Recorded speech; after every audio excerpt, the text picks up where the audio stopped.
a tender was awarded to the Eurotech Environment Private Limited, and during that tender, there were several changes which were made by these public servants and the minister himself to provide undue benefit to them. They have changed they have put up restrictions, technical restrictions in the tender, so that Eurotech Environment Private Limited can only get this tender, and there was a mandatory pilot study which the officials have to do before awarding a tender to any private entity. But in this case, that study was not conducted by the department. And apart from that, the then Delhi Jalboard CEO Udit Prakash Rai has also taken commissions and bribes from the company in question, Eurotech Environment Private Limited, of rupees 1.52 crores, which was used to buy immovable assets. He took that money directly into his own account, and now the anti-corruption branch has found the whole financial trail in this matter. This case is this scam is a total of 17.7 crore rupees, and 4 tenders were floated in year 2022 to upgradation of the sewage treatment plants in the national capital, and it comes under the Delhi Jalboard. And now communication between the Satendra Jain public servants and the private entities have also been established. The anti-corruption branch have the electronic evidences, and currently he has been arrested by the anti-corruption branch last night, and he is not alone in this. Apart from Satendra Jain, there are 5 other people who were also arrested by the anti-corruption branch in the national capital, and these allegations are serious, as anti-corruption branch has all the evidences. They have set up the electronic trail, they have set up the funding trail, the money received into the accounts of the public servants. Every evidence is with the anti-corruption branch, and following those evidence only, former health and water minister of the national capital, Satendra Jain, was arrested by the anti-corruption branch, and he can be produced before the special MP-MLA court today at any time soon, Shivangi. Well, that's right. Well, thank you for getting us all those details. I'll be coming back to you for more. This is a developing story we're tracking on Republic TV. Okay, let's move ahead, viewers. Some of breaking news coming in a day after the Union Education Ministry sought a detailed report from the NTA on reforming the overall system. The NTA officials said that 600 experts from its examination team have been removed and new experts onboarded as part of a revamp. In a meeting with the NTA officials on August 17, Education Minister had directed all necessary security and related infra facilities should be put in place for the smooth conduct of examinations. Yes, let's go straight across to my colleague who's joining us. I'm going to you, Saurabh. Saurabh, now we know that NTA is doing an entire revamp. You know, they're overhauling the entire system. And it's coming at a time when public trust has fallen so low because of the paper leaks and the entire situation that we saw play out after the paper leaks. Yes, Shivangi, now the NTA has announced that they are removing the old people here, and they are getting more than 600 experts in the NTA agency itself, which makes the paper of the NEET and several other important examinations. And this is the move to again restore the faith of the students on the nodal agency NTA, which is responsible for conducting several examinations in the country. And this comes after there was a hue and cry over the NEET paper leak over the past years, and this year also we have seen that the paper got leaked and 22 lakh people got affected. And this is a part of the major revamp structure of the whole NTA, as it comes at a time also when the CBI is also investigating this whole matter of the paper leak, and several people got arrested in this case. And now the fast track courts have been made, but to restore the faith of the students and the parents in the system again, now the NTA has announced that they are replacing more than 600 experts who set the paper and conduct the examination in the country. This will definitely restore the faith of the students, and this is also a move so that no such paper leak incident can happen in the near future. Now this is a major breaking which we are fetching, and this is very important, as Education Minister also resigned, which we have seen after the protest erupted over the Neat paper leak, Shivangi. That's right. Well, thank you for getting us all those details, Saurabh. Saurabh getting us the biggest updates coming in. And viewers, we're getting some more updates coming in. Jharkhand government has cancelled 44 recruitment examinations conducted by the Jharkhand Public Service Commission and the Jharkhand Staff Selection Commission following complaints of irregularities and ongoing CID-SIT investigations. In response, it will request the High Court to set up a fast-track court for related cases, constitute an internal monitoring cell within both commissions, and form a committee chaired by IAS officer Amitabh Kaushal with other officials and a director from a reputed institution to study examination reforms and submit its report within 2 months. So huge updates coming in, viewers. Jharkhand government has released a list of 44 recruitment examinations that have been cancelled, and there's an entire list here. So these examinations include recruitment for drug inspectors, assistant professors, deputy collectors, dental doctors, assistant engineers, civil judges, additional public prosecutor, and a forest range officer, among others. So this is a huge list. 44 recruitment exams have been cancelled by the Jharkhand government. Okay, let's go straight across to the next sort of breaking updates coming in. Fresh custodial death in Tamil Nadu, viewers. Once again, the same situation is playing out. A temple priest dies after alleged assault in police custody. PMK President Dr. Ramadas has condemned the death of the temple priest in Madurai, alleging that he died after being brutally assaulted inside police station. According to Ramadas, we see that this particular priest was taken into custody for July 19th for questioning over a neighbor's dispute regarding vehicle parking. He alleged that the police assault left the priest with vomiting and fainting and severe headaches. He was later admitted to a private hospital in Madurai where he died. In a video recorded before his death, we see that the priest reportedly blamed the police assault for his condition, calling it deeply shocking. Ramadas said that custodial deaths have been rising. He cited the recent cases of others who allegedly died after assault in the sub-jail. So there are many cases of custodial deaths which have been reported from Tamil Nadu. This is not a fresh case at all, viewers. This is another incident. And I want to go straight across to my colleague who's joining us. Yes, let's go to Sharda's joining us. Sharda, you know, when we talk about custodial deaths, this is not the first time, obviously. We have seen that custodial deaths have happened in Tamil Nadu again and again. If you could take our viewers through the latest coming in and the latest update we have on this big breaking news for our viewers. Well, Shivangi, if you remember when the DMK was ruling in the last 5 years, 2021 to 2025, there was 25 custodial deaths in 5 years. Now, after the Vijay government has taken over, we've seen 6 custodial deaths in less than 3 months. The cases continue in the particular government, and it says that all these custodial deaths do happen after police have beaten up the accused who they have arrested pertaining to this case. This case, particular that today we are talking about, is from Madurai, where a temple priest was arrested over a personal dispute over a parking space, and then after that, the police, after investigation accusation against them, the family alleges that he was beaten up, claims that after he came back home 1 day later, he suffered a headache, vomiting, and following that, he was taken to the hospital where he succumbed to brain hemorrhage. Now, the family is claiming that it was the police who beaten him up and that he had injuries on the head when he came back home. So now the magistrate had called for an autopsy with the postmortem to be done before a magistrate as well. Following this is when the particular action will be taken.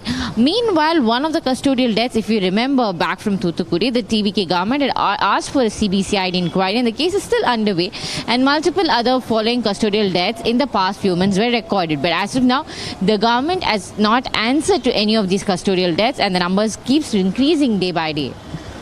That's right. Well, thank you for getting us all those details, Shard. I'll be coming back to you for more on this story. Okay, let's move ahead, viewers. One more big breaking news coming in. It's a case being heard by the Madras High Court over the state government on inquiring if state anthem can be sung first before Vande Mataram and national anthem. The court order stated that the centre has only said it is compulsory to sing national song and national anthem, but has not mentioned that the state anthem should only be sung after that. So, that said, in all government events, the state song can be sung first. Okay, so this is a huge update coming in, viewers.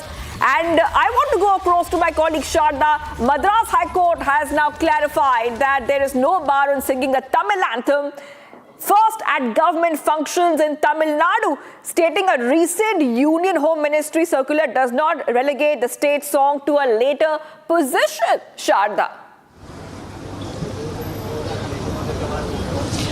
Well, with the Tamil Nadu Assembly session going on, the resolution was passed by the current government saying that the Tamil Thai Varthu should be sung first before the national anthem and the national song Vande Mataram. Now, recently after the Vande Mataram bill was passed in the parliament, the state government had approached the Madras High Court seeking clarity because every time there was a confusion during a governor event whether it would be the Tamil Thai Varthu or it would be the national song and national anthem. Recently, one of the graduation events had a confusion when Tamil Thai Varthu was not placed, and now the state government had moved the Madras High Court on this issue, where the government has made it very clear that there is no rule that Tamil Thai Varthu should be sung last, and that there is no particular rule as to which number in which the Tamil Thai Varthu should be sung, and it's clarified that it should be the state anthem that should be sung first before the Vande Mataram, the national song, as well as the national anthem. Even during the Independence Day, the state government followed the same model of having the Tamil Thai Varthu first, followed by the entire 6 stanzas of the national song Vande Mataram, and then the national anthem after the flag hoisting was done by the Chief Minister C. Joseph Vijay. That's right, Shraddha. Well, thank you for getting us all those details. I will be coming back to, in fact, viewers, we're getting a lot of updates coming in. Vijay announces vehicle maintenance and assistance for all MLAs by the government. Big update. A car to be provided to all MLAs to do their constituency duty. Monthly vehicle allowance of 75,000 rupees will be provided to cover expenses, including driver, fuel, vehicle maintenance for the vehicle.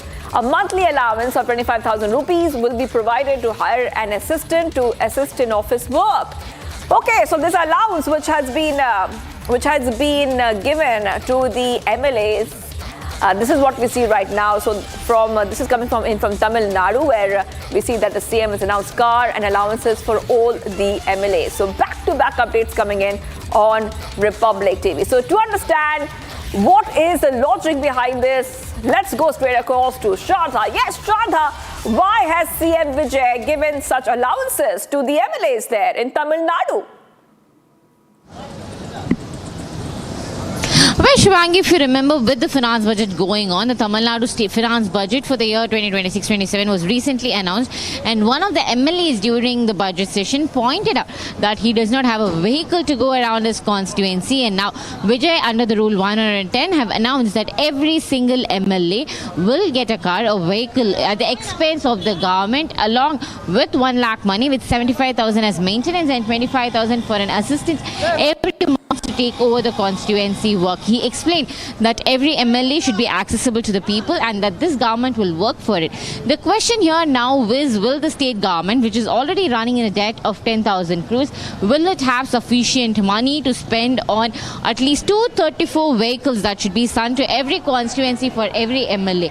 While the ally parties have agreed for it, the DMK and the AIADMK stayed silent on this particular resolution that was passed by the Chief Minister today in the State Assembly. The question has now raised as to whether the finance budget, which says that there is not enough money, where does the money now come for all the MLAs for this particular transport that is going to be given at the state government expense? If you know that this state government expense is going to be taken from the tax money that the people are paying. So the question now rails whether will the state government be able to afford this? Well, thank you, Shraddha, for getting us all those details. So, viewers, you can clearly see that 75,000 rupees monthly allowance has been given for all the MLAs in Tamil Nadu by CM Vijay. All right, let's move ahead, viewers, to some of the other stories we're tracking on Republic TV.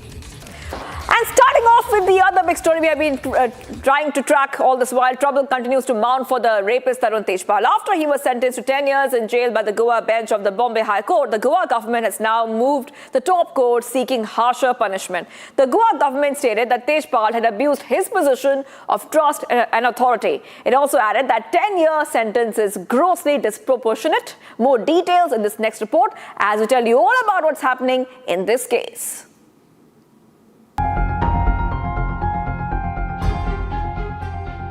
The Goa government has moved the Supreme Court seeking the enhancement of rapist Tarun Tejpal's 10-year sentence. Following his conviction, Tejpal had approached the Supreme Court seeking suspension of the conviction order and time to challenge the verdict. But the latest move by the Goa government has put Tejpal under even more pressure. The Goa government has termed the sentence grossly disproportionate to the nature and the gravity of the offences. It further stated that the sentence is insufficient to the humiliation faced by the victim. The Goa government also emphasized that the accused had brazenly repeated the sexual assault and that Tejpal's conduct warrants maximum sentence. The government also added that a deterrent sentence is required to discourage the abuse of authority. Republic has also accessed a copy of the Goa government's plea. The document emphasizes on Tejpal's actions where he sexually assaulted the victim against her will despite protests.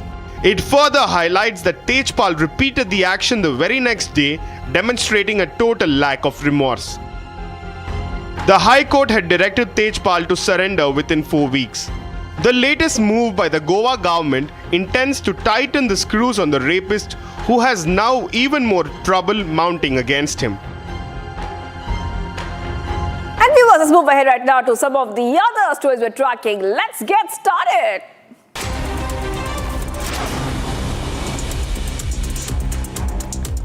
And coming up on Bharat in 1 minute, an encounter took place between police and criminals in Ghaziabad, where 2 suspects who were habitual offenders were shot in their leg during their retaliatory firing. Police recovered weapons from the 2 suspects and an investigation on the incident is underway. Protests erupted at a college in Kerala after a student from Arunachal Pradesh committed suicide over the college's minimum credit requirements, year-back system and a high supplementary examination fee. A 3-page suicide note written in English and Hindi was recovered by the cops and an investigation on the incident is underway. A uniformed police constable was beaten in public in Agra after the cop is allegedly involved in the ongoing dispute with his wife. Now, the incident reportedly took place outside the railway station where more than half a dozen people attacked the cop. The attackers were believed to be members of his in-laws' family, and the incident has gone viral on social media ever since.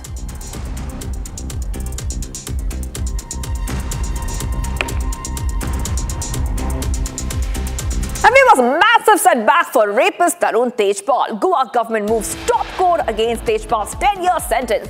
Says 10 years not enough. Stay tuned.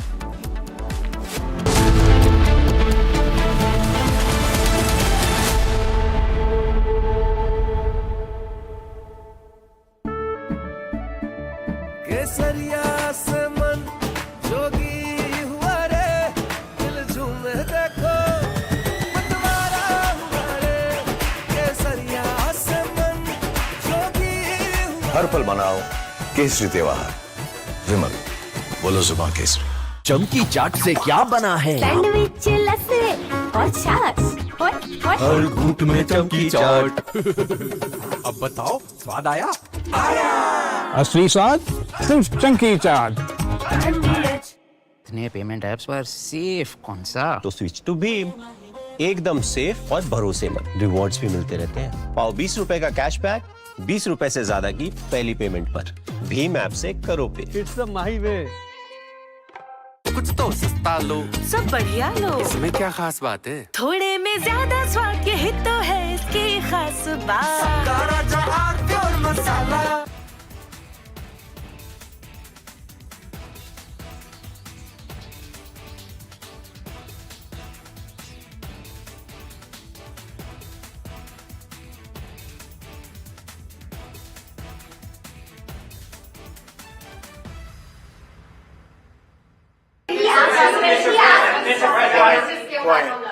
Quiet. You're very disrespectful in front of this young man. We can't go around and protect all of these countries, especially when they're not there to help us.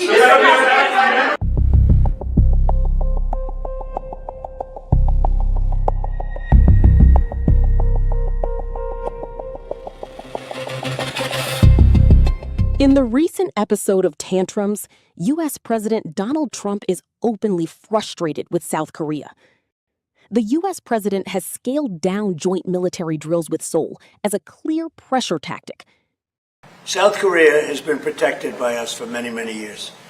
And during my first term, they agreed to pay close to $3 billion a year for protection, because we don't, they essentially weren't paying. And I asked them to do that at my request. I said, not right. They weren't happy about it, but they agreed. I asked for $10 billion, and they were very unhappy. But we agreed for a short term that it would be $3 billion, and next year it would go up, and the next year it would go up, so they start paying for their protection. When I called recently the president of South Korea, who I think he's very nice actually, but I called him, I said, would you like to give us a little hand? We don't need help with Iran, but if you'd like, give us a hand with Iran. He said, no thanks. And I said, wait a minute, we have 39,000 soldiers over there guarding you from Kim Jong-un, your next door neighbor, and you're not...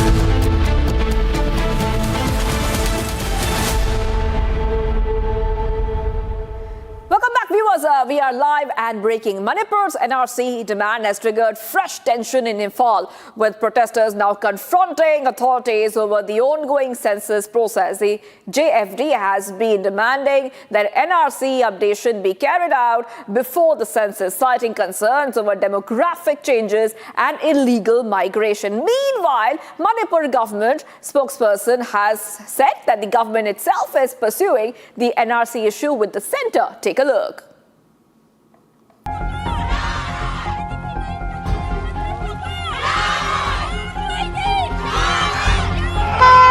Fresh tension erupted in Imphal East as JFD protesters gathered outside the Deputy Commissioner's office, objecting to the census training session conducted inside the DC campus. 4 representatives of the protesters entered the office to meet the Imphal East DC and raise their concerns over the ongoing exercise. But the situation escalated outside the DC office. Protesters prepared to prevent people from entering the DC campus for the training. During the confrontation, several protesters were injured while attempting to enter the DC office premises. Meanwhile, the government's position on the matter has become significant. Manipur government spokesperson Sapam Ranjan Singh says demographic changes and illegal immigration remain key concerns for Manipur, while the JFD is demanding that the NRC process precede the census. I would like to put on record that the government has been very, very serious about the NRC and the census, and the concern is more of the demographic changes, the demographic imbalance that is in our state, and also the issue of illegal migrants that has been the most concern by the Manipuris. The Manipur government has maintained that it is pursuing NRC updation with the centre, while a delegation of MLAs is expected to press the union government on the demand. However, protesters fear that moving ahead with the census without first addressing their concerns over citizenship and migration could undermine the exercise. For now, the NRC census dispute has spilled onto the streets, with 5 protesters injured and hospitalized, while tensions continuing outside government offices in Imphal. NTA overhauls brings 4-tier paper checking, removal of 600 experts, and CISF secured premises. Stay tuned, we're live and breaking. चमकी चाट से क्या बना है? आलू चाट या fruit चाट, स्वाद बनाए चमकी चाट। क्या बात है? स्वादिष्ट पकोड़े और फरसान, अरे चमकी चाट है इसकी जान। असली स्वाद सिर्फ चंकी चाट। जरा सोच के देखिए, आपके पास कुछ ऐसा है जो आपकी दुनिया बदल सकता है। जानते हैं क्या? आपका अपना सोना। सोना क्या नहीं कर सकता? सोना आपको अपने सपनों का घर दिला सकता है, आपके बच्चों का भविष्य बना सकता है। सोना आपकी हर इच्छा पूरी कर सकता है। तो भारत की सबसे बड़ी gold loan NBFC Muthoot finance से गोल्ड लोन लीजिए और फिर देखिए सोना क्या नहीं कर सकता। मुथूट फाइनेंस, जहां विश्वास ही परंपरा है। कॉल कीजिए 1-800-313-1212। R pure shahi paneer masala, delicious, healthy every day. यानी इस घर में कुछ है जो टूटता नहीं। ये पिलर कभी नहीं टूटेगा। रुंगटा स्टील TMT से बना। रुंगटा नहीं तो घर स्ट्रॉन्ग नहीं। रुंगटा स्टील TMT बार एकदम सॉलिड। चमकी चाट से क्या बना है? सैंडविच, लस्सी और छाछ। हर घूंट में चमकी चाट। ड्राई फ्रूट और दही बड़े। चमकी चाट से स्वाद बढ़े। असली स्वाद सिर्फ चमकी चाट। हिंदुस्तान के अंदर, सिस्टम के अंदर इंस्टीट्यूशनल रिवोल्ट हो रहा है। तो आप सोचती हैं कि इलेक्शन कमीशन फुली कंट्रोल्ड है। वो 3 साल पहले फुली कंट्रोल्ड है। चीफ इलेक्शन कमिश्नर के मैसेजेस मेरे पास आ रहे हैं। Head of intelligence system, senior judiciary, सारों के सारे रिवोल्ट कर रहे हैं, इंफॉर्मेशन दे रहे हैं हमें। तो जो कंट्रोल का सिस्टम था एक तरफ से, वो कोलैप्स कर रहा है अंदर से, क्योंकि लोगों को दिख रहा है कि जनता का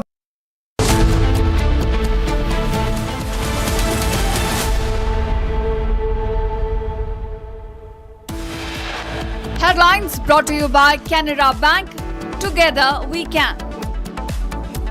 Viewers, top headlines. Anti-Corruption Bureau arrests former Delhi Minister, Aam Aadmi Party leader Satendra Jain in connection with the Delhi Jalboard scam. Satendra Jain to be produced before the special court today.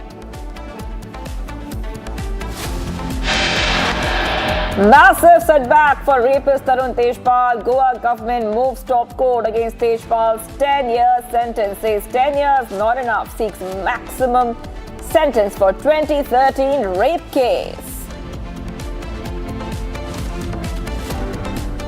NTA overhaul brings 4-tier paper checking, removal of 600 experts, and CISF secured promises. Republic exposes serious lapses in food quality in major food chains. Warehouses, canteens across Mumbai, Bengaluru, Ahmedabad, Mathura. Big focus on food safety.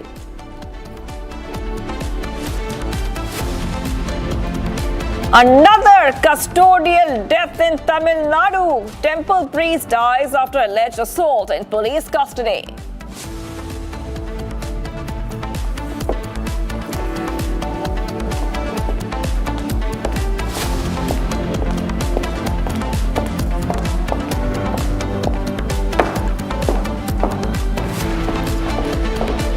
Let's move ahead, viewers, to the big update that we're getting for you right now. Aam Aadmi Party leader and former Delhi Minister Satendra Jain has been arrested by the anti-corruption branch as the main accused in the major corruption case involving alleged large-scale irregularities and manipulation of Delhi Jalboard sewage treatment plant. And this is a huge update coming in, viewers, because this is Satendra Jain being arrested in this big corruption case. The ACB has also arrested 5 others in connection with the case, which alleges tender conditions were rigged to favor a particular company, leading to criminal conspiracy and substantial loss to the government exchequer.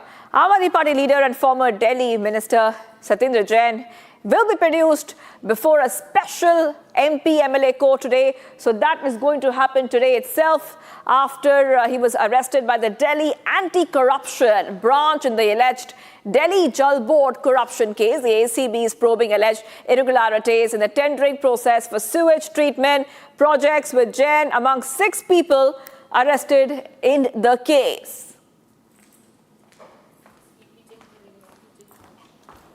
देखिए, सतेंद्र जैन जी पंजाब के को in charge हैं और चुनाव आने वाले हैं और बीजेपी ने अपना पैटर्न फिर से शुरू कर दिया है।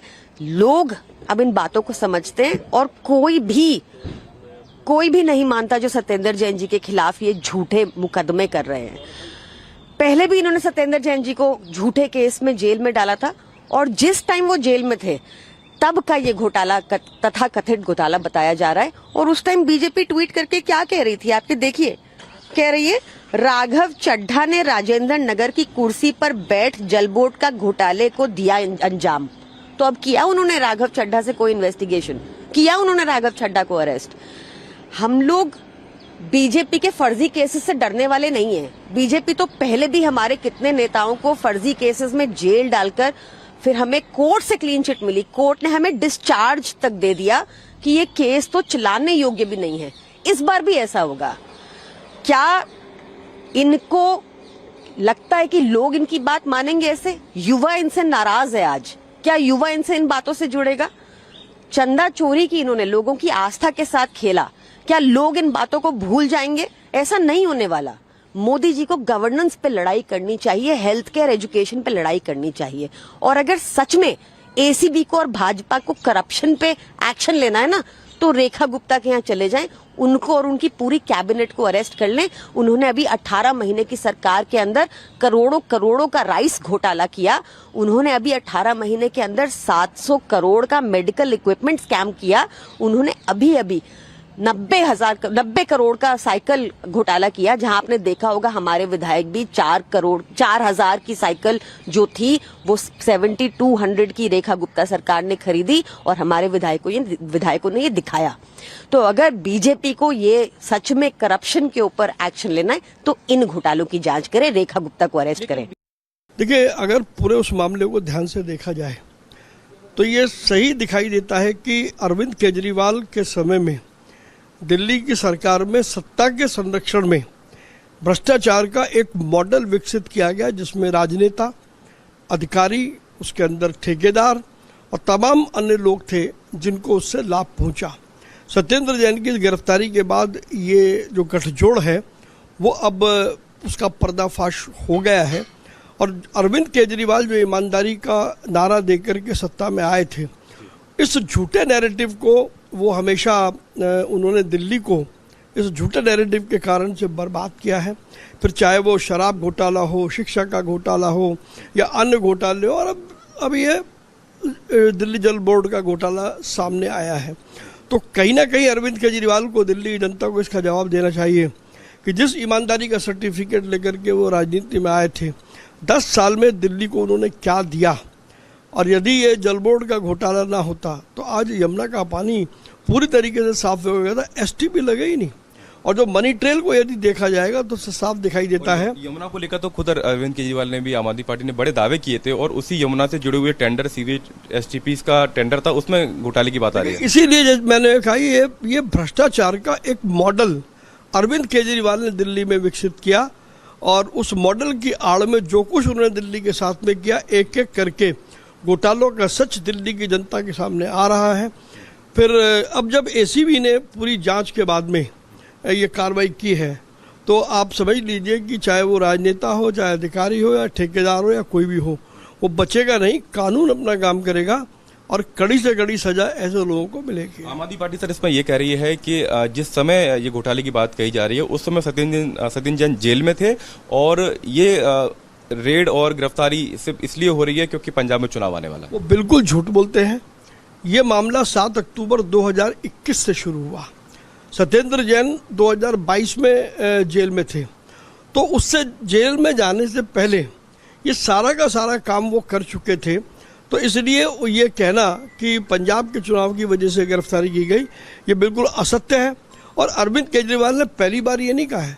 जब भी उनका नेता कोई गिरफ्तार होता है या कोई कार्रवाई होती है तो छूटते ही वो ये कहते हैं कि फलानी जगह पर ये उसका ठीकरा वो दूसरे लोगों के सिर फोड़ना चाहते हैं, क्योंकि बिल्कुल गलत है और उनकी बात में कोई दम नहीं।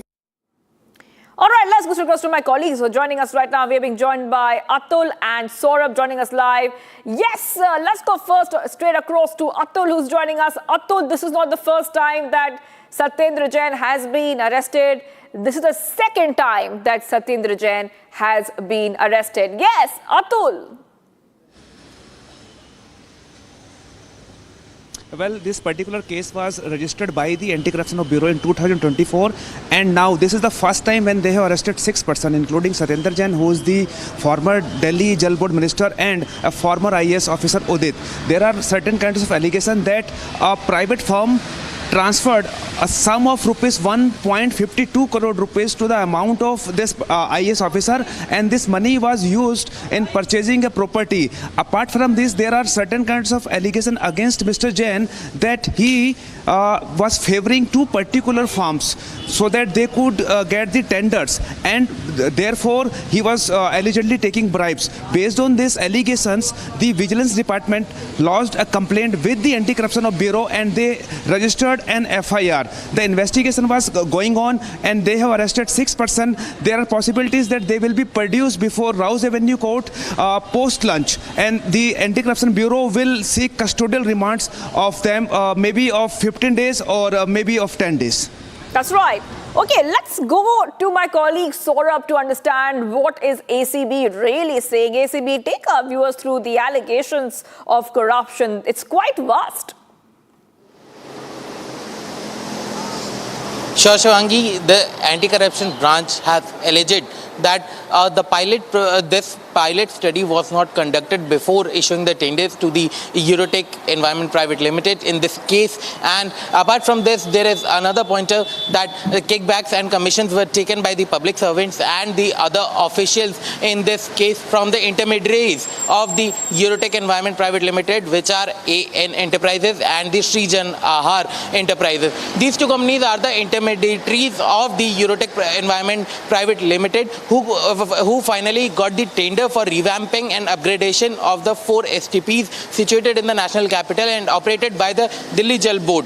And these two firms which we are talking about, these firms have made a financial transaction in the account of the then Delhi Jalboard CEO Udit Prakash Rai, and now the Delhi Jalboard CEO has also been arrested by the anti-corruption branch in this regard.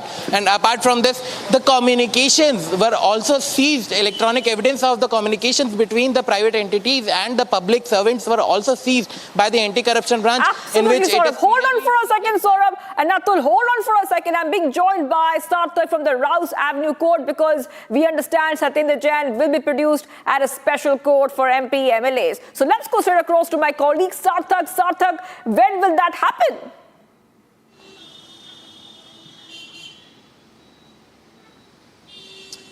Well, Shivangi, Satendra Jain, along with 5 other accused who have been taken into custody by ACB, by Anti-Corruption Branch of Delhi Police, will be produced in Rouse Avenue Court, in the special MP MLA court today. It is likely that they will be produced before the judge post lunch, where we are outside Rouse Avenue Court right now. As you can see, that's the gate behind. He is expected to be entering from gate number 4 or gate number 5, which is right behind me. There is heavy barricading of security over there, and he is likely to be produced in the court post lunch, where the Anti-Corruption Branch of Delhi Police is likely to ask for at least 10 days of police custody, where he can be questioned about the entire money laundering, where he can be questioned about the 1.52 crores rupees of money laundering that was done in favor of a specific company which goes by the name Eurotech Environment Private Limited.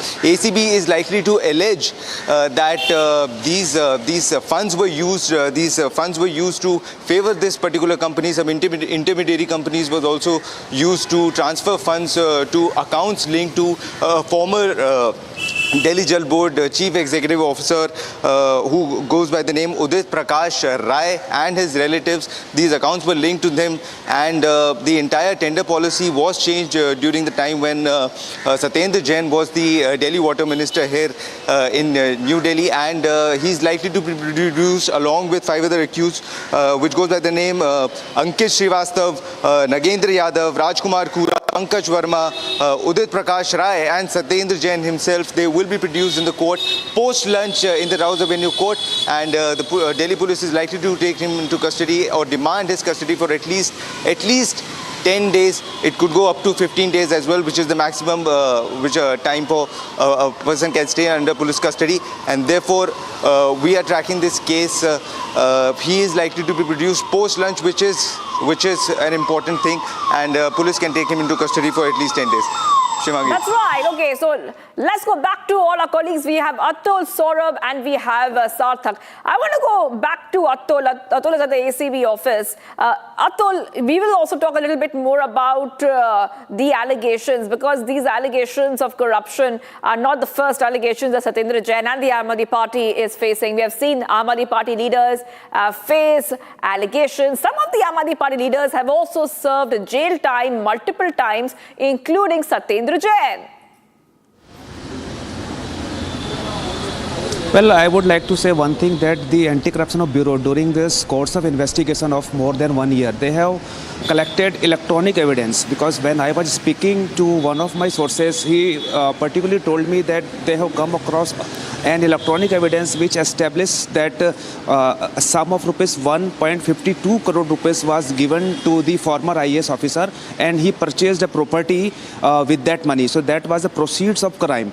No doubt there was the reason he was placed under arrest. As far as Mr. Jain is concerned, he was holding the charge of minister, and he was flouting rules. He was favoring two particular firms so that they could get the tenders, and therefore he was allegedly taking money from them. As of now, the Anti-Corruption Bureau is recording their statement, and they are maybe preparing the remand sheet so that they could be it could be given to the district judge, and then it will be sent to the special MP MLA court. There are possibilities that they will seek a remand of around 15 days of all these 6 accused.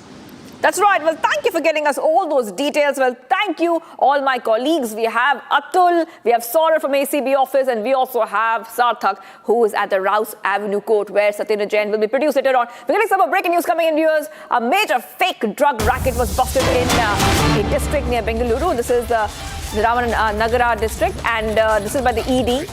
In fact, the enforcement wing of Karnataka's Food Safety and Drug Administration officials raided an unlicensed premises where counterfeit medicines were being repacked and relabeled with the names and logos of multinational pharmaceutical companies. Medicines worth over rupees 5 crore were seized. The operation raised serious concerns about counterfeit drugs potentially entering the supply chain, including possible hospital ICU use in some reports. Investigations into the source of the drugs distribution network and those involved are ongoing. So once again, we see, viewers, back-to-back updates coming in on Republic TV. There's a fake medicine racket which has been busted. A huge update. This is a massive update. A raid by the enforcement wing of the Food Safety and Drug Administration has unearthed a major counterfeit medicine racket operating southwest of Bengaluru.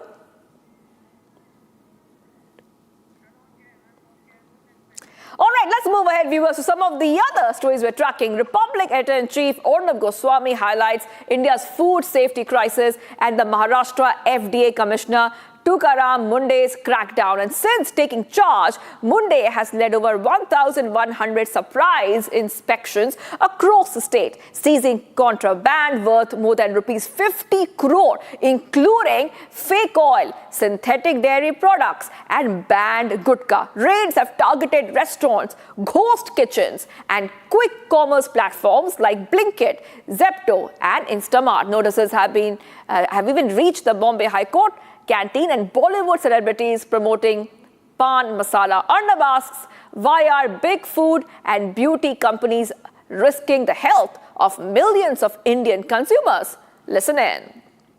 I must say that I've become a fan of this dynamic IAS officer, 2005 cadre officer, Tukaram Mundhe. He is an incredible guy, and he's taken on the whole system. He's exposing something that we all suspected, but nobody dared to do anything about. Who's Tukaram Mundhe? I can tell you Tukaram Mundhe is a person who's known to be incredibly honest. He's been posted many times like all honest IAS officers. He's a man on a mission, currently posted as commissioner of the FDA, ladies and gentlemen, in Maharashtra. Now, in that role, he has to look at, by the way, he's been transferred 25 times in his career. In that role, he has to look at food safety standards, among other things, in Maharashtra. And there is a big drive that has happened in Maharashtra, ladies and gentlemen, and nobody has been spared. Today, following what Tukaram Mundhe has done, there are raids going across in food outlets all across the country. And no, it's not just local dhaba, but so-called branded fast food joints. Ladies and gentlemen, Domino's, KFC, Pizza Hut, McDonald's, Subway, Burger King, Starbucks, Mongini's, all of these, ladies and gentlemen, have faced some kind of action or the other. Several establishments have had their licenses suspended. 4 Domino's outlets have been suspended in one announcement. This is by the Maharashtra FDA. And the question that I have is, if Domino's is a problem in Maharashtra, are you sure that Domino's is okay in Delhi? Are you sure that Domino's is okay in Guwahati?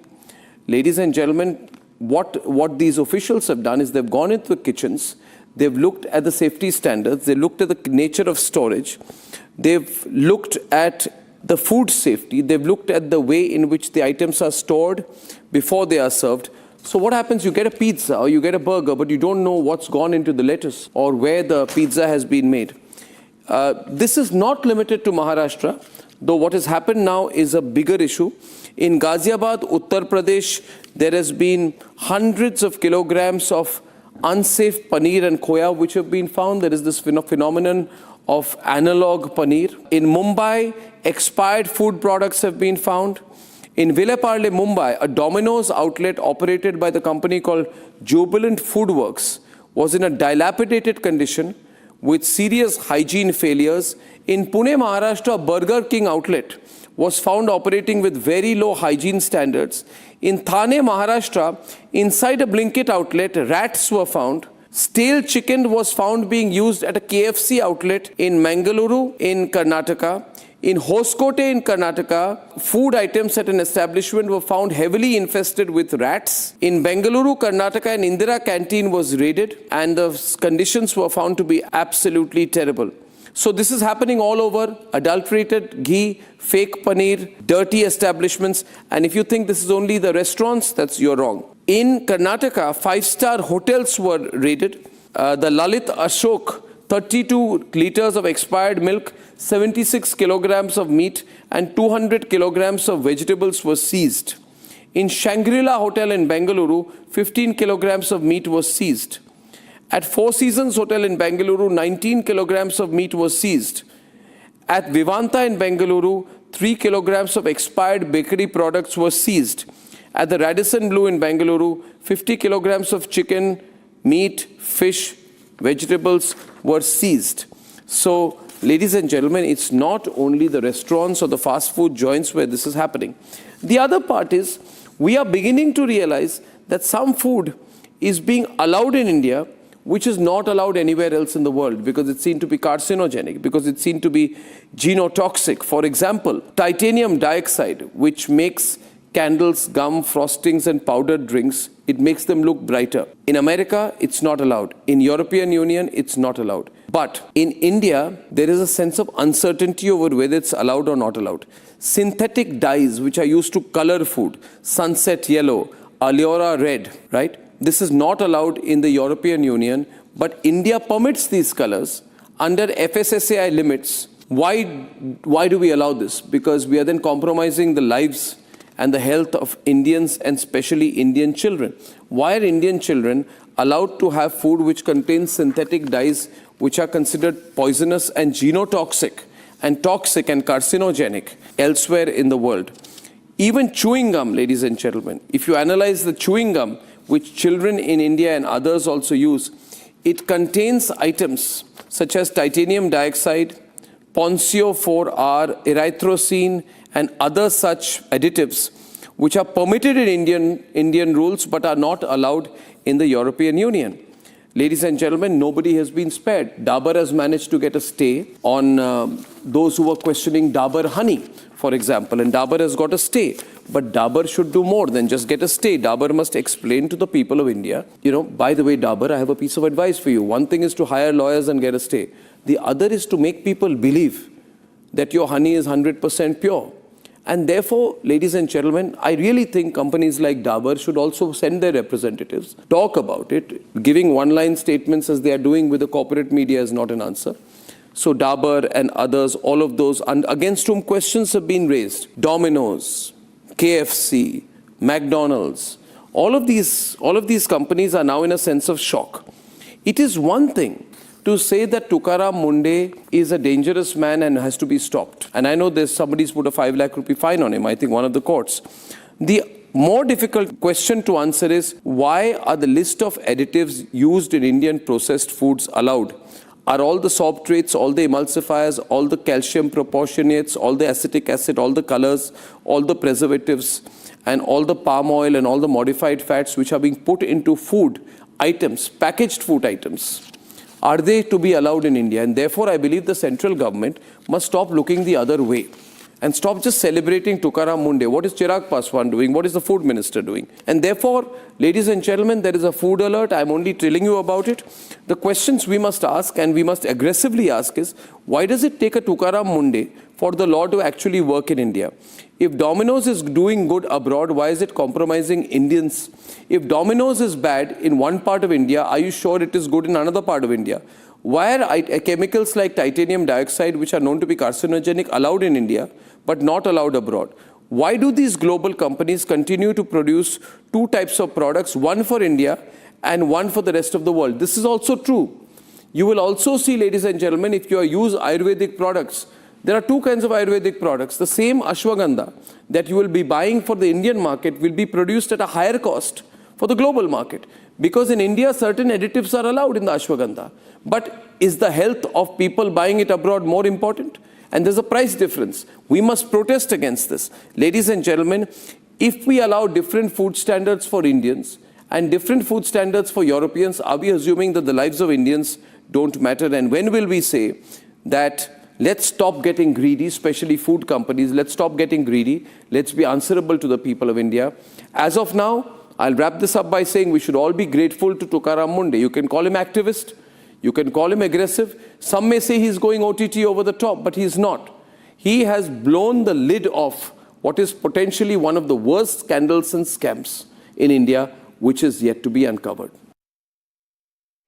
And viewers, taking a short break, do not go anywhere. NTA overhaul brings 4-tier paper checking, removal of 600 experts in CISF secured premises.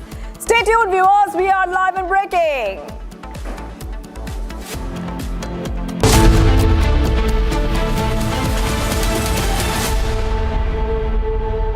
I wake up wearing someone else again.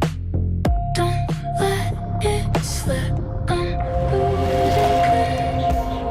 I don't wanna be safe anymore. Underneath there's a Finding myself. That's my moment of Sarah. चमकी चाट से क्या बना है? आलू चाट या fruit चाट, स्वाद बढ़ाए चमकी चाट। क्या बात है? स्वादिष्ट पकोड़े और फरसान, अरे चमकी चाट है इसकी जान। असली स्वाद सिर्फ चंकी चाट। रानी, इस घर में कुछ है जो टूटता नहीं। ये पिलर कभी नहीं टूटेगा। रुंगटा स्टील TMT से बना। रुंगटा नहीं तो घर स्ट्रॉन्ग नहीं। रुंगटा स्टील TMT बार एकदम सॉलिड।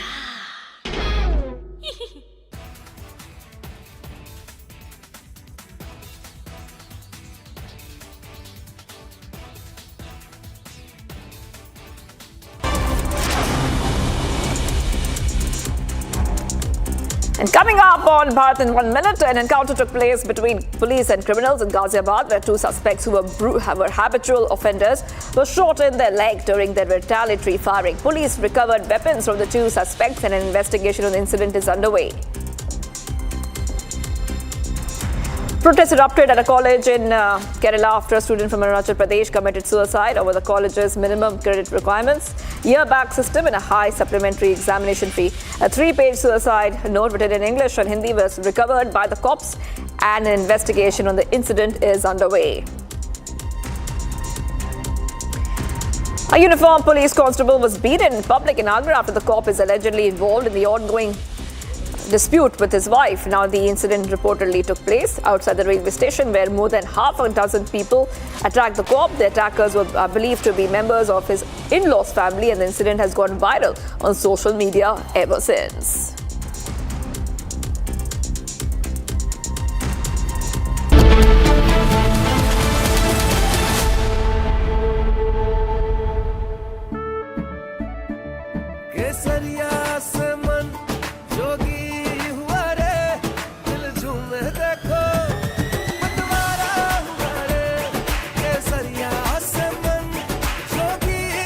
हर पल मनाओ केसरी त्योहार। विमल, बोलो जुबान केसरी। आर प्योर सूजी पास्ता उबालो मिलाओ और खाओ 8 मिनट में तैयार। क्या टेस्ट है सबका राजा R pure masala. AU savings account में मिलते हैं amazing benefits, paperless banking and higher interest, वो भी हर महीने। Money money money money every month. सोच बदलो और बैंक भी।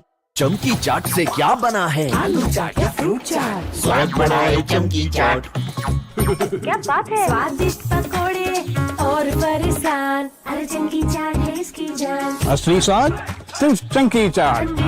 हिंदुस्तान के अंदर, सिस्टम के अंदर इंस्टीट्यूशनल रिवोल्ट हो रहा है। तो आप सोचती हैं कि इलेक्शन कमीशन फुली कंट्रोल्ड है। वो 3 साल पहले फुली कंट्रोल्ड है। चीफ इलेक्शन कमिश्नर के मैसेजेस मेरे पास आ रहे हैं। Head of intelligence system, senior judiciary, सारों के सारे रिवोल्ट कर रहे हैं, इंफॉर्मेशन दे रहे हैं हमें। तो जो कंट्रोल का सिस्टम था एक तरफ से, वो कोलैप्स कर रहा है अंदर से, क्योंकि लोगों को दिख रहा है कि जनता का प्रेशर अब ऐसा भयंकर आएगा, अगर हम इस रास्ते पे चलते गए तो हमारे लिए रिस्क हो जाएगा। आप क्या सोचते हो अगर जनता को From Asia's largest news headquarters,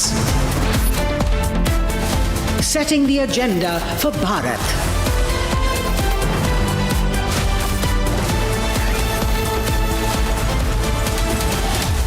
You're watching Republic.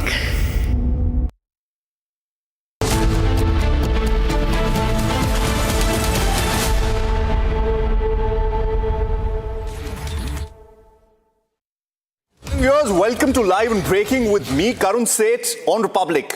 Here we get you all the top headlines for the day. Headlines brought to you by Canara Bank. Together we can. Anti-Corruption Bureau arrests former Delhi Minister AAP leader Satendra Jain in connection to Delhi Jalboard scam. Satendra Jain to be produced before a special court today.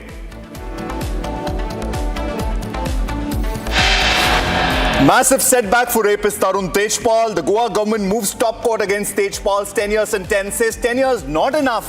Seeks maximum sentence for the 2013 rape case.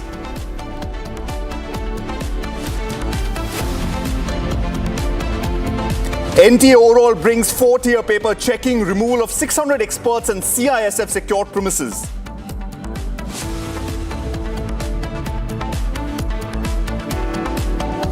Republic exposes serious lapses in food quality in major food chains, warehouses, canteens across Mumbai, Bengaluru, Ahmedabad and Mathura. Big focus on food safety.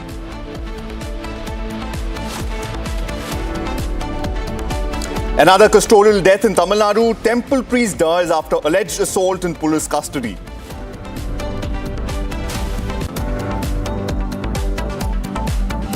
At least 9 killed, 6 injured after fire breaks out at a hotel in Kolkata. Bangladeshi nationals among the ones who are dead.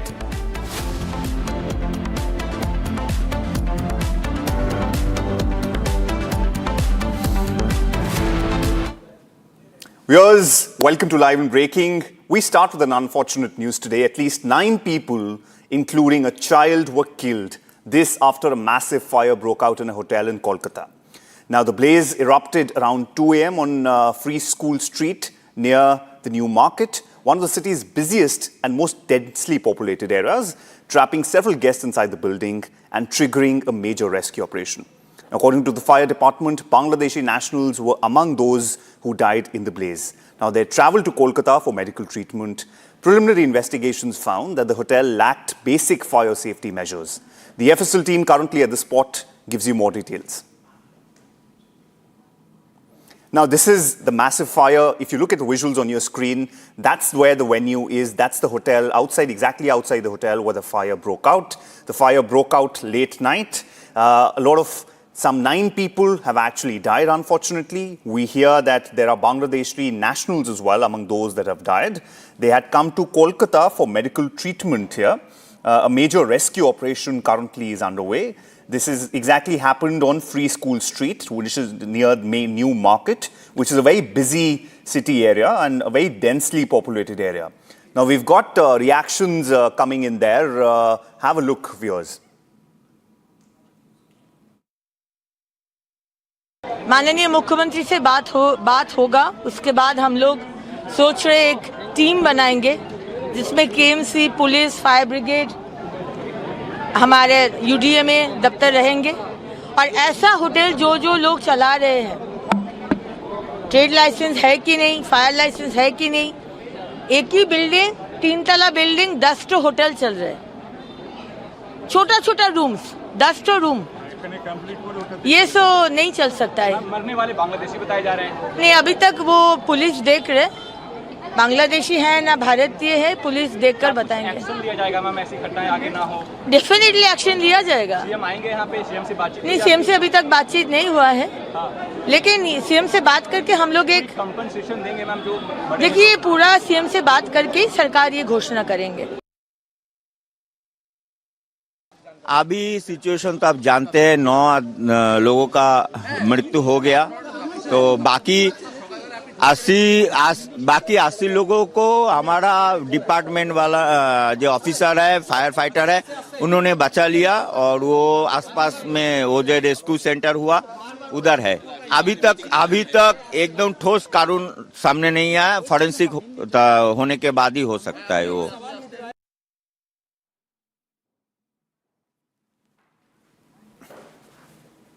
All right, here's some breaking news coming in here. We have an incident that's broken down in Ludhiana.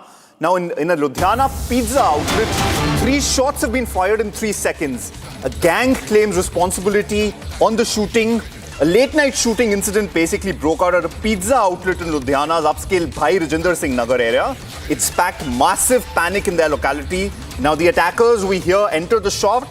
They entered the shop, fired 3 consecutive shots within a span of just 3 seconds and fled the scene. The entire incident was captured on CCTV cameras. Based on the footage, the police are now working to identify and apprehend the attackers. Now, the case took a new turn when an Instagram page named Gopi Lahoria Group posted a claim of responsibility for the shooting. Now, the post also contained threatening language directed at the outlet.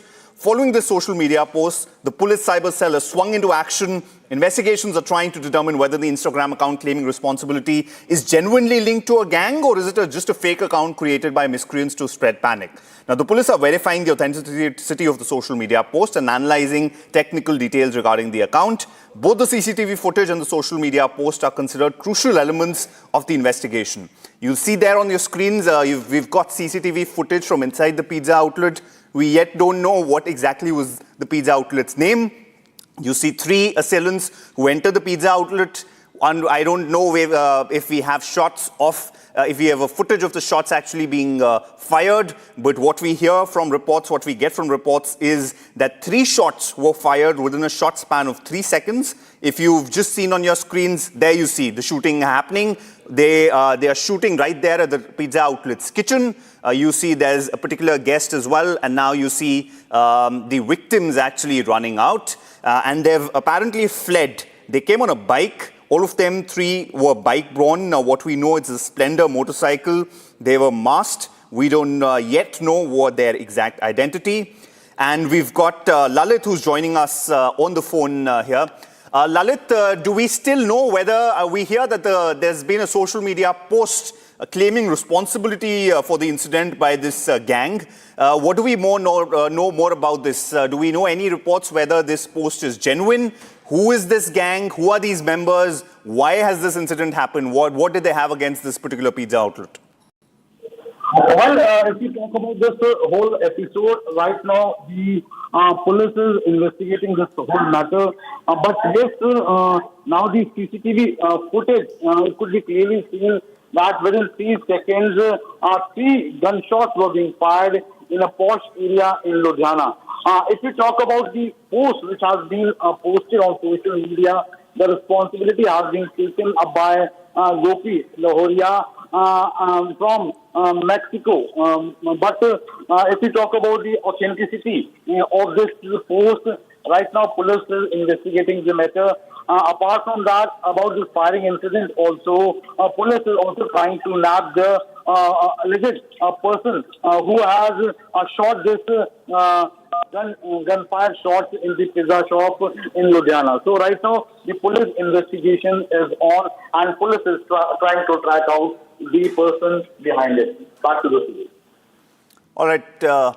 There we see, you've got details from Lalit here when we have a social media post that's gone viral. There's this particular gang who's taken responsibility. Apparently this was against the Pizza Hut, the pizza outlet owner, who you see there sitting on the counter. The counter, we've got it a little cut off, but you see there, exactly there on your screens, you see those 3 shots fired at the pizza counter. What we hear is that the owner was sitting at the counter and they immediately fled after the 3 shots that were fired. All right, moving on to our next particular story. Breaking news again that we've been following since yesterday regarding AAP leader and former Delhi Water Minister Satendra Jain. Now, he's been arrested by the anti-corruption branch as the main accused in a major corruption case. Now, this case involves large-scale irregularities and manipulation of Delhi Jalboard sewage treatment plant upgradation tenders. The ACB has also arrested 5 others in connection with the case, which alleges that tender conditions were rigged to favor a particular company. Now, we will establish the name of the company as well. Now, this leads to criminal conspiracy is what's been alleged, and it's been alleged that it caused subsequent loss to the government exchequer. Now, AAP leader, former Delhi Minister Satendra Jain, set to be produced before a special MP-MLA court today after being arrested by the Delhi anti-corruption bench in the alleged Delhi Jalboard corruption case. Now, the ACB is probing alleged irregularities in the tendering process for sewage treatment plants, with Jain among 6 people arrested in the case. Now, he's to be produced before a court today. Now, remember, this stems from the FIR, which was initially, in fact, lodged by the Delhi Vigilance Commission, dating back to November 2024. And we've got reactions coming in on your screen on Satendra Jain being arrested in the Delhi Jalboard scam. आम आदमी party की तत्कालीन सरकार ने ये अपने पूरे कार्यकाल में दिखा दिया कि उनकी पूरी की पूरी नीयत केवल अपने प्रचार प्रसार और भ्रष्टाचार की थी। आपने देखा होगा कि आम आदमी पार्टी की सरकार के पूरे कार्यकाल में एक भी एसटीपी प्लांट दिल्ली में नहीं लगा, और जो पब्लिक का पैसा था, जहां पर जल भराव से दिल्ली को बचाना चाहिए था, उस पैसे का इस्तेमाल कर जहां पर एसटीपी प्लांट्स लगाकर दिल्ली में स्वेज ट्रीटमेंट के और प्रावधान करे जाने चाहिए थे, जहां पर यह सुनिश्चित करा जाना चाहिए था कि यमुना जी और मलिन ना हो बल्कि और स्वच्छ हो, ये पूरा का पूरा पब्लिक मनी स्कैम के माध्यम से तत्कालीन आम आदमी पार्टी और आम आदमी पार्टी के नेताओं ने खुर्द बुर्द कर दिया। आज जब इन्वेस्टिगेटिंग एजेंसीज ने सत्येंद्र जैन जी और उनके साथ 4 और अभियुक्तों को अरेस्ट करा है, तो दिल्ली की जनता को न्याय मिलेगा। ये एक बार पुनः एक आशा की किरण जनता के जहन में जरूर जगी है, लेकिन इस पे मैं और टिप्पणी इसलिए नहीं करूंगी because the law will definitely take its own course henceforth. देखिए, अगर पूरे उस मामले को ध्यान से देखा जाए तो ये सही दिखाई देता है कि अरविंद केजरीवाल के समय में दिल्ली की सरकार में सत्ता के संरक्षण में भ्रष्टाचार का एक मॉडल विकसित किया गया, जिसमें राजनेता, अधिकारी, उसके अंदर ठेकेदार और तमाम अन्य लोग थे जिनको उससे लाभ पहुंचा। सत्येंद्र जैन की गिरफ्तारी के बाद ये जो गठजोड़ है वो अब उसका पर्दाफाश हो गया है, और अरविंद केजरीवाल जो ईमानदारी का नारा देकर के सत्ता में आए थे, इस झूठे नैरेटिव को वो हमेशा उन्होंने दिल्ली को इस झूठे नैरेटिव के कारण से बर्बाद किया है। फिर चाहे वो शराब घोटाला हो, शिक्षा का घोटाला हो या अन्य घोटाले हो, और अब ये दिल्ली जल बोर्ड का घोटाला सामने आया है। तो कहीं ना कहीं अरविंद केजरीवाल को दिल्ली जनता को इसका जवाब देना चाहिए कि जिस ईमानदारी का सर्टिफिकेट लेकर के वो राजनीति में आए थे, 10 साल में दिल्ली को उन्होंने क्या दिया, और यदि ये जल बोर्ड का घोटाला ना होता तो आज यमुना का पानी पूरी तरीके से साफ हो गया था, एसटीपी लगे ही नहीं। और जो मनी ट्रेल को यदि देखा जाएगा तो उससे साफ दिखाई देता है। यमुना को लेकर तो खुद अरविंद केजरीवाल ने भी, आम आदमी पार्टी ने बड़े दावे किए थे, और उसी यमुना से जुड़े हुए टेंडर, सीवेज एसटीपीज का टेंडर था, उसमें घोटाले की बात आ रही है। इसीलिए मैंने कहा ये भ्रष्टाचार का एक मॉडल अरविंद केजरीवाल ने दिल्ली में विकसित किया, और उस मॉडल की आड़ में जो कुछ उन्होंने दिल्ली के साथ में किया, एक एक करके घोटालों का सच दिल्ली की जनता के सामने आ रहा है। फिर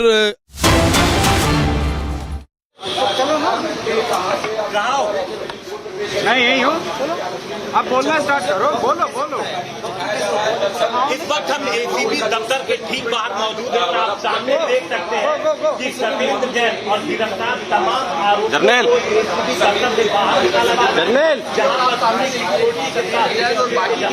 जो 5 आरोपी हैं अभी सभी को बस में बिठाया गया है। आपको यहाँ पर नजर आएगी 2 गाड़ियों का काफिला उनके आगे करता हो जाएगा। बाकी के 5 आरोपियों को जल्दी जा कहाँ जा कहाँ पे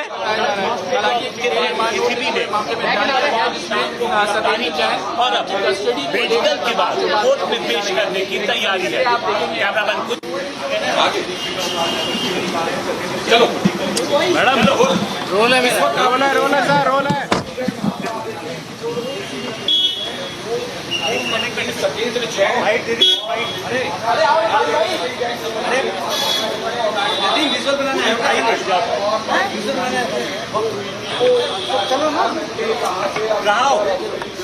मैं यही हूँ आप बोलना स्टार्ट करो बोलो इस वक्त हम एसीबी दफ्तर के ठीक and this 5 other people who are arrested by the anti-corruption branch in this regard are being taken for the medical examination according to the sources, and as you can see they are taking all the 6 accused in the corruption case to the medical examination, and following that only they will be produced before the Rouse Avenue court today, and it will be a special court of special MPMLA court, and they all will be produced there. It is a case which pertains to year 2022 when this corruption scandal happened, and this corruption scandal is a total of 17 crore rupees in which they have taken a kickback payments from the firms who were awarded the tender. I want to tell our viewers the name of the firms are Eurotech Environment Private Limited, and the other name is AN Enterprise, and these are the visuals. As you can see on Republic's camera, for the first time Satendra Jain is sitting in the police van and they are heading towards the nearby hospital for the medical examination. Republic is showing you the live visuals. We are following the police van which are taking all the 6 accused to the hospital, and after that only they will be taken to the Rouse Avenue court so that they can be produced before a magistrate. And these are the live visuals which we are showing you first on Republic, and they are accused of a major scandal of a floating tender by the DJB. Kickback payments were received by them, and I am showing you the live visuals. They have taken 17 crore rupees as kickback payments, and now anti-corruption branch officials are taking them to the nearby hospital for the medical examination, and following which they will be produced before the court. And you can see that all these 6 accused name goes by, first is former Delhi Water Minister Satendra Jain, the other is Delhi Jalboard CEO, the then Delhi Jalboard CEO Udit Prakash Rai, former DJB contractual consultant Ankit Srivastava, Nagendra Yadav, who is the proprietor of AN Enterprises, and Raja Kumar Kora, he is the owner of Eurotech Environment Private Limited, which is a major firm who got awarded the tender of revamping the 4 STPs in the national capital in 2024. And these are the visuals. Republic is the only channel which is showing you the live visuals of former health minister and water minister being taken to the hospital and for the medical examination, and the anti-corruption branch will be producing them before the court post lunch after the medical examination is done.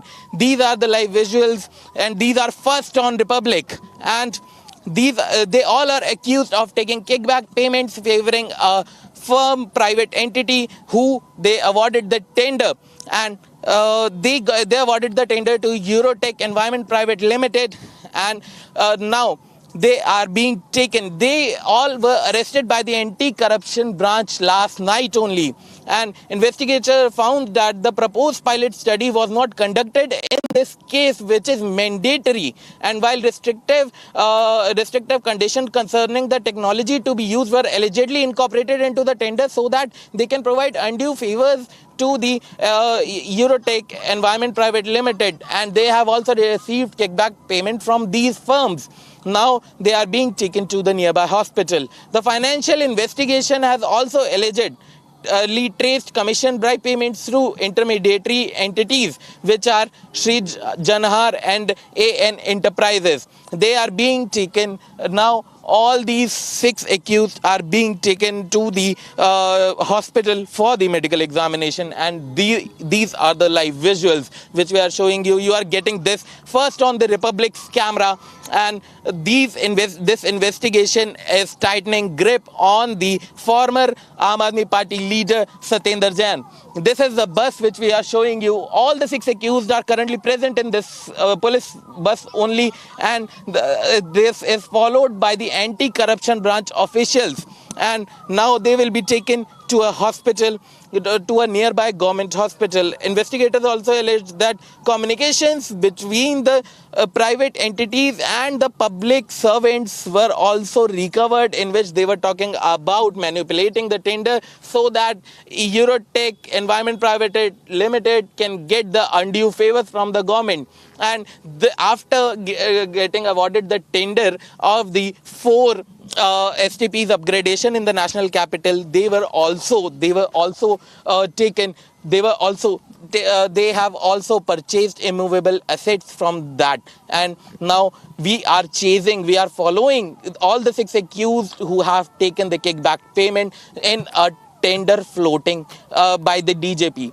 And now the then DJP CEO Udit Prakash Rai has also taken rupees 1.52 crores in his account directly from the intermediaries entities of the Eurotech Environment Private Limited, which are AN Enterprise and the Sri Janhar Enterprise. These two also joining us intermediaries live on this. Atul, do we have any news? What exactly is the ACP demanding? Since you're outside the ACP office right now, do we have any news on what they are demanding? Police remand, judicial remand, or both?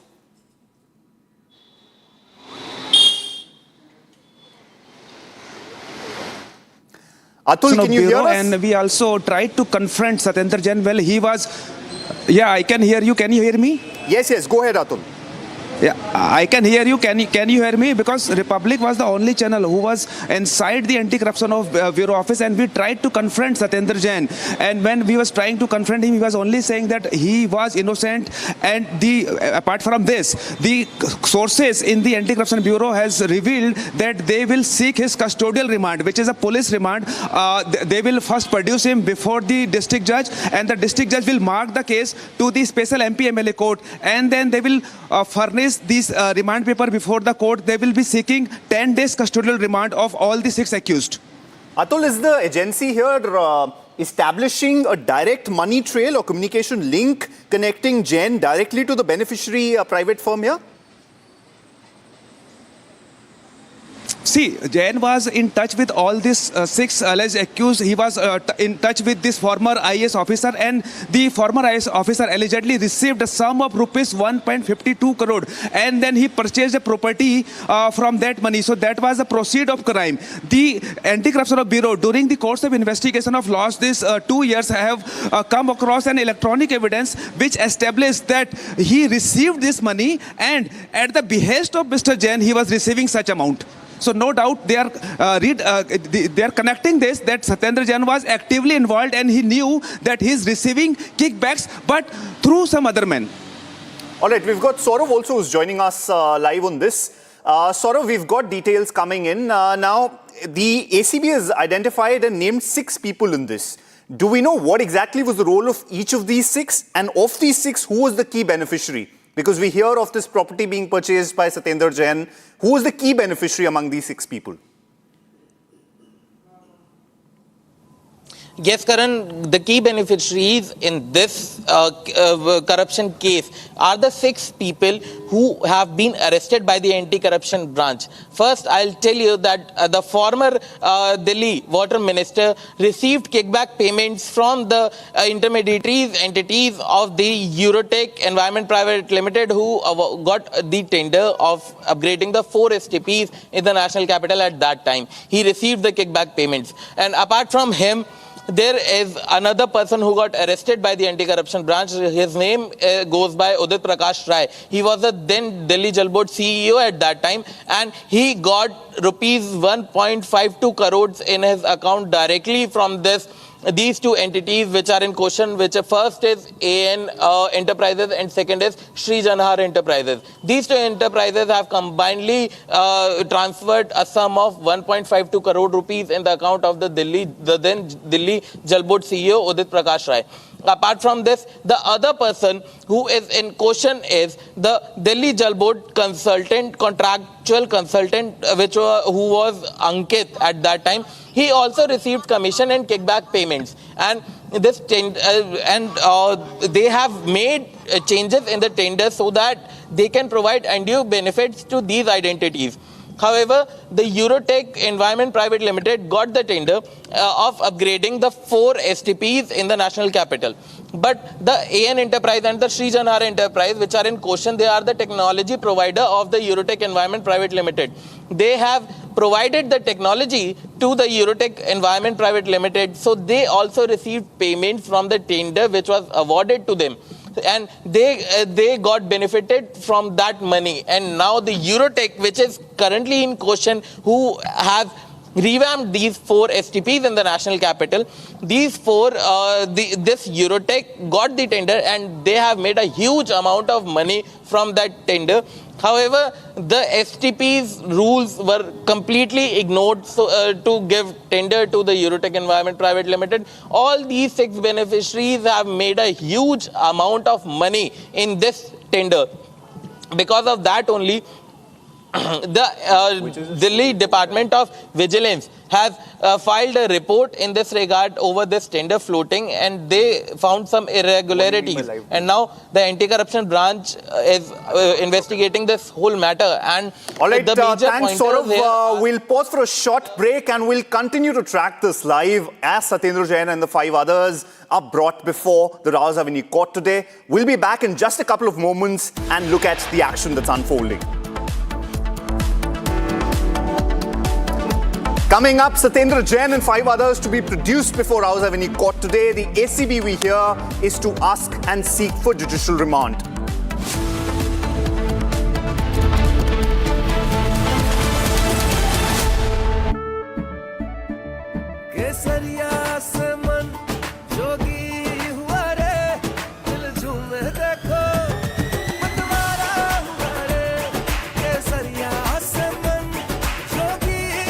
हर पल मनाओ केसरी त्योहार। विमल, बोलो जुबान केसरी। चमकी चाट से क्या बना है? आलू चाट या फ्रूट चाट, स्वाद बढ़ाए चमकी चाट। क्या बात है? स्वादिष्ट पकोड़े और फरसान, अरे चमकी चाट है इसकी जान। असली स्वाद सिर्फ चमकी चाट।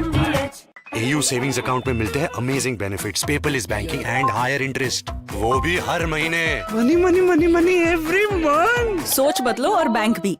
कुछ तो सस्ता लो, सब बढ़िया लो। इसमें क्या खास बात है? थोड़े में ज्यादा स्वाद, यही तो है इसकी खास बात। राजा आरती और मसाला।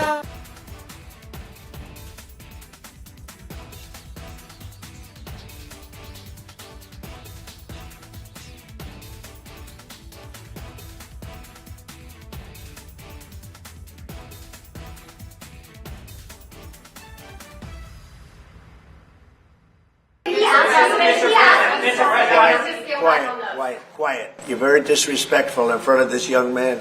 We can't go around and protect all of these countries, especially when they're not there to help us.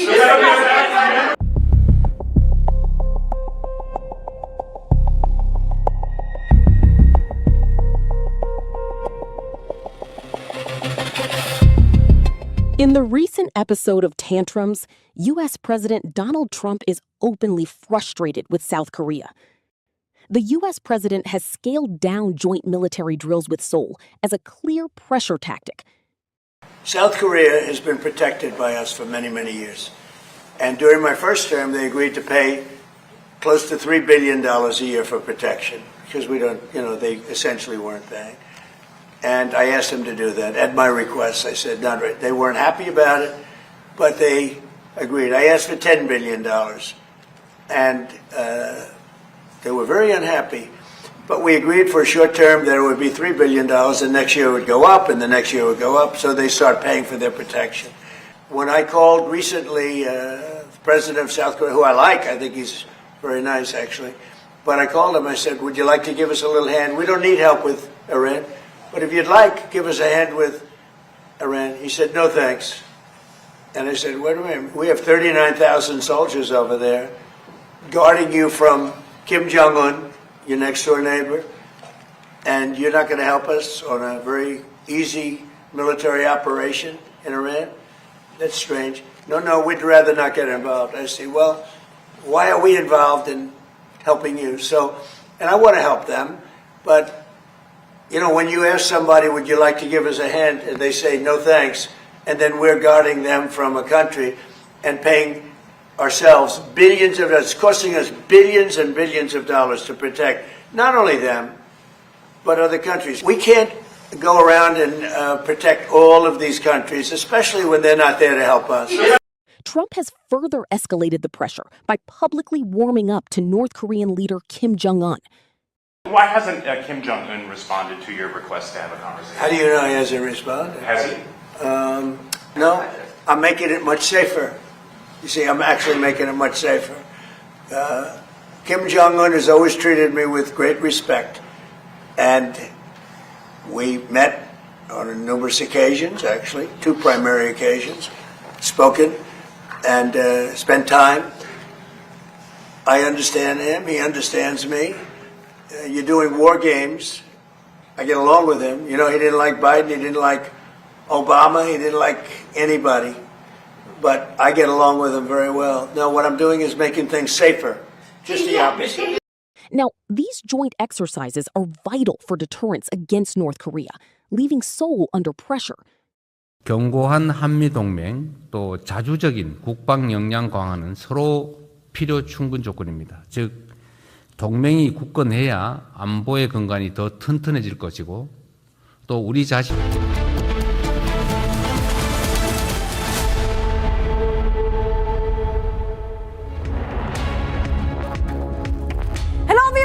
A very good morning. We are live and we are breaking. I'm Shivangi Shukla getting you the latest coming in. We're getting back-to-back breakings today. We'll get to all those details and the latest developing stories, but the headlines first. Let's get started.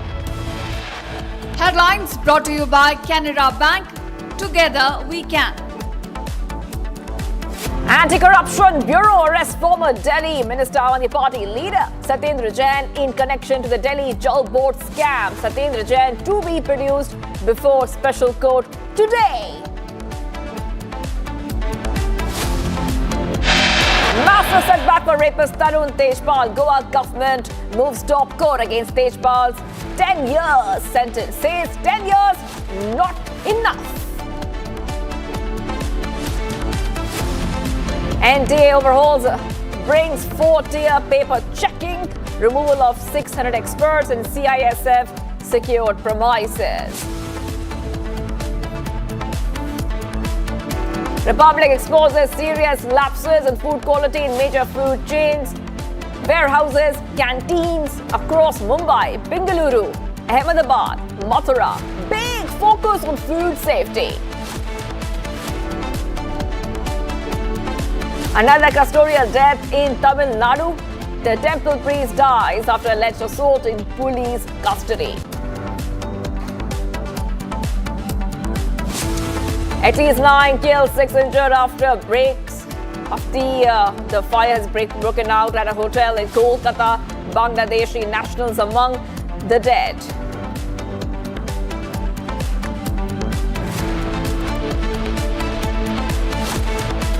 And viewers, we get to the biggest story we're tracking right now. That is right. The Aam Aadmi Party leader and former Delhi Water Minister Satendra Jain has been arrested by the anti-corruption branch as the main accused in a major corruption case. So this is the breaking news and a developing story. This is involving alleged large-scale irregularities and manipulation of Delhi Jalboard sewage treatment plant upgradation tenders. Now the ACB also arrested 5 others in connection with the case, which alleges tender conditions were rigged to favor a particular company, leading to criminal conspiracy and substantial loss to the government exchequer.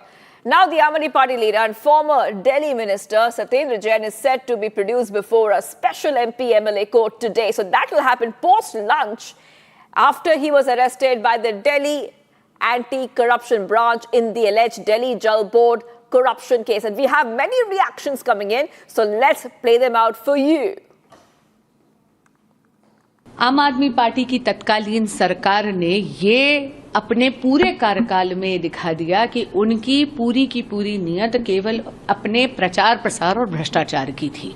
आपने देखा होगा कि आम आदमी party की सरकार के पूरे कार्यकाल में एक भी एसटीपी प्लांट दिल्ली में नहीं लगा और जो पब्लिक का पैसा था, जहां पर जल भराव से दिल्ली को बचाना चाहिए था, उस पैसे का इस्तेमाल कर जहां पर एसटीपी प्लांट्स लगाकर दिल्ली में सुएज ट्रीटमेंट के और प्रावधान करे जाने चाहिए थे, जहां पर यह सुनिश्चित करा जाना चाहिए था कि यमुना जी और मलिन ना हो बल्कि और स्वच्छ हो, ये पूरा का पूरा पब्लिक मनी स्कैम के माध्यम से तत्कालीन आम आदमी पार्टी और आम आदमी पार्टी के नेताओं ने खुर्द-बुर्द कर दिया।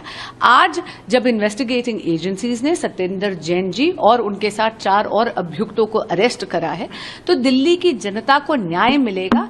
ये एक बार पुनः एक आशा की किरण जनता के जहन में जरूर जगी है।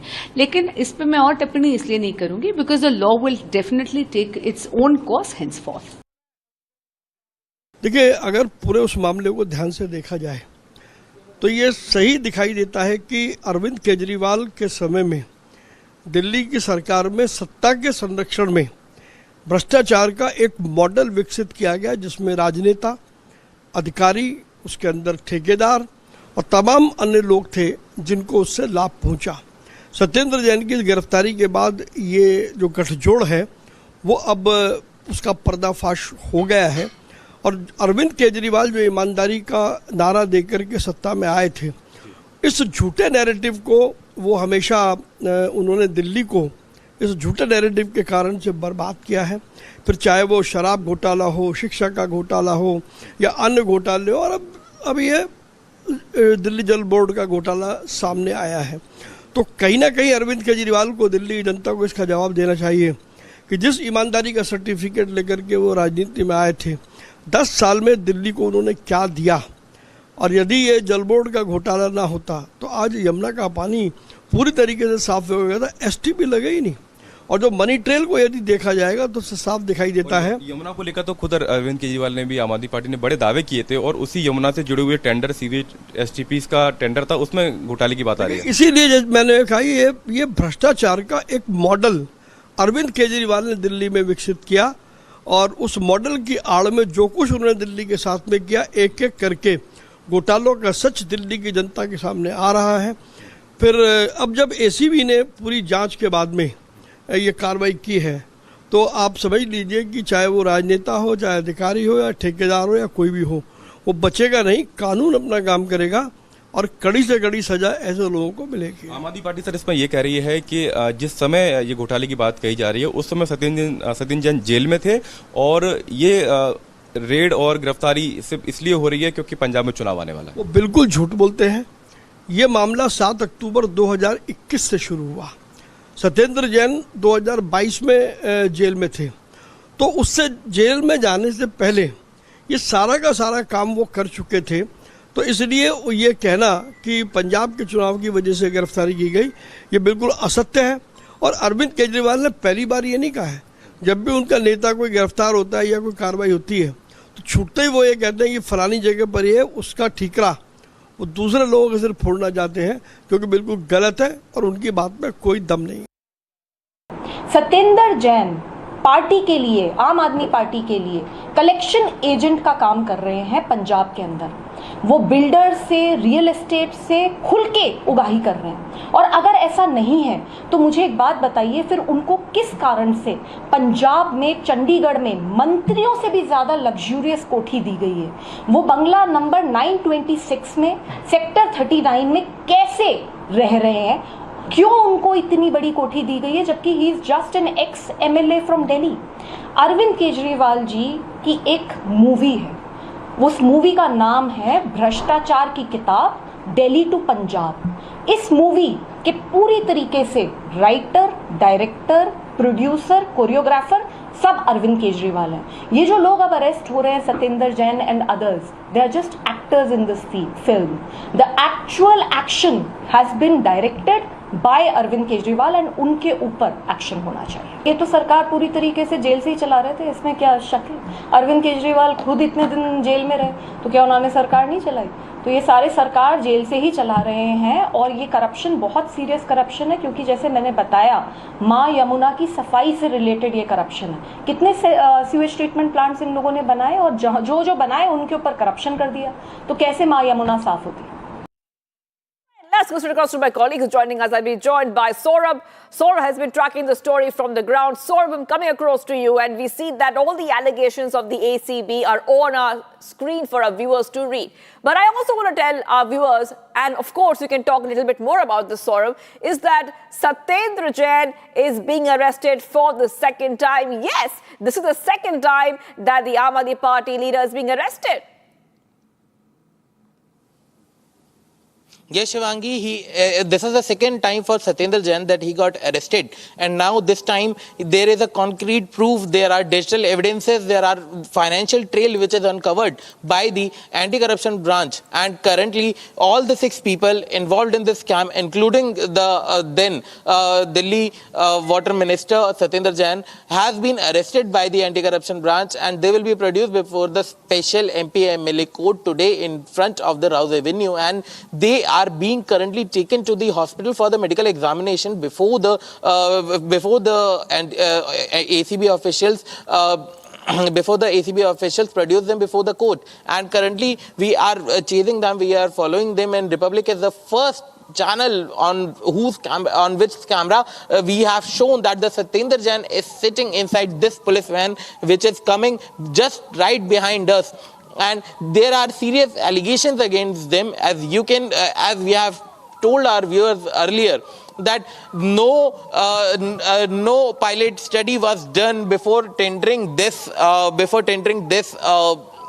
project to the Eurotech Environment Private Limited. They have provided undue benefits to them. They have made changes in the tender itself. Right. That they have restricted technology process. Because I'm being joined by Atul as well. I want to go to Atul, who's also tracking the story from the ground. And Atul has been speaking to some sources about the allegation, the proof that the authorities have had. Yes, Atul, over to you. What are the proof and the evidences that the authorities have got against Satendra Jain and others? Well, complaint in this regard was filed by the Vigilance Department. Based on the complaint of the Vigilance Department, the Anti-Corruption Bureau filed a case against Satendra Jain and others. There are allegations that the tender was of upgradation of sewage treatment plant, and a sum of rupees 1.52 crore rupees was sent directly into the account of a former IAS officer, and this was being done at behest of Mr. Jain.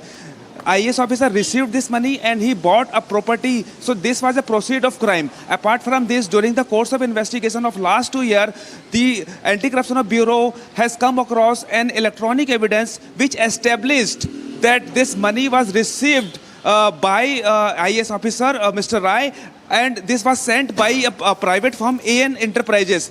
The tender policies were designed in a manner that was favoring 2 particular private firms, and they both were in touch with Mr. Jain. So no doubt there were kinds of allegations that Mr. Jain was receiving money from these 2 firms, and the rules and regulations were flouted. And now, when I was trying to speak to Mr. Jain inside the Anti-Corruption Bureau, he was saying that he is innocent. But the sources in the ACB were telling that when he will be produced before the court, they will seek his custodial remand of 10 days.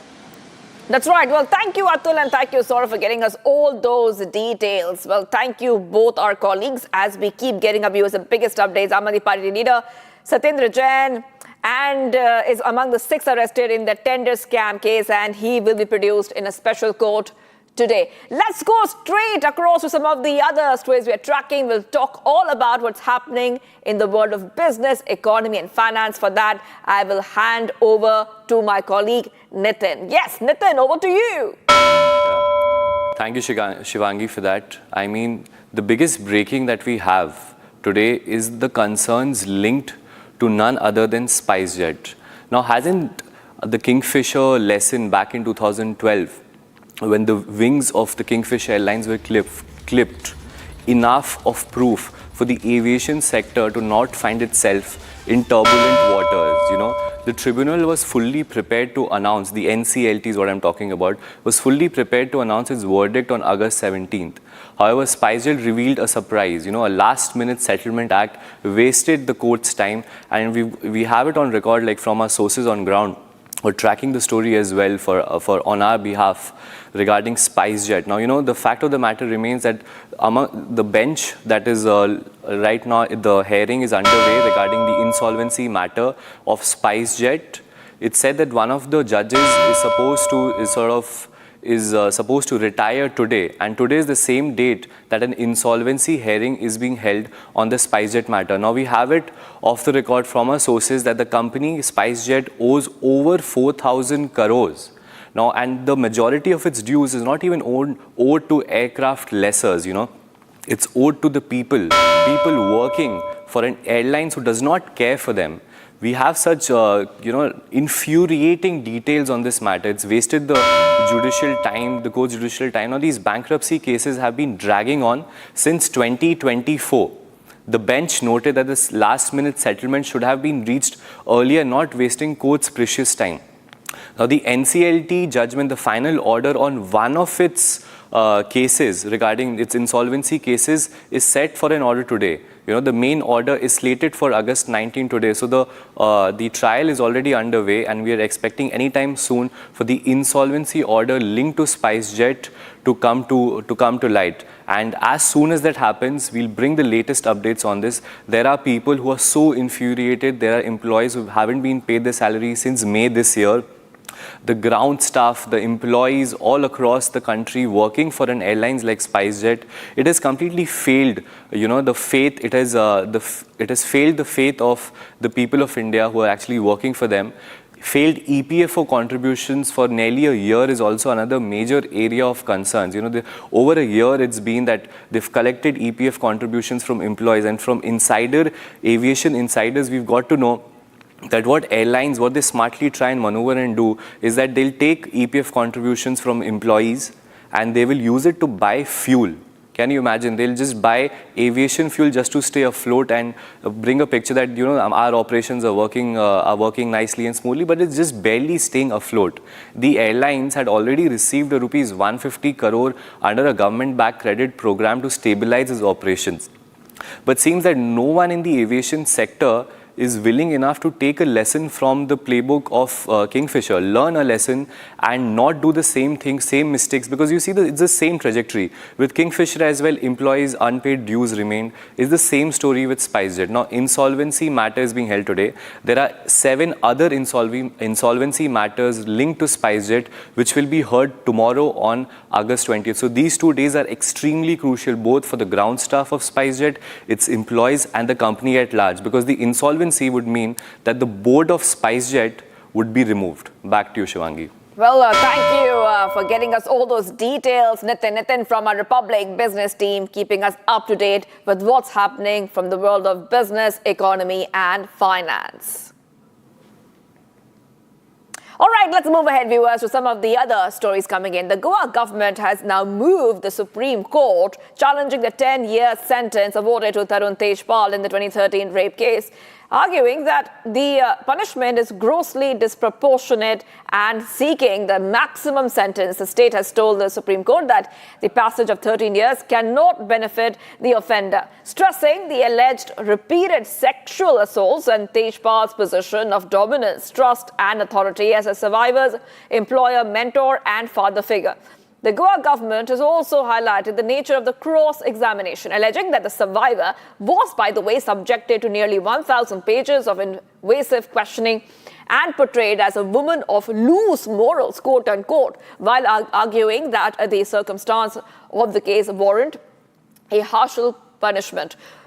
Okay, Sarthak is joining us. Viewers, let's go across to my colleague Sarthak, the Goa government moving to Supreme Court seeking enhancement of the sentence.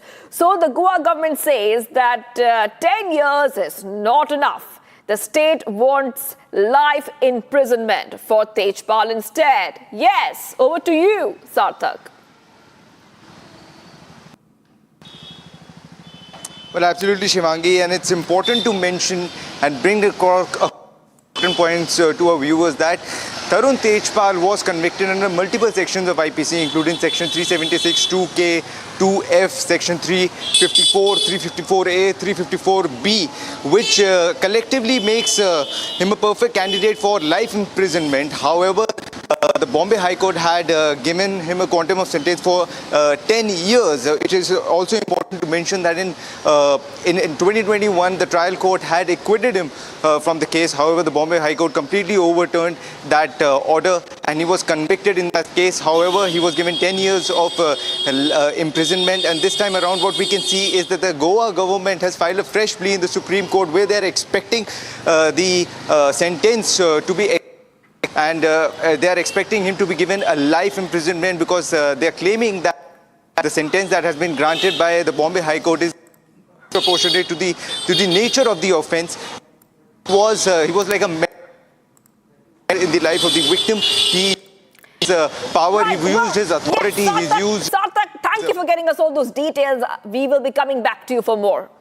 All right, viewers, we're taking a short break. Do not go anywhere. At least 9 killed and 6 injured after a fire breaks out at a hotel in Kolkata. Bangladeshi nationals among the dead. This is one of the developing stories we're tracking here. Stay tuned. We're live and breaking.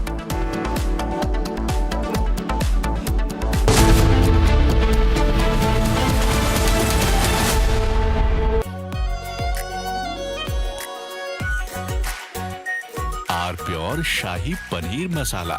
Delicious, healthy, every day. I wake up wearing someone else again. Don't let it slip. I'm losing control. I don't wanna be safe anymore. Underneath there's a Finding myself. That's my moment of Sarah. चमकी चाट से क्या बना है? Sandwich लस्सी और छाछ हर घूंट में चमकी चाट, ड्राई फ्रूट और दही बड़े। चमकी चाट से स्वाद बढ़े। असली स्वाद सिर्फ चमकी चाट।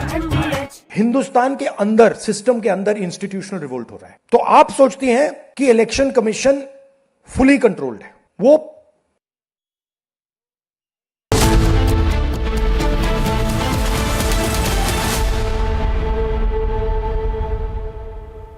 Welcome back, viewers. Beginning some unfortunate incident which has been reported. At least 9 people, including a child, they were killed after a massive fire broke out at a hotel in Kolkata this morning. The blaze erupted around 2 a.m. on a free school street near New Market, one of the city's busiest and most densely populated areas, trapping many guests inside the building and triggering a major rescue operation. According to the fire department, the Bangladeshi nationals were among those who died in the blaze. They had travelled to Kolkata for medical treatment. The preliminary investigation is continuing, finding that the hotel lacked basic fire safety measures. The FSL team is on the spot.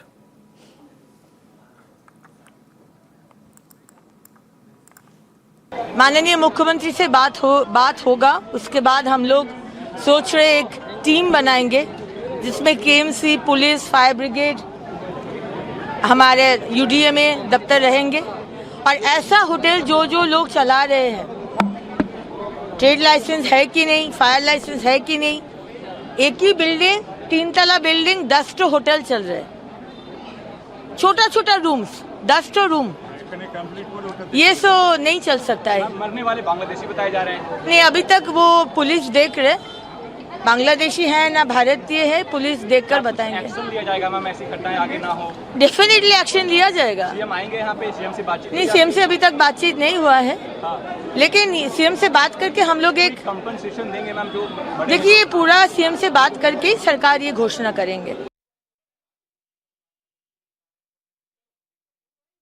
अभी situation तो आप जानते हैं, 9 लोगों का मृत्यु हो गया, तो बाकी 80 लोगों को हमारा डिपार्टमेंट वाला जो ऑफिसर है, फायर फाइटर है, उन्होंने बचा लिया और वो आसपास में वो जो रेस्क्यू सेंटर हुआ उधर है।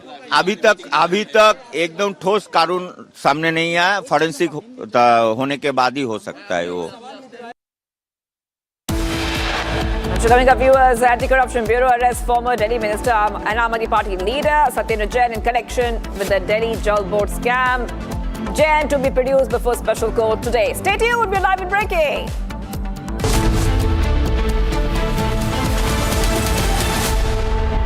AU सेविंग्स अकाउंट में मिलते हैं amazing benefits, paperless banking and higher interest, वो भी हर महीने। Money money money money every month. सोच बदलो और बैंक भी। आर प्योर सूजी पास्ता उबालो, मिलाओ और खाओ, 8 मिनट में तैयार। क्या टेस्ट है, सबका राजा R pure masala.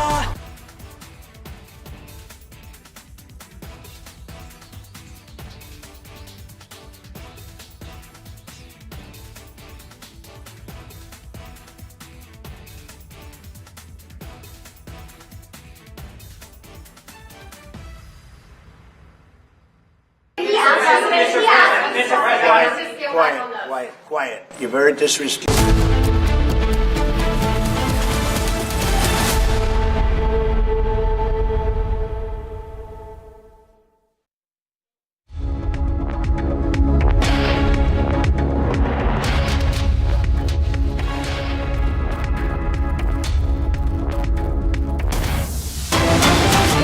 Breaking news coming in, viewers. Right now, politics over Modi's government census has escalated, and sources say Rahul Gandhi has warned of a Gen Z-style protest by OBCs expressing strong objection to the absence of an OBC column in census 2027. According to sources, Rahul has fumed over the omission and claimed that the Modi government will be forced to bow down to pressure if OBCs take to the streets. So back-to-back updates coming in here, viewers, on Republic TV.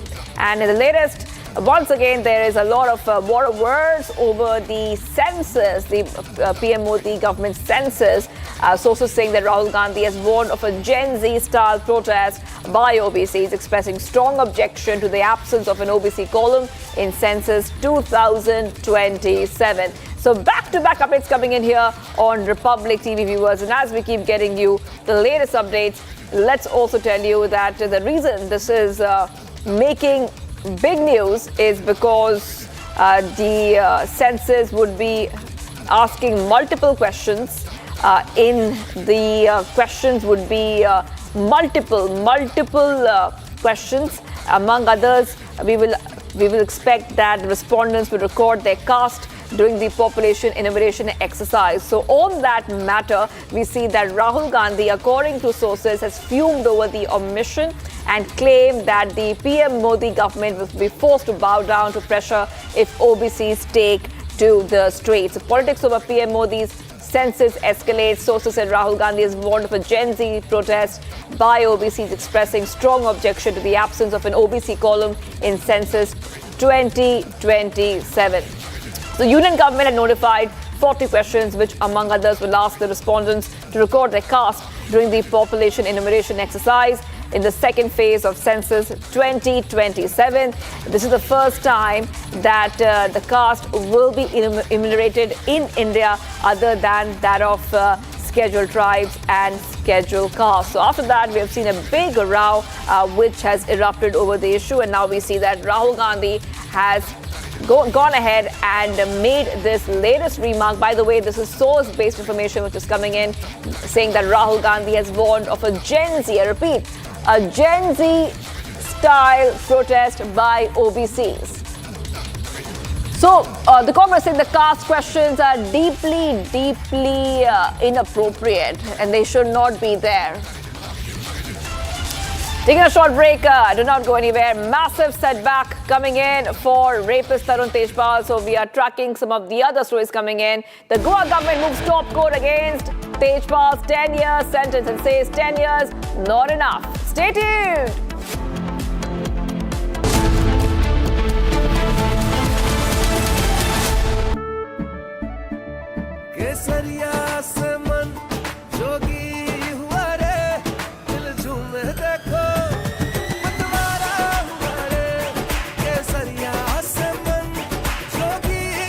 हर पल मनाओ केसरी त्योहार। विमल, बोलो जुबान केसरी। कुछ तो सस्ता लो, सब बढ़िया लो। इसमें क्या खास बात है? थोड़े में ज्यादा स्वाद, यही तो है इसकी खास बात। हिंदुस्तान के अंदर, सिस्टम के अंदर इंस्टीट्यूशनल रिवोल्ट हो रहा है। तो आप सोचती हैं कि इलेक्शन कमीशन फुली कंट्रोल्ड है। वो 3 साल पहले फुली कंट्रोल्ड है। चीफ इलेक्शन कमिश्नर के मैसेजेस मेरे पास आ रहे हैं। Head of intelligence system, senior judiciary, सारों के सारे रिवोल्ट कर रहे हैं, इंफॉर्मेशन दे रहे हैं हमें। तो जो कंट्रोल का सिस्टम था एक तरफ से, वो कोलैप्स कर रहा है अंदर से, क्योंकि लोगों को दिख रहा है कि जनता का प्रेशर अब ऐसा भयंकर आएगा, अगर हम इस रास्ते पे चलते गए तो हमारे लिए रिस्क हो जाएगा। आप क्या सोचते हो, अगर जनता को मालूम है कि इलेक्शन सिस्टम रिग्ड है और जनता की मतलब इकोनॉमिक प्रेशर, गरीबी, दर्द के कारण जनता में गुस्सा आ गया, आप क्या सोचते हो कि इलेक्शन कमिश्नर को डर नहीं लगेगा कल क्या होने वाला है? तो अब क्या हो रहा है, सिस्टम अंदर से ऐसे हिल रहा है पूरा। और मैं आपको ये बता दूं कि मेरे पास इंफॉर्मेशन आ रही है, सिस्टम मुझे इंफॉर्मेशन दे रहा है।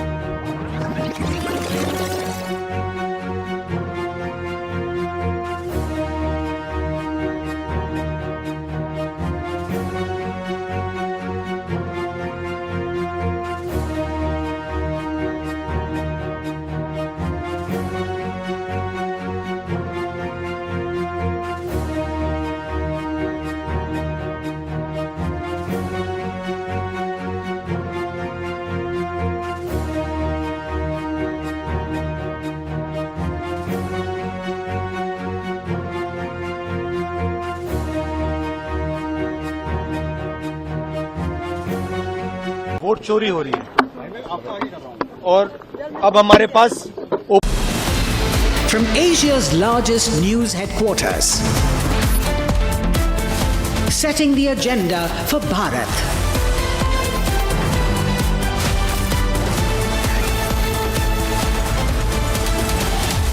You're watching Republic.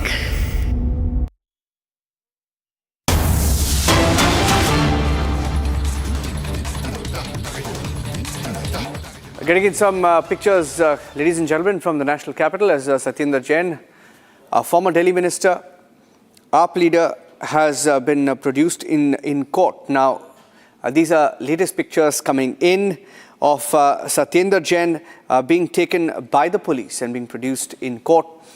And Satendra Jain arrested for another scam. He was earlier arrested and jailed for almost 18 months. That was in connection with another scam, this time around the Delhi Jalboard scam. That's the latest case in which he's been arrested along with a few officials of the Delhi Jalboard. He's been taken for a medical examination and he will be produced at the court in Delhi. That's the Rouse Avenue court. That's in a short while from now. Atul is joining us with details. Atul, give us details of what role he allegedly played in this particular case. Well, Satendra Kumar Jain used to be the minister during that time when this alleged scam took place. There was a tender of sewage treatment plant. The term and condition were designed in a manner in which these were allegedly favoring two private firms, and Satendra Jain was in touch with these two private firms. The former IAS officer received a sum of rupees 1.52 crore rupees, which he received into his account directly, and he used this money in purchasing a property. This money was sent by AN Enterprises, which was also in the process of getting the tenders. the vigilance department of the Delhi government lodged a complaint in this regard. Based on the complaint, the Anti-Corruption Bureau filed an FIR, and now, after conducting a thorough probe of around 1 year, they have arrested 6 persons, including Mr. Jain, former IS officer, and 4 aides. They will be produced before the special MP MLA court because Jain used to be an ex-MLA. And they will be seeking the custodial remand of 10 days. There is one particular electronic evidence which has established that IS Rai received a sum of rupees 1.52 crore. Based on this, the ACB will argue before the court. Okay. Now there's a second time that he's been arrested and he's in trouble. He's a very critical leader of the Aam Aadmi Party, someone who's also co-in charge of the Punjab elections, and the Aam Aadmi Party says he's picked up ahead of the Punjab elections. Now, what are the different charges that he faces outside of this case? Because he's got a history of cases that he, has been named in or has been investigated in or jailed for. Well, there are charges of criminal conspiracy. The FIR was lodged under sections of Indian Penal Code and the Prevention of Corruption Act. Earlier, he was facing charges of PMLA cases by the Enforcement Directorate, and now he is facing the charges of Prevention of Corruption Act and the criminal conspiracy, which is 120B of the Indian Penal Code.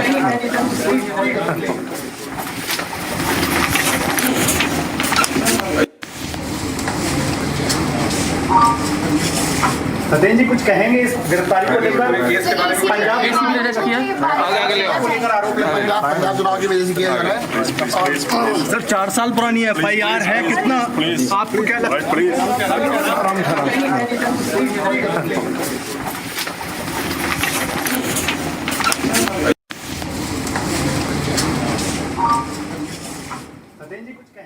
Okay, that's a visual of him being taken for he's in the court right now. That was him being produced in court. Earlier were the pictures of him being produced for a medical examination. Let's once again listen in. He was asked a few questions.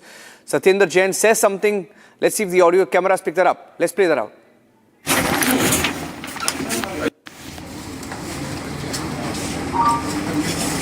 Satendra जी कुछ कहेंगे इस गिरफ्तारी को लेकर पंजाब पंजाब चुनाव की वजह से किया जा रहा है सर 4 साल पुरानी FIR है कितना आपको क्या लगता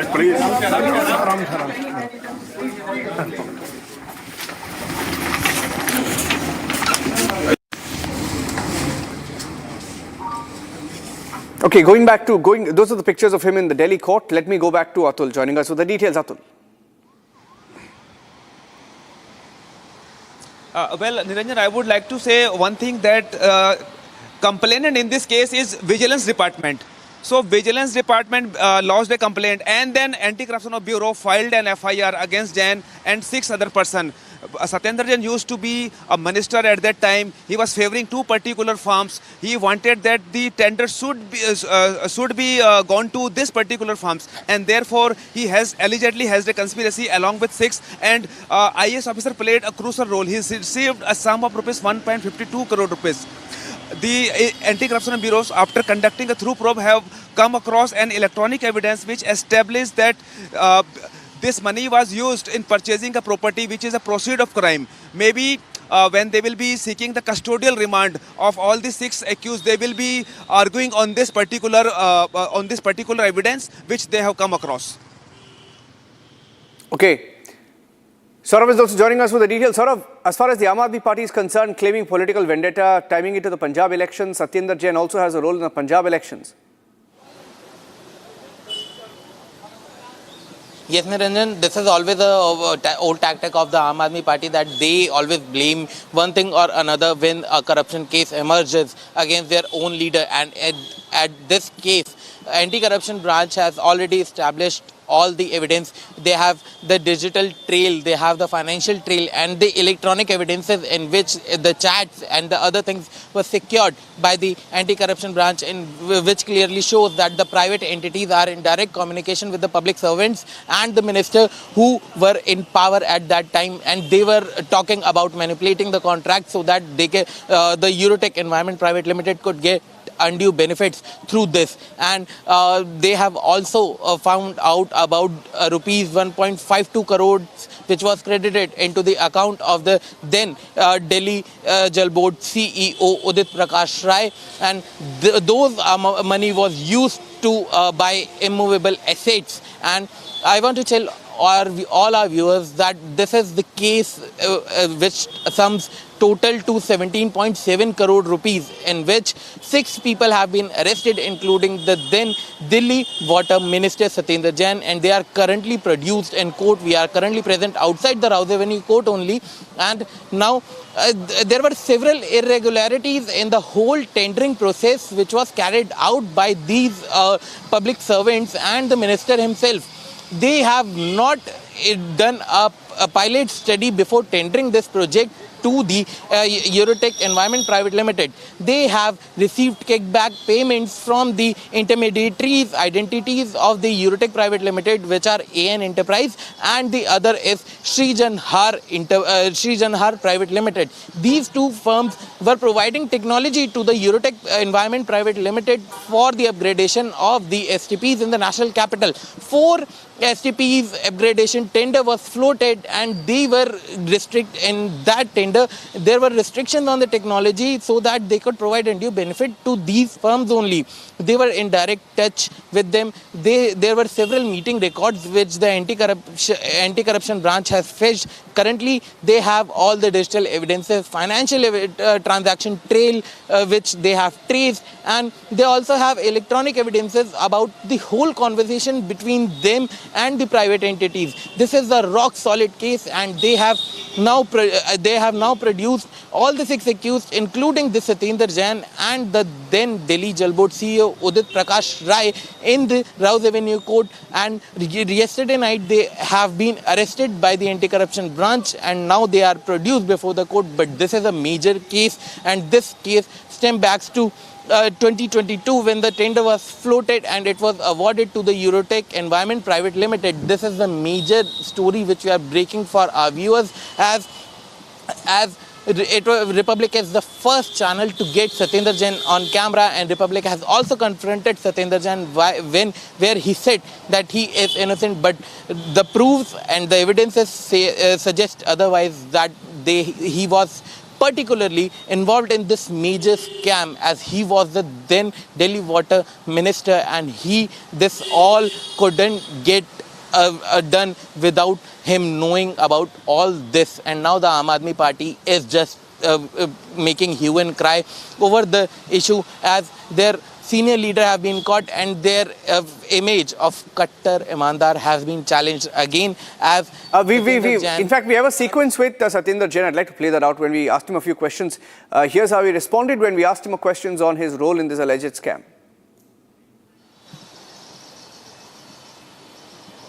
आपको लगा आप बच के निकल जाएंगे इससे? आपको लगा आप इतना बड़ा करप्शन करके बच के निकल जाएंगे सतेंद्र जैन? सर आपको लगा आप बच के निकल जाएंगे ऐसे इतना बड़ा स्कैम करने के बाद? सतेंद्र जैन आपको लगा आप बच के निकल जाएंगे इस स्कैम से?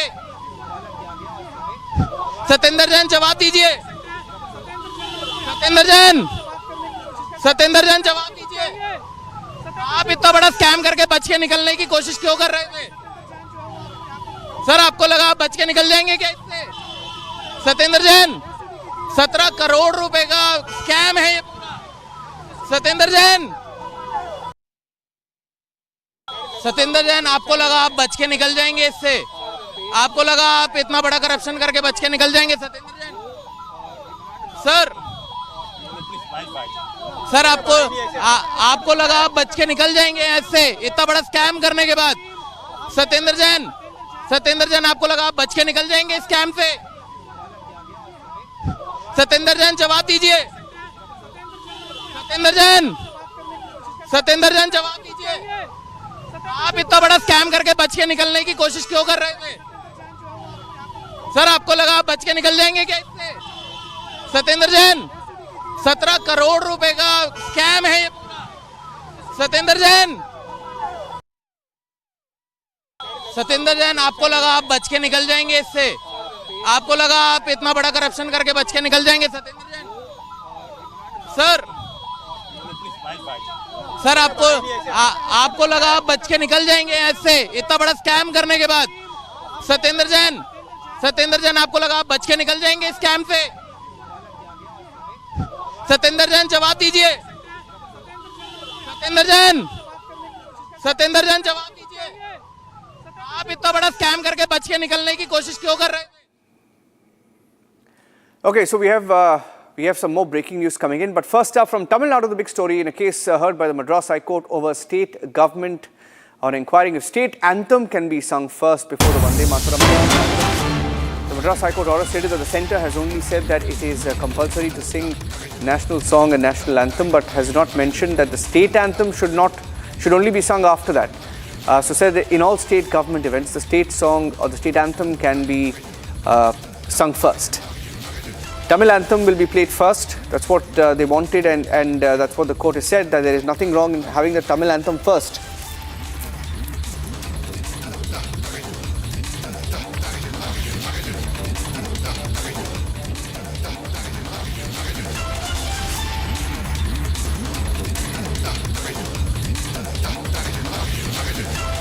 So that's the court order that's coming from the Madras High Court. We'll go across to Sharda to get more details.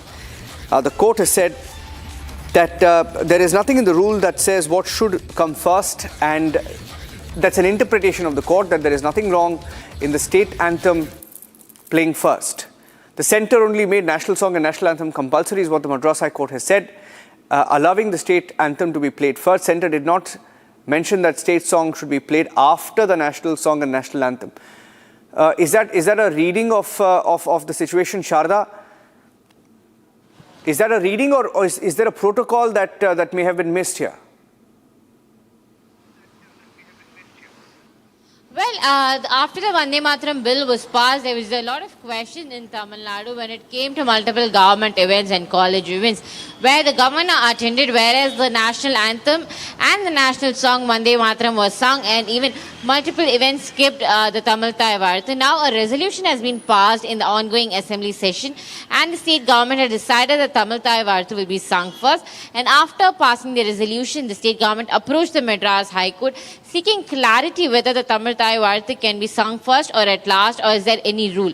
Whereas the Madras High Court has made it clear that the Vande Mataram bill does not say that the Tamil Taivarthu should be sung or not sung, or should be sung first or third. So it is up to the government's decision, and the Madras High Court said, being the state anthem, the Tamil Taivarthu should be sung first and can be opted to be sung first at any of the events, followed by the Vande Mataram, full 6 stanzas and the national anthem. And the same was followed during the Independence Day celebration, during the flag hoisting ceremony of the Chief Minister as well.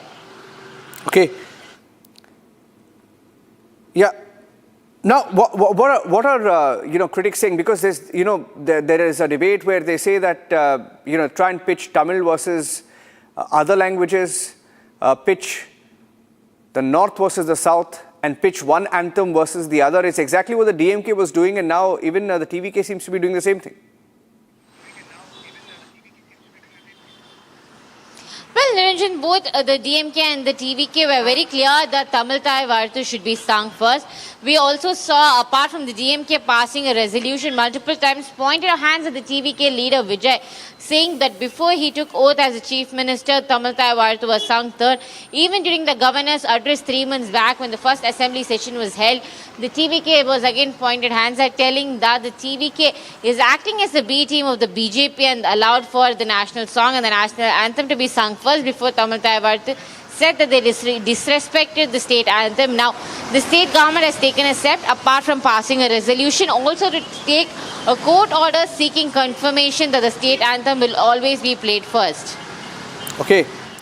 Thank you for joining us with those details. I have a video that's coming in from the national capital. I'd like to go across to that video next as we get you the breaking news updates of a Pakistan-based network. I have some more details coming in off that. I'd like to go across to that. Thank you for joining us with those details.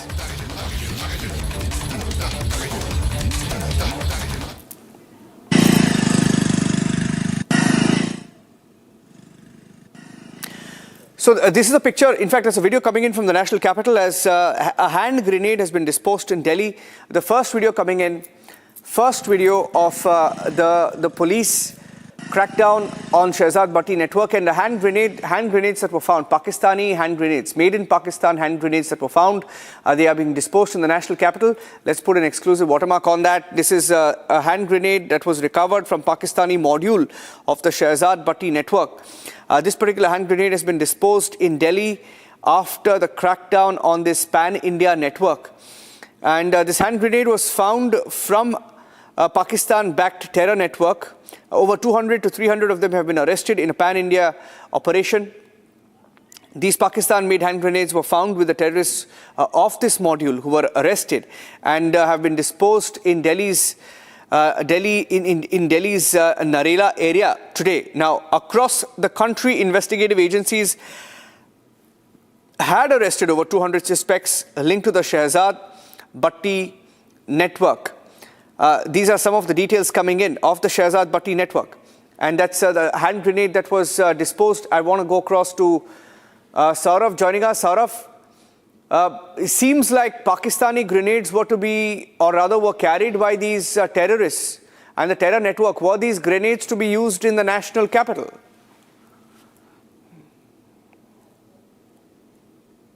In fact, not even in the national capital. Across 14 states in India, these hand grenades were about to be used by more than 250 people of the Shehzad Bhatti network who were arrested by the Indian security agencies on August 12 in a joint operation which is run by Delhi Police Special Cell and other investigative agencies. And now these hand grenades had a marking of Pakistan Ordnance Factory, which proves that these arms and ammunition were supplied from Pakistan to India to conduct the terror activities. And now the Indian security agencies have foiled the major conspiracy of the Pakistan, and once again more than 250 people have been arrested in this regard by the Indian security agencies. And these hand grenades, which were about to be used in the national capital along with 13 other states, have now been recovered from all these 250 people, and they are being disposed of in the Narela area. And it was this was carried out in an open area so that nobody could sustain any kind of injuries or no harm come to them. So that is why they have chose this location, and they have disposed all the hand grenades which were recovered from the 250 people who were detained and arrested by the Indian security agencies. They were backed by the Shehzad Bhatti terror network, who is backed by the ISI, Pakistan's ISI, which is their agency. And the major attacks were foiled and the major conspiracy unearthed by the Indian security agencies just ahead of the Independence Day. This is a major breaking which we are showing our viewers on Republic. And now the hand grenades which were recovered from the raids, they were being disposed of by the Delhi Police Special Cell in the Narela area out in the open, so that no one can sustain any kind of injuries during the time of disposal of such fatal hand grenades in the national capital, Niranjan. A few IPS officers, retired IPS officers on the phone line, because this network, there were arrests made from across the country, a pan-India network, and their modus operandi was to hire Indians to carry out terror attacks. Now that was their module. Can you take our viewers through the arrests that have taken place in different states? Which are the different states where these arrests have taken place, and how large was the network? Saurabh. There were several states in which these arrests took place on August 12, including Manipur, Gujarat, Delhi, Bengal and other states. There were a total of 14 states, and their modus operandi, they have resorted to a new technique, Niranjan, that they were recruiting the youths who were in need of money. They were dangling some easy money in front of them over the social media platforms. They hire and recruit these youths to conduct such activities in India, and there were more than 250 people which they have recruited. And this module was busted in a joint operation run by the Indian security agencies, including the Delhi Police Special Cell, RAW, IB, and other such agencies over an intelligence input. And their module was very clear that they were doing reconnaissance of several areas, military installations, police installations, and they wanted to choose their target and they wanted to attack their target on the occasion of Independence Day. But just right before the Independence Day, the module was busted on August 12th, and this is the major operation which was run by the Indian security agencies. As the whole network is dismantled now, more than 253 people have been arrested in this regard, and from their possession during the raids, CCTV cameras, live cartridges, pistols, hand grenades, IED materials, all of these things were recovered from them, and most of the weapons which were recovered from them had a Pakistan Ordnance Factory marking on it, which clearly shows that this is the evidence that these arms and ammunition were supplied from Pakistan via India to conduct terror activities only. And these are the major details of this case, and their modus operandi has been busted by the Indian security agencies, Niranjan. Details, those are pictures coming in of the Delhi police destroying some of the grenades. They claim these were made in Pakistan grenades that were recovered and now being destroyed. And that's it on this edition of the News in the Live Report. We'll take a break, coming back with some breaking news from the world of business. SpiceJet in big trouble. They're facing an insolvency petition. They've had a partial relief today. We'll tell you all about that. Stay tuned.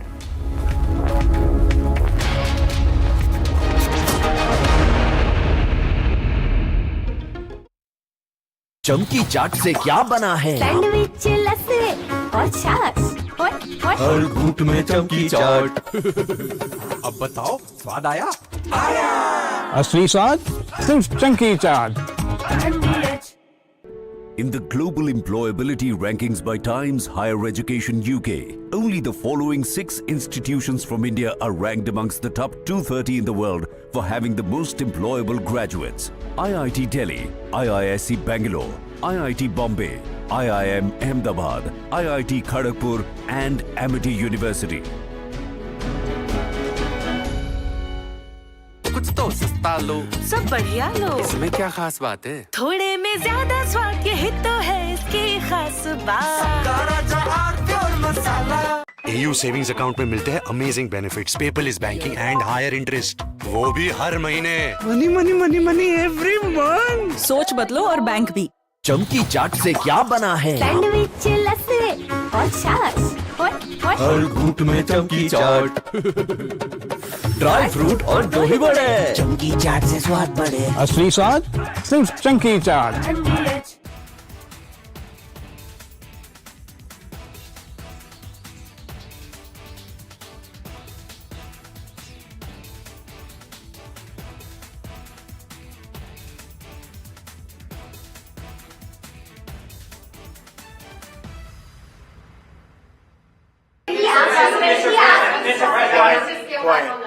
Quiet. You're very disrespectful in front of this young man. We can't go around and protect all of these countries, especially when they're not there to help us.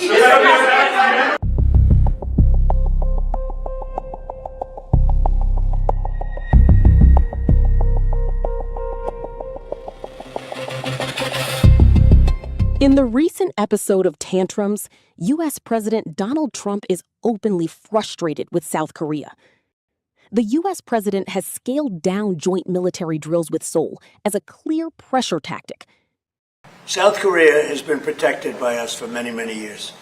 And during my first term, they agreed to pay close to $3 billion a year for protection, because we don't, they essentially weren't paying. And I asked them to do that at my request. I said, not right. They weren't happy about it, but they agreed. I asked for $10 billion, and they were very unhappy. But we agreed for a short term that it would be $3 billion, and next year it would go up, and the next year it would go up, so they start paying for their protection. When I called recently the president of South Korea, who I think he's very nice actually, but I called him, I said, would you like to give us a little hand? We don't need help with Iran, but if you'd like, give us a hand with Iran. He said, no thanks. And I said, wait a minute, we have 39,000 soldiers over there. And coming up on Bharat in 1 minute, an encounter took place between police and criminals in Ghaziabad, where two suspects who were habitual offenders were shot in their leg during their retaliatory firing. Police recovered weapons from the two suspects and an investigation on the incident is underway.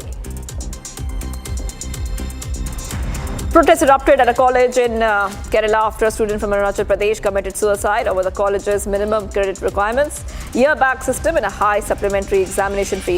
A 3-page suicide note written in English and Hindi was recovered by the cops and an investigation on the incident is underway. A uniformed police constable was beaten in public in Agra after the cop is allegedly involved in the ongoing dispute with his wife. Now, the incident reportedly took place outside the railway station where more than half a dozen people attacked the cop. The attackers were believed to be members of his in-laws family, and the incident has gone viral on social media ever since.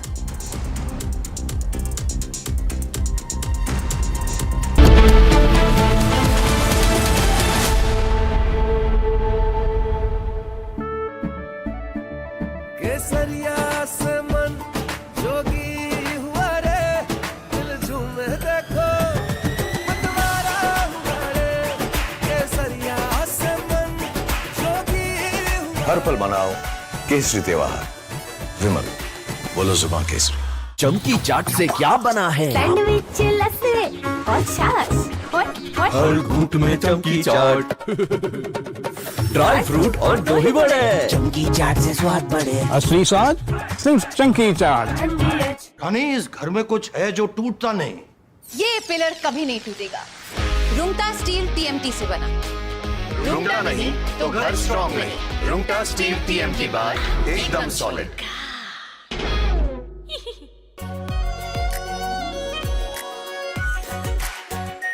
Are pure shahi paneer masala, delicious, healthy everyday. Hindustan के अंदर, system के अंदर institutional revolt हो रहा है। तो आप सोचती हैं कि इलेक्शन कमीशन फुली कंट्रोल्ड है। वो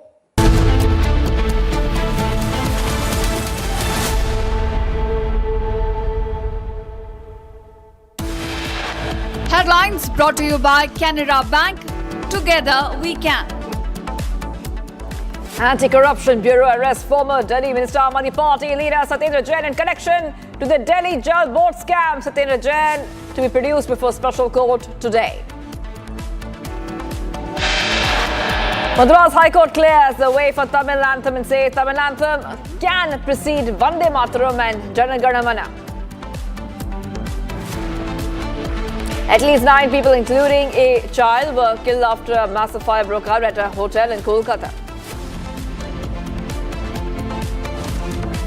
Major fake drug racket in Bengaluru by the enforcement wing of Karnataka's Food Safety and Drug Administration. Medicines worth over rupees 5 crore seized.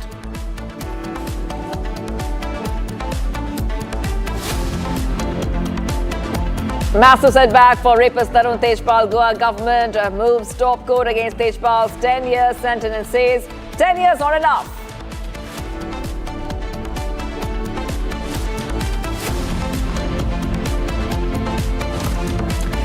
Viewers, a very good afternoon. We are live and breaking. I'm Shivangi Shukla getting you the latest coming in. Right now, we have a big breaking news coming in from the world of business, economy and finance. For that, I will hand it over to my colleague Nitin. Nitin, over to you. Right, Shivangi. We've been tracking the SpiceJet story, the insolvency matter that was up for hearing in front of NCLT today. Now, obviously, re-hearing has been scheduled for Monday, but the stock has started to respond. The investors are catching on with the reality of SpiceJet, which is barely staying afloat, using money meant for Provident Fund, not submitting it to the EPFO, redirecting it to, as per aviation insiders, to buy fuel just to stay afloat. Now, what's the problem here?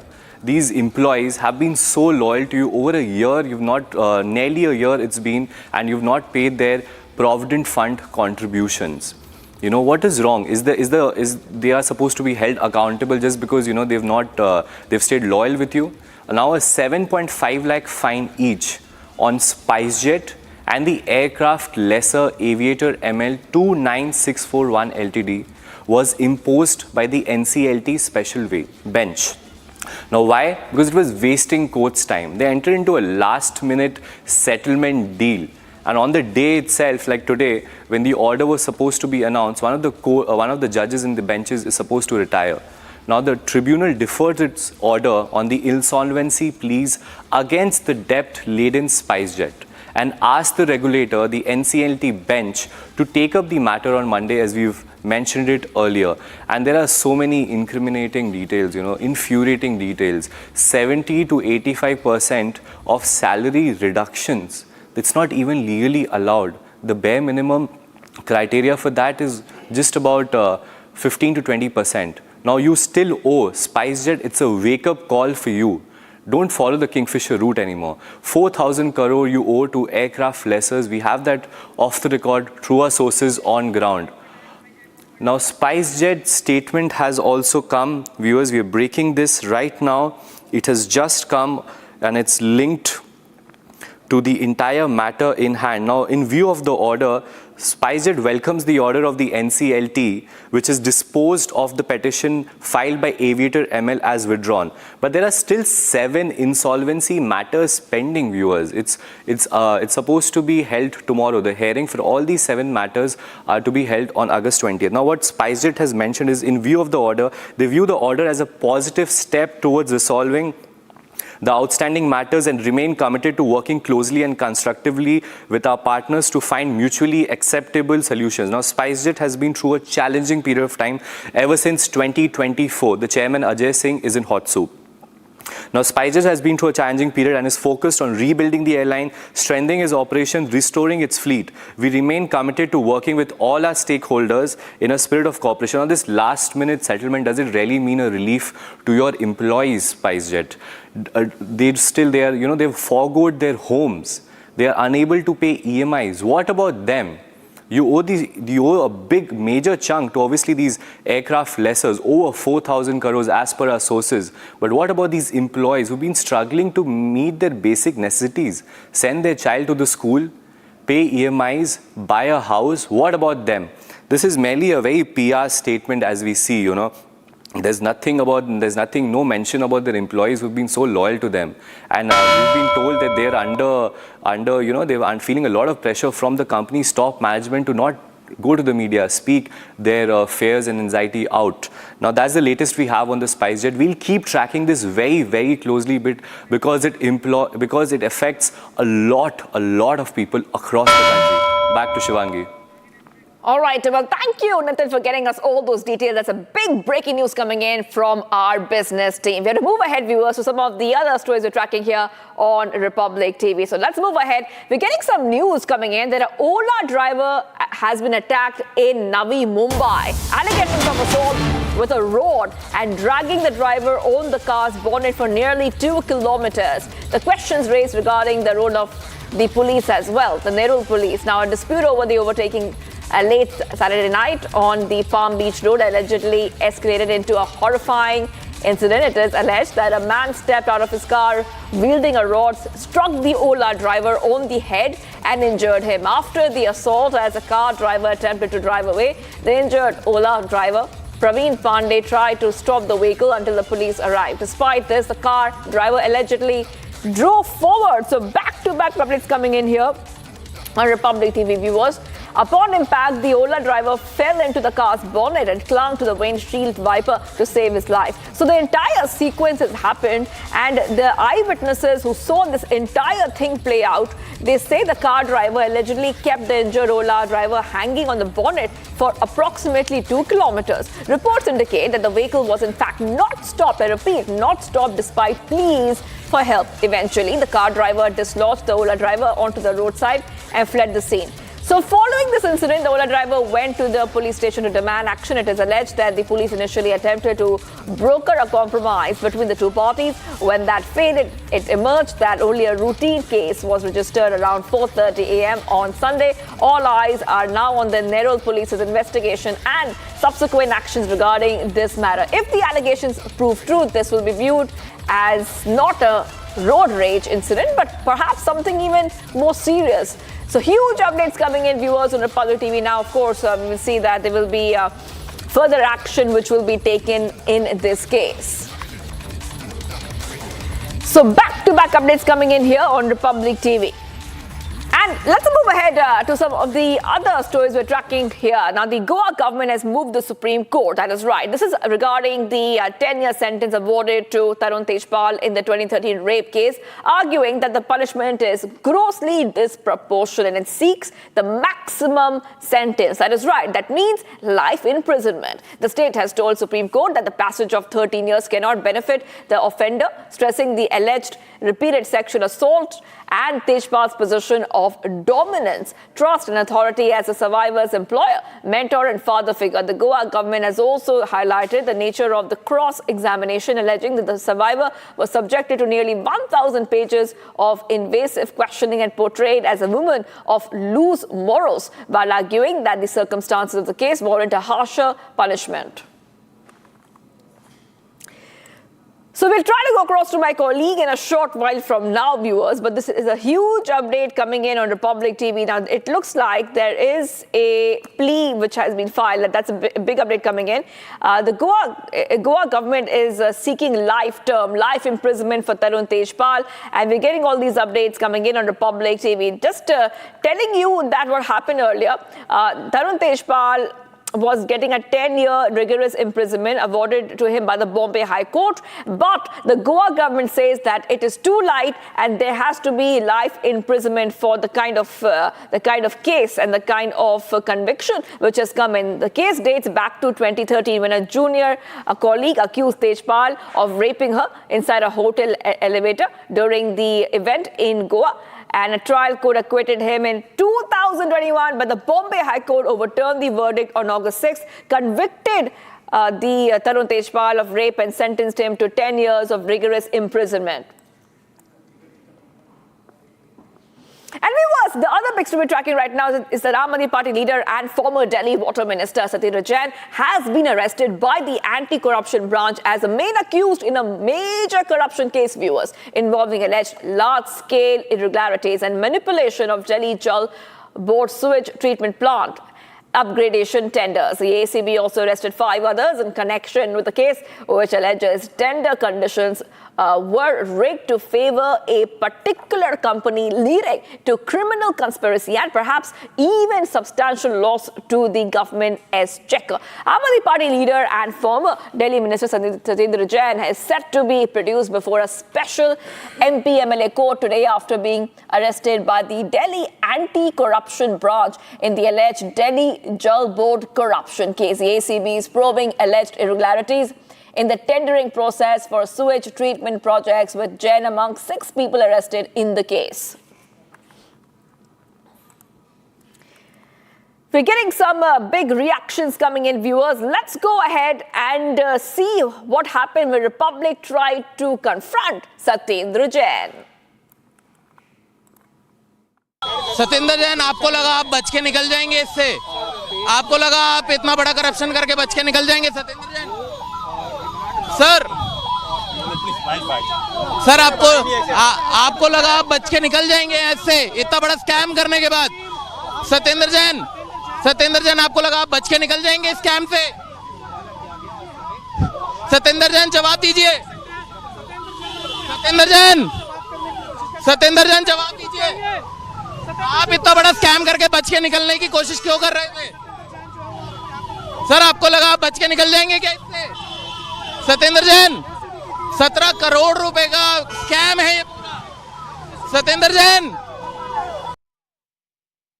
आम आदमी party की तत्कालीन सरकार ने ये अपने पूरे कार्यकाल में दिखा दिया कि उनकी पूरी की पूरी नीयत केवल अपने प्रचार प्रसार और भ्रष्टाचार की थी।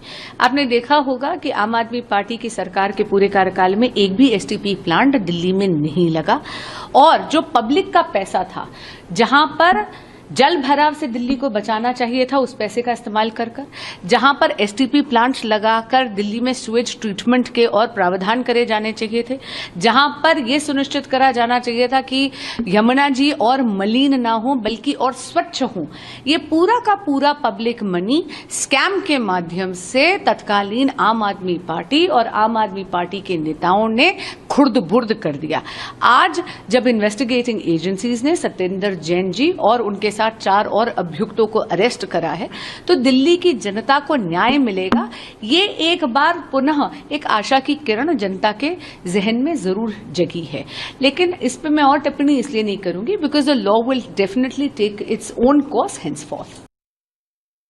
देखिए, अगर पूरे उस मामले को ध्यान से देखा जाए तो ये सही दिखाई देता है कि अरविंद केजरीवाल के समय में दिल्ली की सरकार में सत्ता के संरक्षण में भ्रष्टाचार का एक मॉडल विकसित किया गया, जिसमें राजनेता, अधिकारी, उसके अंदर ठेकेदार और तमाम अन्य लोग थे जिनको उससे लाभ पहुंचा।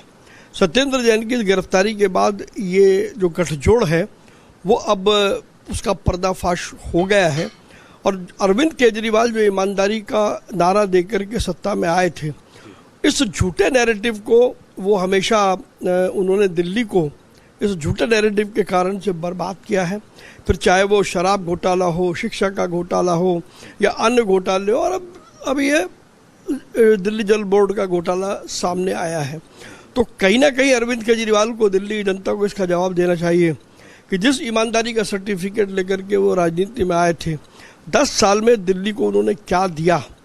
और यदि ये जलबोर्ड का घोटाला ना होता तो आज यमुना का पानी पूरी तरीके से साफ हो गया था, एसटीपी लगे ही नहीं। और जो मनी ट्रेल को यदि देखा जाएगा तो साफ दिखाई देता है। यमुना को लेकर तो खुद अरविंद केजरीवाल ने भी, आम आदमी पार्टी ने बड़े दावे किए थे और उसी यमुना से जुड़े हुए टेंडर, सीवेज एसटीपी का टेंडर था, उसमें घोटाले की बात आ रही है। इसीलिए मैंने कहा ये भ्रष्टाचार का एक मॉडल अरविंद केजरीवाल ने दिल्ली में विकसित किया और उस मॉडल की आड़ में जो कुछ उन्होंने दिल्ली के साथ में किया, एक एक करके घोटालों का सच दिल्ली की जनता के सामने आ रहा है। फिर अब जब एसीबी ने पूरी जांच के बाद में ये कार्रवाई की है तो आप समझ लीजिए कि चाहे वो राजनेता हो, चाहे अधिकारी हो या ठेकेदार हो या कोई भी हो, वो बचेगा नहीं। कानून अपना काम करेगा और कड़ी से कड़ी सजा ऐसे लोगों को मिलेगी। आम आदमी पार्टी सर इसमें ये कह रही है कि जिस समय ये घोटाले की बात कही जा रही है उस समय सत्येंद्र जैन जेल में थे और ये रेड और गिरफ्तारी सिर्फ इसलिए हो रही है क्योंकि पंजाब में चुनाव आने वाला है। वो बिल्कुल झूठ बोलते हैं। ये मामला 7 अक्टूबर 2021 से शुरू हुआ। सत्येंद्र जैन 2022 में जेल में थे, तो उससे जेल में जाने से पहले ये सारा का सारा काम वो कर चुके थे। तो इसलिए ये कहना कि पंजाब के चुनाव की वजह से गिरफ्तारी की गई, ये बिल्कुल असत्य है। और अरविंद केजरीवाल ने पहली बार ये नहीं कहा है। जब भी उनका नेता कोई गिरफ्तार होता है या कोई कार्रवाई होती है तो छूटते ही वो ये कहते हैं कि फलानी जगह पर ही है, उसका ठीकरा वो दूसरे लोगों के सिर फोड़ना चाहते हैं, क्योंकि बिल्कुल गलत है और उनकी बात में कोई दम नहीं। सत्येंद्र जैन पार्टी के लिए, आम आदमी पार्टी के लिए कलेक्शन एजेंट का काम कर रहे हैं पंजाब के अंदर। वो बिल्डर से, रियल एस्टेट से खुल के उगाही कर रहे हैं। और अगर ऐसा नहीं है तो मुझे एक बात बताइए, फिर उनको किस कारण से पंजाब में, चंडीगढ़ में मंत्रियों से भी ज्यादा लग्जूरियस कोठी दी गई है? वो बंगला नंबर 926 में, सेक्टर 39 में कैसे रह रहे हैं? क्यों उनको इतनी बड़ी कोठी दी गई है, जबकि he is just an ex MLA from Delhi?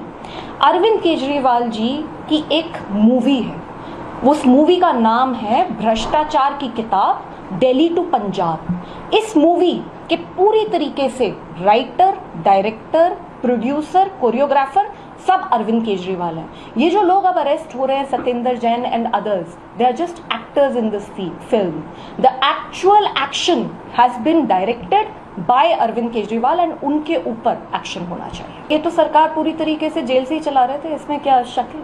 Arvind Kejriwal खुद इतने दिन जेल में रहे तो क्या उन्होंने सरकार नहीं चलाई? तो ये सारे सरकार जेल से ही चला रहे हैं। और ये करप्शन बहुत सीरियस करप्शन है, क्योंकि जैसे मैंने बताया, माँ यमुना की सफाई से रिलेटेड ये करप्शन है। कितने सीवेज ट्रीटमेंट प्लांट्स इन लोगों ने बनाए और जो बनाए उनके ऊपर करप्शन कर दिया, तो कैसे माँ यमुना साफ होती? देखिए, सत्येंद्र जैन जी पंजाब के को इंचार्ज हैं और चुनाव आने वाले हैं और बीजेपी ने अपना पैटर्न फिर से शुरू कर दिया है। लोग अब इन बातों को समझते हैं और कोई भी नहीं मानता जो सत्येंद्र जैन जी के खिलाफ ये झूठे मुकदमे कर रहे हैं। पहले भी इन्होंने सत्येंद्र जैन जी को झूठे केस में जेल में डाला था और जिस टाइम वो जेल में थे तब का ये घोटाला तथा कथित घोटाला बताया जा रहा है। और उस टाइम बीजेपी ट्वीट करके क्या कह रही थी, आपके देखिए, कह रही है राघव चड्ढा ने राजेंद्र नगर की कुर्सी पर बैठ जलबोर्ड का घोटाले को दिया अंजाम। तो अब किया उन्होंने राघव चड्ढा से कोई इन्वेस्टिगेशन? किया उन्होंने राघव चड्ढा को अरेस्ट?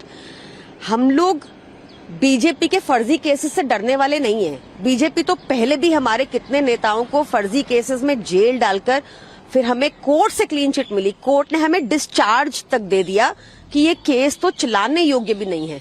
इस बार भी ऐसा होगा क्या? इनको लगता है कि लोग इनकी बात मानेंगे ऐसे? युवा इनसे नाराज है आज। क्या युवा इनसे इन बातों से जुड़ेगा? चंदा चोरी की इन्होंने लोगों की आस्था के साथ खेला। क्या लोग इन बातों को भूल जाएंगे? ऐसा नहीं होने वाला। मोदी जी को गवर्नेंस पे लड़ाई करनी चाहिए, हेल्थ केयर एजुकेशन पे लड़ाई करनी चाहिए। और अगर सच में एसीबी को और भाजपा को करप्शन पे एक्शन लेना है ना, तो रेखा गुप्ता के यहाँ चले जाएं, उनको और उनकी पूरी कैबिनेट को अरेस्ट कर लें। उन्होंने अभी 18 महीने की सरकार के अंदर करोड़ों करोड़ों का राइस घोटाला किया। उन्होंने अभी 18 महीने के अंदर 700 करोड़ का मेडिकल इक्विपमेंट स्कैम किया। उन्होंने अभी 90 करोड़ का साइकिल घोटाला किया, जहां आपने देखा होगा हमारे विधायक भी 4,000 की साइकिल जो थी वो 7200 की रेखा गुप्ता सरकार ने खरीदी और हमारे विधायकों ने ये दिखाया। तो अगर बीजेपी को ये सच में करप्शन के ऊपर एक्शन लेना है तो इन घोटालों की जांच करें, रेखा गुप्ता को अरेस्ट करें।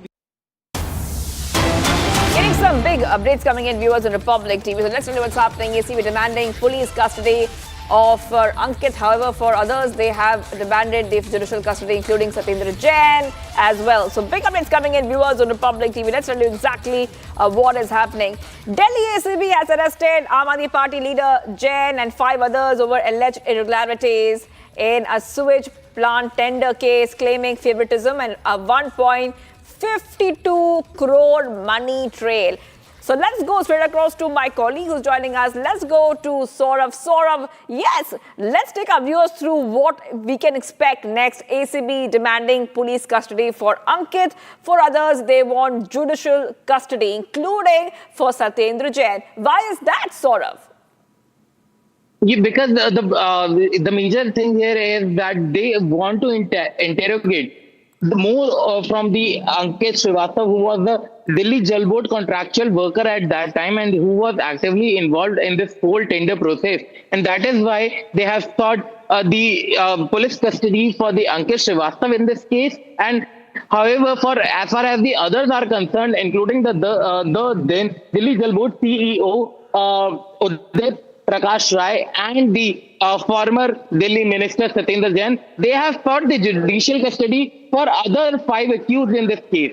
However, Satendra Jain's lawyer has also said in the court that the arrest was made against the law. There was no ground for the ACB to arrest the accused in this case, and the EDI has also filed a charge sheet back in 2025, and during that time also there was no arrest made by the ED. But this time the ACB has arrested the main co-conspirator Satendra Jain and the then Delhi Jalboard CEO. And this is the case when the police interrogation and the ACB interrogation has found enough evidence against all the accused, and that is why they have demanded the judicial custody for the Satendra Jain and the other 4 accused in this case. But however, there are some facts which are still to be verified against the DJP contractual worker Ankit Srivastava, which is in question, and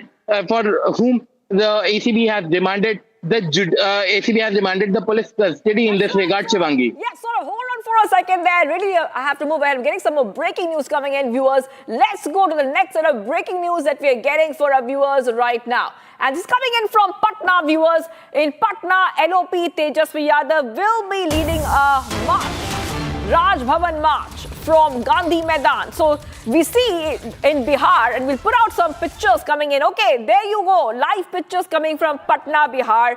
RJD leader and the Bihar LOP Tejasvi Yadav saying his party started a march to Raj Bhavan to protest alleged paper leaks and irregularities in the competitive examination. First on Republic TV, big breaking news coming in. Okay, let's go to my colleague Prakash, who's joining us. Prakash, if you could just help our viewers understand what are we seeing on our screens and walk us through these fresh breaking visuals which are coming in. Well, the RJD has staged a protest against the rise in unemployment, paper leak, and also the deteriorating law and order situation in Bihar. And the specific demand was pertaining to the bullet firing that was done from an AK-47 rifle in Siwan district earlier this month when the NEET protest took place. And that due to which Tejasvi Yadav is holding a protest here in Patna. And now they have crossed from the Dagbangala crossing to the income tax. That's right. Yes, Prakash, yes, go ahead. So we see that Yadav was hit out at the state government over the worsening law and order condition in the state. What has the government, Bihar government, replied back on this matter?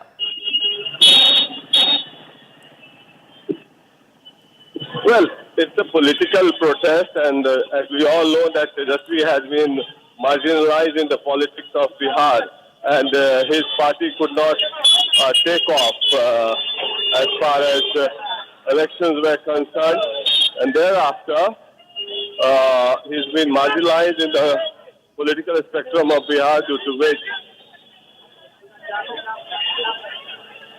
That's right. Okay, Prakash, editor Special Projects.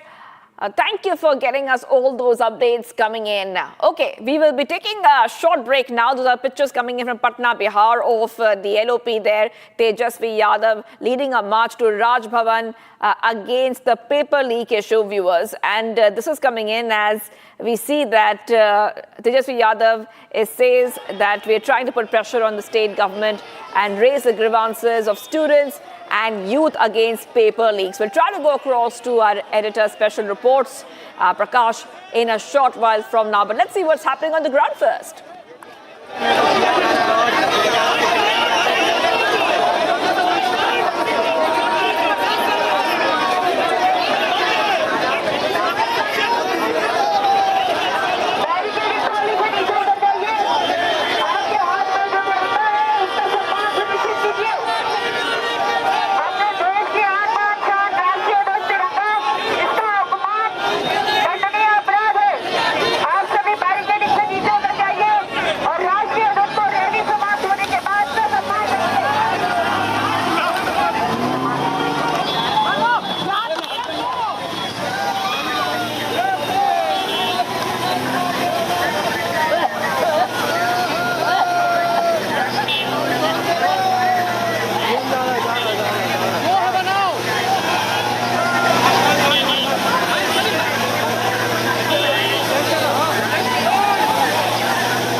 That a lot of water cannons are being used against the protesters who are from the side of the Bihar leader of opposition, RJD leader Tejasvi Yadav, his party marching to Raj Bhavan to speak about and raise the grievances of students and the youth against paper leak.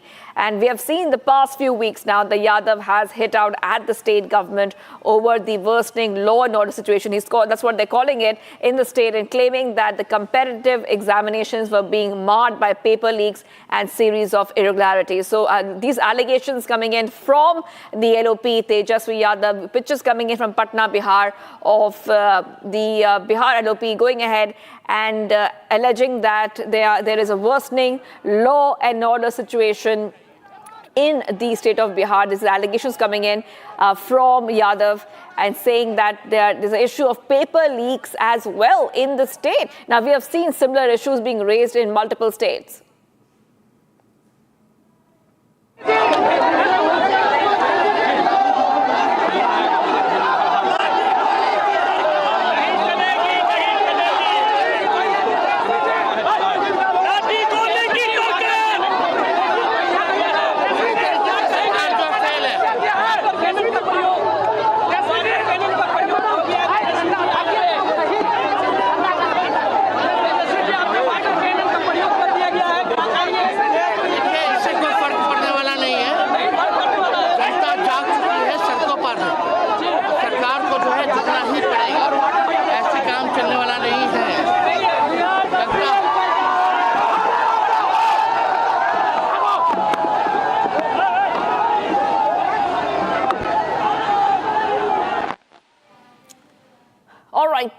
All right, we're getting these pictures coming in where we see that clearly the protesters there breaking barricades, water cannons being used against them. Police personnel have to use water cannons because the protests are getting bigger and bigger by the minute now. We're trying to get a reaction coming in from Tejasvi Yadav as well. Once we get that reaction, we'll tell our viewers exactly what he has said. But this is a planned protest of the RJD leader and the Bihar LOP, Tejasvi Yadav, who is marching to Raj Bhavan to protest what he says are paper leaks and irregularities in competitive examinations.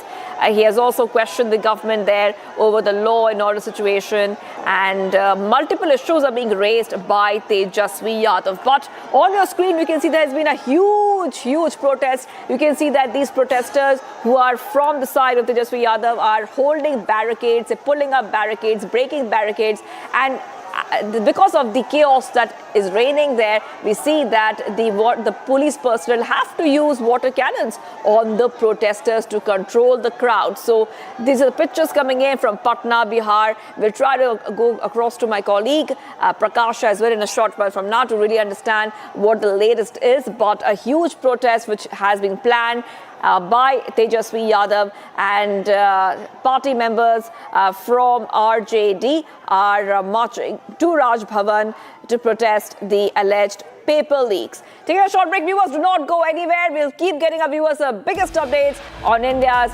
#1 news network, Republic. And the protests continue in Patna. We'll get our viewers much more coming right up.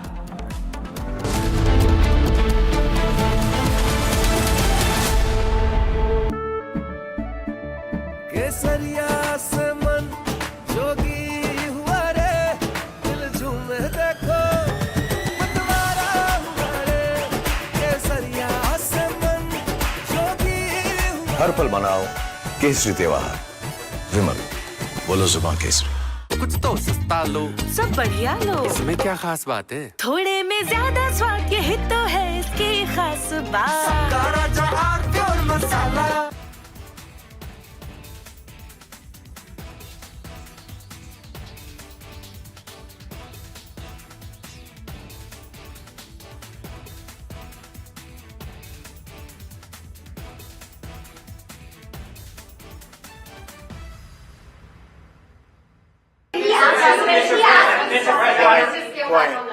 Quiet. You're very disrespectful in front of this young man. We can't go around and protect all of these countries, especially when they're not there to help us.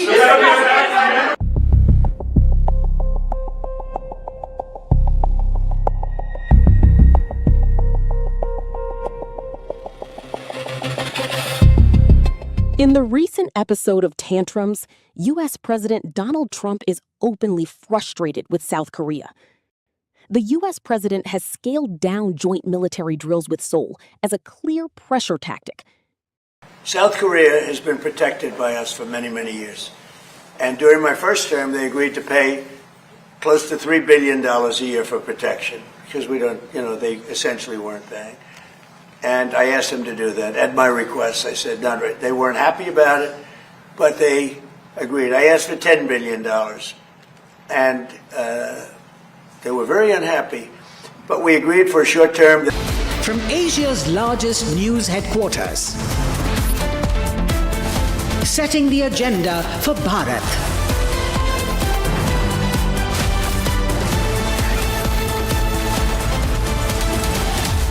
You're watching Republic.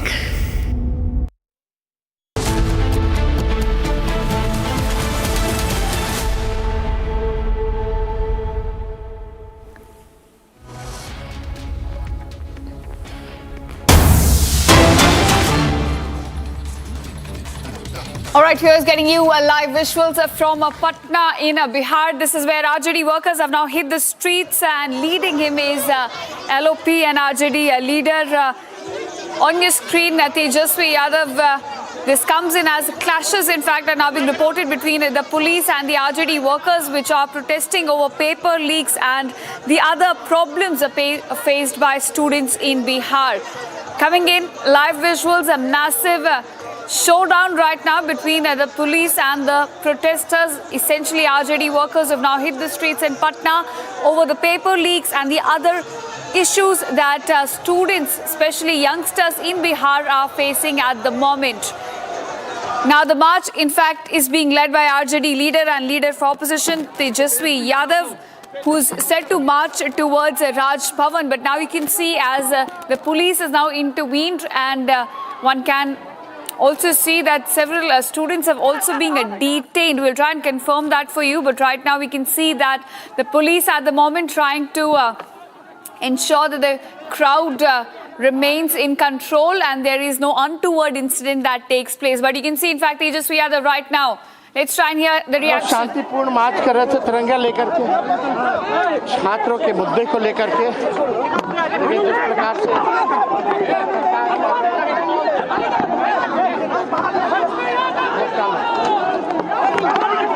अंदर आ जा, अंदर आ जा, अंदर block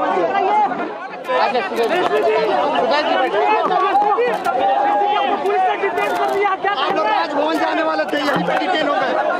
देखिए, लोगों का मार्च राजभवन तक का था, लेकिन इनकम टैक्स पे ही रोक दिया गया। इस जुर्म के खिलाफ हम लोग आगे लड़ाई लड़ते रहेंगे।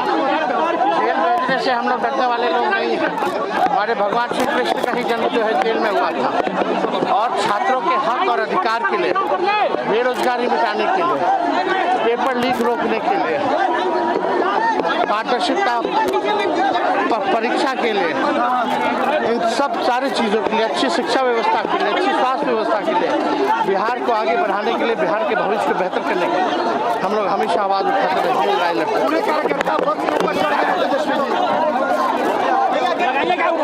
क्या कहेंगे अपने कार्यकर्ताओं को, क्या कहेंगे? नहीं चलेगी, नहीं चलेगी।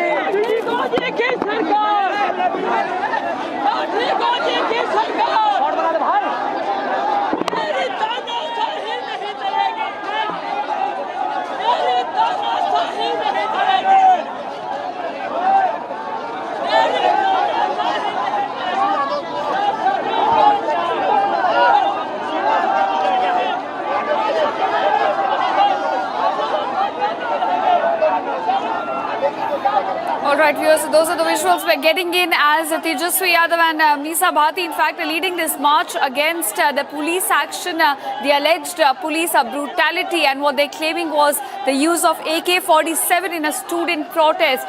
They are marching against such alleged brutalities over student protesters. They're claiming that they're marching for students' rights and to ensure there is transparency and no paper leaks happen in Bihar. So over that, RJD leader Tejasvi Yadav now leading the protest. They were set to march towards a Lok Bhavan, but right now they've been detained, and we're getting these live visuals from Patna. This is where massive showdown has now escalated. The protest started over the use of AK-47, alleged use of AK-47 by security personnel during the students' protest. But at large, Tejasvi Yadav, speaking a short while before, said that this protest for students' rights, for their struggle, and to ensure that there is transparency in the education system and no paper leaks happen in the future. So we've seen this similar scenes unfold in Jharkhand as well, Jantar Mantar, of course, and now even in Patna, RJD leaders have now hit the streets. They were set to march to Lok Bhavan over paper leaks, over alleged police brutality, and to ensure that they can have a better education system for students in Bihar. Right now, police there are deployed in large numbers to ensure that no untoward incidents takes place. But you can see, in fact, RJD workers are there toppling barricades, pushing these police workers as well.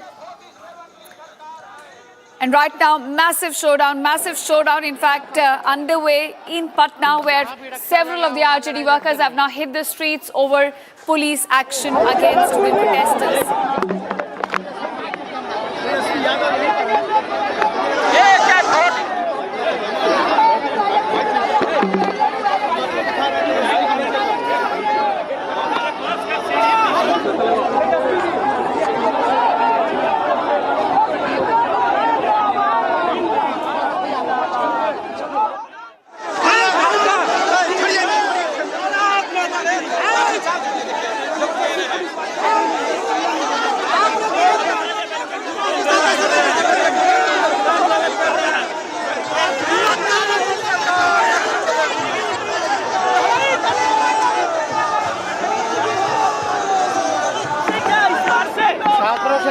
नौजवानों से डरी है, जनता से डरी हुई है सरकार। इसीलिए आप लोगों को रोक दिया गया क्या?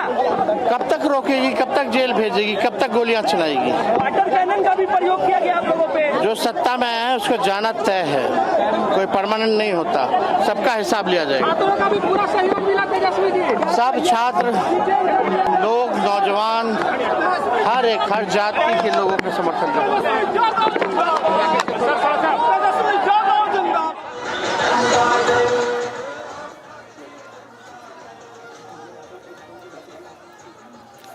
All right, viewers, Tejasvi Yadav there in Patna leading the march towards Lok Bhavan, asking that questions, in fact, over to government over the kind of police action that took place over the use of AK-47 during the student protest in Bihar. So RJD demanding that investigation takes place of whether or not AK-47 was in fact used in the student protest. So essentially the protest which started over the use of AK-47 now asking larger questions about education reforms in Bihar to ensure that there is a transparent education system for the youth in the state. Now we understand that right now their march has been stopped by the police. They were set to march towards Lok Bhavan, but the RJD march led by Tejasvi Yadav, who is the leader of opposition there, has now been stopped, and they've been stopped from marching towards Lok Bhavan. Several leaders have also been detained. This is a massive showdown that's now escalating in Patna right now. We're getting these visuals. You can see RJD workers in hundreds of numbers. They've now hit the streets, and there's large security deployment as well to ensure that there is no untoward incidents. In fact, there were visuals earlier as well, police using water cannons to disperse the crowd which has gathered there in large numbers. But right now on your screen you can see how the RJD workers are in fact breaching barricades. They're toppling barricades. Several layers of barricades have been put in place, but they are breaching those barricading in fact put in place. But police there also deployed in large numbers right now. Tejasvi Yadav essentially leading this march over paper leaks, over unemployment issues, over other problems as well faced by students in Bihar. Now we've seen this model that was implemented at Jantar Mantar, even in Jharkhand, and now here as well in Bihar, politics escalating over students' issues. You can see some of the students, in fact, right now have collapsed as well. We're getting these live visuals.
क्या कहेंगे नेता को? आपका लाठी गुंडा की सरकार नहीं चलेगी। हमारे नेता जी को सरकार ये कतई बर्दाश्त नहीं करेगा बिहार के जनता और तेजस्वी प्रशासन इस बस में। क्या कहेंगे अजय जी, क्या कहेंगे आपके नेता को गिरफ्तार करने के?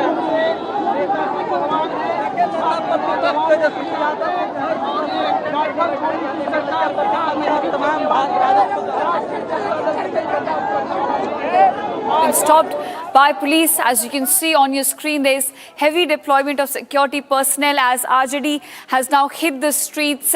And these are student protests being led by RJD. These are protests over alleged police brutality, over the use of AK-47 during student protests, against unemployment and against several other issues that students are facing in Bihar. So right now we're looking at these live visuals coming to life from Patna, where RJD leader of opposition as well as RJD leader Tejaswi Yadav is now leading the march of students, of these RJD workers, towards Lok Bhavan, essentially asking that an investigation take place into whether or not AK-47 was used against these students, protesters. So that's one of their demands as well. They're demanding a better and a transparent education system. So opposition essentially leading this march against Samrat Chaudhary government in Bihar. These are live visuals that we're getting in of, we can show you in fact how numbers are swelling up on the ground right now, as more and more RJD workers continue to join this protest and this march towards Lok Bhavan right now. All right, my colleague Niranjan also joins us with more details on this. And Niranjan, we've seen this script unfold, whether it was at Delhi, in Jharkhand as well, and now it looks like that leader of opposition in Bihar also wants to, hijack this student issue and turn this into a political movement as well. Well, the triggers for this seems to be the fact that AK-47 was used in the protest, and if you look at what the state government has said, the state government and the police have confirmed that AK-47 was fired during the student protest, and that the Bihar government has gone on record regarding the allegations of excessive force, confirming that yes, AK-47 was fired during the student protests. They did confirm, but they also gave a caveat. They filed a counter affidavit on the use of police on the use of police brutality that was alleged against protesting students in the aftermath of the CJP protests. They denied use of excessive force. First up, secondly, the Bihar government also told Supreme Court that AK-47 was fired during the protest, but nobody was injured. Right. This is what they have said on record. Right, in fact, so that's the official statement that came in from Bihar government. बंदूकों का भी इस्तेमाल ये बिहार सरकार ना करा रही। सब लोगों को डिटेन किया जा रहा है, क्या कहिएगा?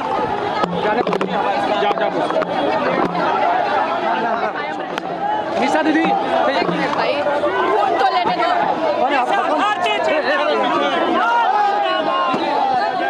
दीदी क्या कहेंगे तेजस्वी जी को?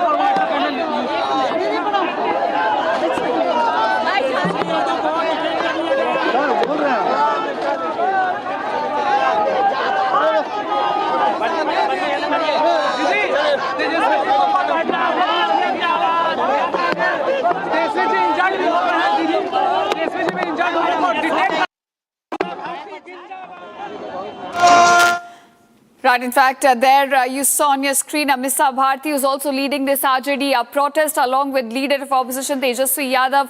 Both of them hitting the streets along with RJD workers, asking questions to government over the use of AK-47 and the alleged police brutality during the student protest in Bihar. So right now we're getting these visuals as protest on ground continues to escalate. You can see, in fact, several workers of RJD are now toppling barricades. They are breaching multiple levels of security that have been put in place, while police, in fact, on the other hand, trying to disperse the crowd using water cannons as well to control the situation. But this is opposition at large leading this march towards Lok Bhavan, asking tough questions from the government over the use of AK-47, over rising unemployment as well. My colleague Niranjan continues to stay with me as well. Niranjan, what are their primary demands? As you mentioned that the government has given out an official statement over the use of AK-47. So what are their primary demands coming in from the opposition leaders, Tejaswi Yadav, who's now hit the street? Well, first of all, Tejaswi Yadav seems to have woken up from a long slumber, because you haven't seen him in public for a very long time. In fact, one of the rare times that he has been seen in public after the jolt that he received in the election. So he's sort of gone underground after that. Right. So his first full-blown public appearance here. Now, as far as this AK-47 episode is concerned, primarily they say it is over the use of force and AK-47 against students.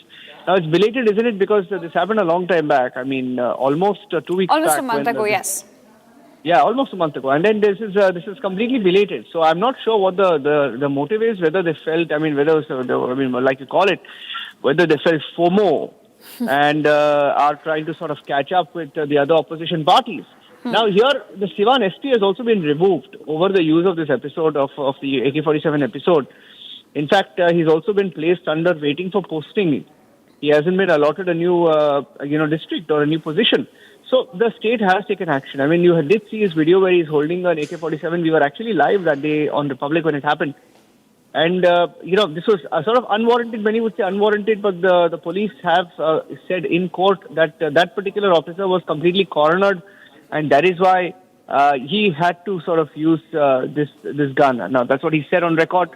But interestingly, I'm not really sure what the RJD is protesting here, because they have the matters ended, matters settled, matters in court. So perhaps belated action. I mean, missing in action all these days have been seen in public now. Back to you. Right. In fact, this is what we're essentially staring at, delayed action, because the government has already issued a clarification of the use of AK-47.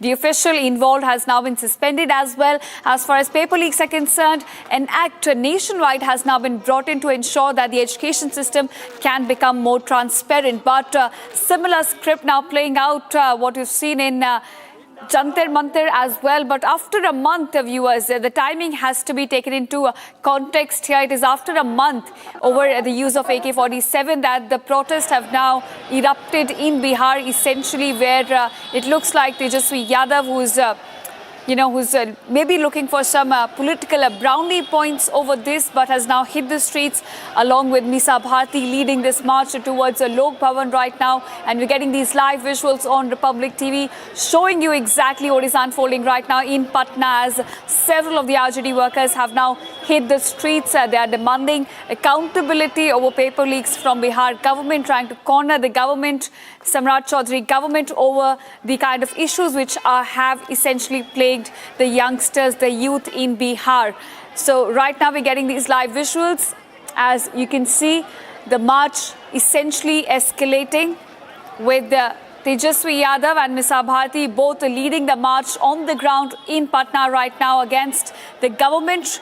They're asking that investigation takes place into the use of AK-47, while at the same time demanding accountability from rising unemployment as well in the state. On your screen, you can see RJD workers, in fact, holding a tricolor in their hand and marching towards Lok Bhavan. Let's also listen in to what exactly the opposition leaders are saying on this march. इससे कोई फर्क पड़ने वाला नहीं है। जनता जाग चुकी है, सड़कों पर है। सरकार को जो है झुकना ही पड़ेगा, ऐसे काम चलने वाला नहीं है। देखिए, आज सुप्रीम कोर्ट में सरकार गई थी और सरकार ने माना कि सिवान में AK-47 का इस्तेमाल हुआ है, लेकिन जब सुप्रीम कोर्ट से चाहे वो पक्ष हो, चाहे विपक्ष हो, चाहे वो स्टूडेंट हो, चाहे इस भारत का आम नागरिक बहुत उम्मीद की नज़रों से देखता है। हमें पूरी उम्मीद थी कि सुप्रीम कोर्ट में जो न्यायाधीश बैठेंगे कुर्सी पे, महिला होने के नाते मैं बोलती हूँ कि कहीं ना कहीं वो भी मैरिड होंगे, उनकी भी पत्नी होगी, उनके भी बच्चे होंगे और उनके बच्चे भी पढ़ने लिखने वाले होंगे और कंपटीशन का तैयारी करते होंगे। हो सकता, मैं नहीं जानती कौन से जज वहाँ आज बैठे थे, हो सकता है उनके बच्चों में से किसी ने नीट का भी परीक्षा दिया होगा। तो हमें ये उम्मीद थी कि जो छात्र हैं इस देश के, खास तौर पे बिहार के, उनकी भावनाओं के साथ वो न्याय करेंगे और समझेंगे, लेकिन वहाँ से भी हमें निराशा ही हाथ लगा है। आप बताइए कि एक जिला का जो लॉ एंड ऑर्डर और वहाँ का सिचुएशन का के लिए जिला अध्यक्ष और एसपी बनाया जाता है, आखिर एक अदना सा सिपाही किसके आदेश से प्रदर्शन में AK-47 लेकर के आया है? इसका जवाब ना तो सीवान के अधिकारी दे रहे हैं, चाहे वो डीएम हो चाहे वो एसपी हो, ना ही बिहार सरकार दे रही है, ना ही वो डीजीपी दे रहे हैं। तो आखिर बिहार के जो छात्र हैं और जो बिहार के आम जनता है वो यही समझ रही है कि जो बिहार में जो सरकार है वो हत्यारी सरकार है। All right, we're slipping into a very short break. Don't go anywhere. Coming up on the other side, we'll get you all the details of what is right now unfolding in Patna as RJD leaders have now hit the streets over the use of AK-47 during the student protest. We'll get you all the details on that. Stay tuned.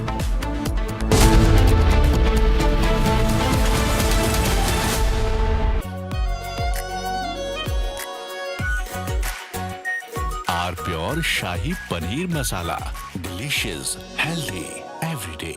I wake up wearing someone else again. Don't let it slip. I'm losing. I don't wanna be safe anymore. Underneath there's a Finding myself. That's my moment of Sarah.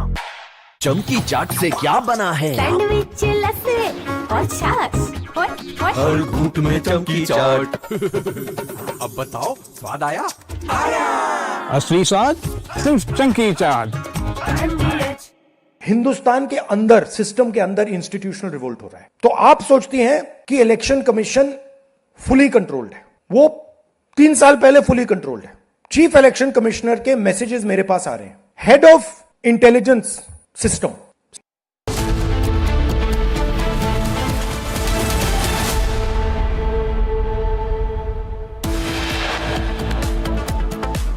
Coming up after a short break, a massive showdown on the streets of Patna as RJD leaders are led by Tejasvi Yadav now hit the streets asking accountability from the government over the use of AK-47 during students' protest in Bihar. Get you all the details on the other side. Stay tuned.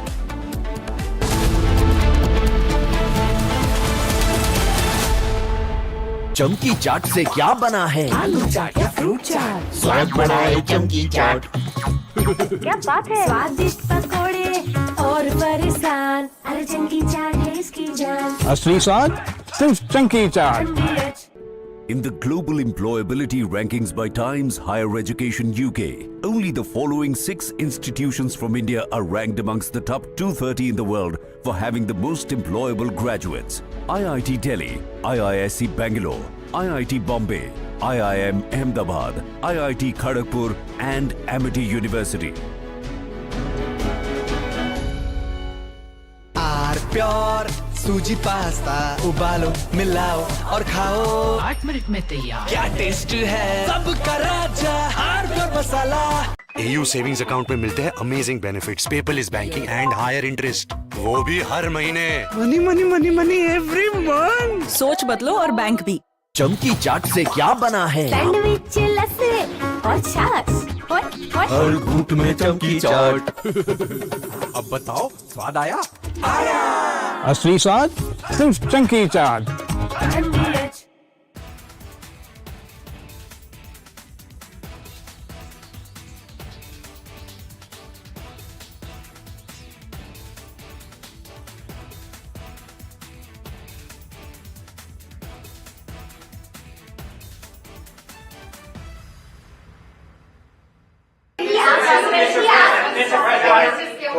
Quiet. You're very disrespectful in front of this young man. We can't go around and protect all of these countries, especially when they're not there to help us.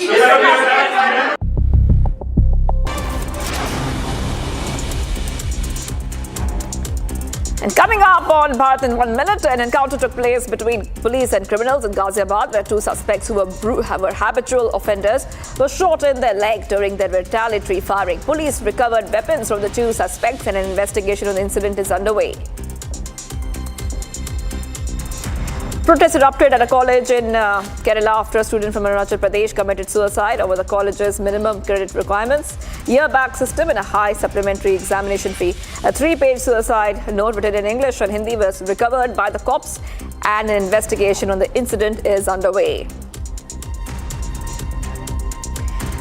A uniformed police constable was beaten in public in Agra after the cop is allegedly involved in the ongoing dispute with his wife. Now, the incident reportedly took place outside the railway station where more than half a dozen people attacked the cop. The attackers were believed to be members of his in-laws' family, and the incident has gone viral on social media ever since.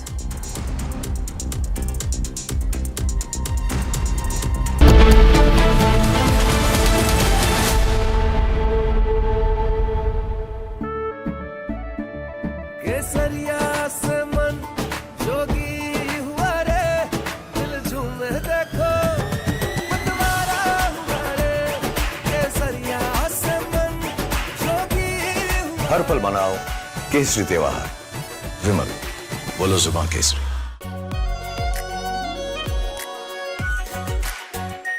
Are pure shahi paneer masala, delicious, healthy everyday.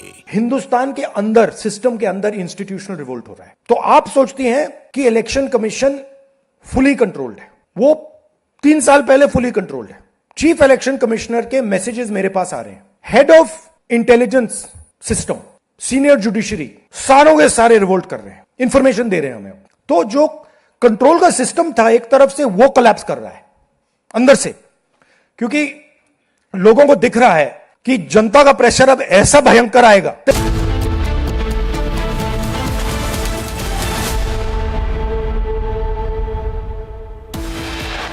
Headlines brought to you by Canara Bank. Together we can. Anti-corruption branch seeks judicial custody of AAP leader and former Delhi minister Satendra Jain in a Delhi Jalboard scam.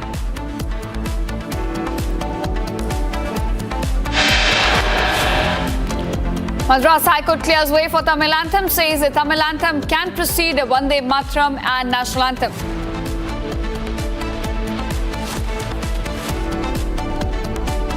At least 9 people, including a child, were killed after a massive fire broke out at a hotel in Kolkata.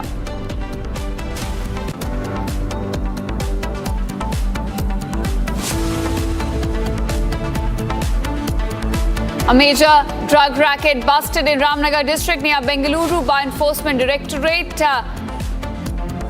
Medicines worth over 5 crore rupees seized.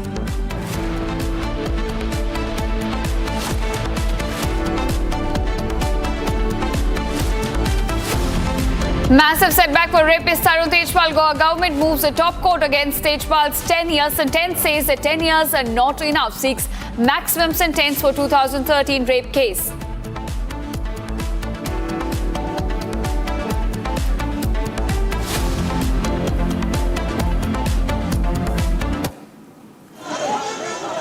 All right, viewers, we're getting these live visuals from Patna. This is where the protests have now escalated, which started with the use of AK-47 have now escalated on the ground. You have leader of opposition and RJD leaders, Misa Bharti, as well as Tejaswi Yadav, leading these march and student protesters essentially to Lok Bhavan. And these are the live visuals that we're getting in from Patna, where the protests are now escalating on the ground. Massive security deployment there. You can see multiple layers of barricading have been put in place to ensure that no untoward incident takes place. In fact, these are shots that we're getting earlier as well. Police there using water cannons to disperse the crowd, which now seems to be swelling up on the streets. So over a month later, in fact, we're now looking at RJD leaders essentially waking up over the use of AK-47 during the student protest and now demanding accountability from Samrat Chaudhary government over the same. They are seeking that an investigation must take place into the incident which involved the use of AK-47 during the students' protest in Bihar. And right now you can see the situation escalating on the ground as RJD workers are toppling barricades, while on the other hand, police using water cannons to ensure that no untoward incident takes place and the crowd can be brought under control. So massive showdown as tensions continue to escalate now on the ground in Patna right now. This is where RJD leaders have now hit the streets over the use of AK-47. There are larger issues also that they are demanding that a better education, a better transparent education system must be brought in place in Bihar. They say the protest also concerns the rising unemployment in the state as well. So multiple issues now being raised in the interest of students by RJD leaders during these protests. But right now, situation escalating on the ground as the police have now resorted to the use of water cannons on these protesters to bring them under control right now.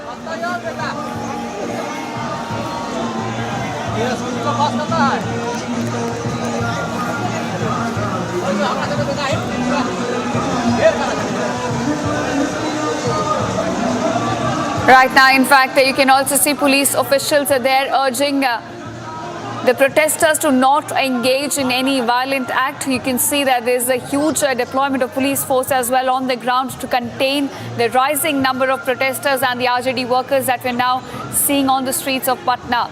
And police, they are using continuously water cannons as well to disperse the crowd, which is set to, in fact, take this march forward towards Lok Bhavan. It is RJD leader Tejasvi Yadav who's leading these march of student protesters right now.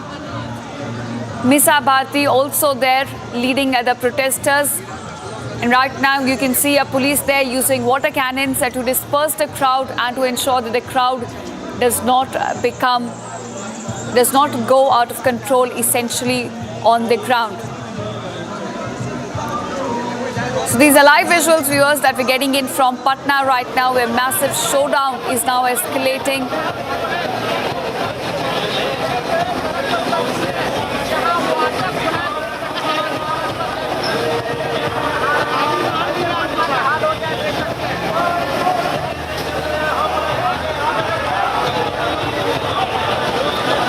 Right, in fact. And now we are shifting focus to another breaking news that we're getting at this hour. The public clash which has come to light between a Congress MP and an SP MLA at Saharanpur meeting. It has essentially now exposed the so-called unity of the India Alliance. A verbal clash, viewers, was witnessed between Congress MP Imran Masood and SP MLA Ashu Malik. Now, during the Disha meeting in Saharanpur district, among all the public representatives which were present there and officials as well, MP Imran Masood raised an objection to Ashu Malik for asking questions without the board's permission, and this essentially led to a verbal debate between the two leaders, exposing the cracks that continue to exist within the India Alliance. In fact, let's take a look as to how this escalated between the Congress and the SP leader. आप chair से अनुमति लेकर के पूछें। अभी एक जब मान्य सदस्य सवाल मेरा है वो क्यों बोल रहे हैं? अरे ये भी कोई बात है, कोई आपका सवाल है, कोई दूसरे का चित्र नहीं है, ये क्या बात हो गई? आप भी पूछिए, आप दिशा की मीटिंग है, कोई दिशा की मीटिंग नहीं है, नहीं दिशा की मीटिंग है, नहीं हम नहीं बता सकते, नहीं ये नियम से चलेगी, नियम से चल रही है, नहीं नियम से चलेगी, चेयर की अनुमति के बिना नहीं, बाहर करिए, नहीं चेयर की अनुमति के बिना नहीं। पहले माननीय सदस्य आप अपने सवाल पूरा कर लें, उसके बाद आप पूरा। All right, viewers, so that's the video, in fact, showing you the heated exchange that took place between the Congress and the SP leader. Now, this happened at a Saharanpur meeting, which essentially now has exposed the cracks that exist within the India Alliance. Now, this verbal clash was witnessed between Congress MP Imran Masood and SP MLA Ashu Malik. It was during the Disha meeting in Saharanpur district that among all the public officials present there, Imran Masood raised an objection to Ashu Malik for asking questions without the board's permission. In fact, my colleague Raghavendra also joining us for more details on this. Raghavendra, what essentially triggered this heated exchange between the two leaders?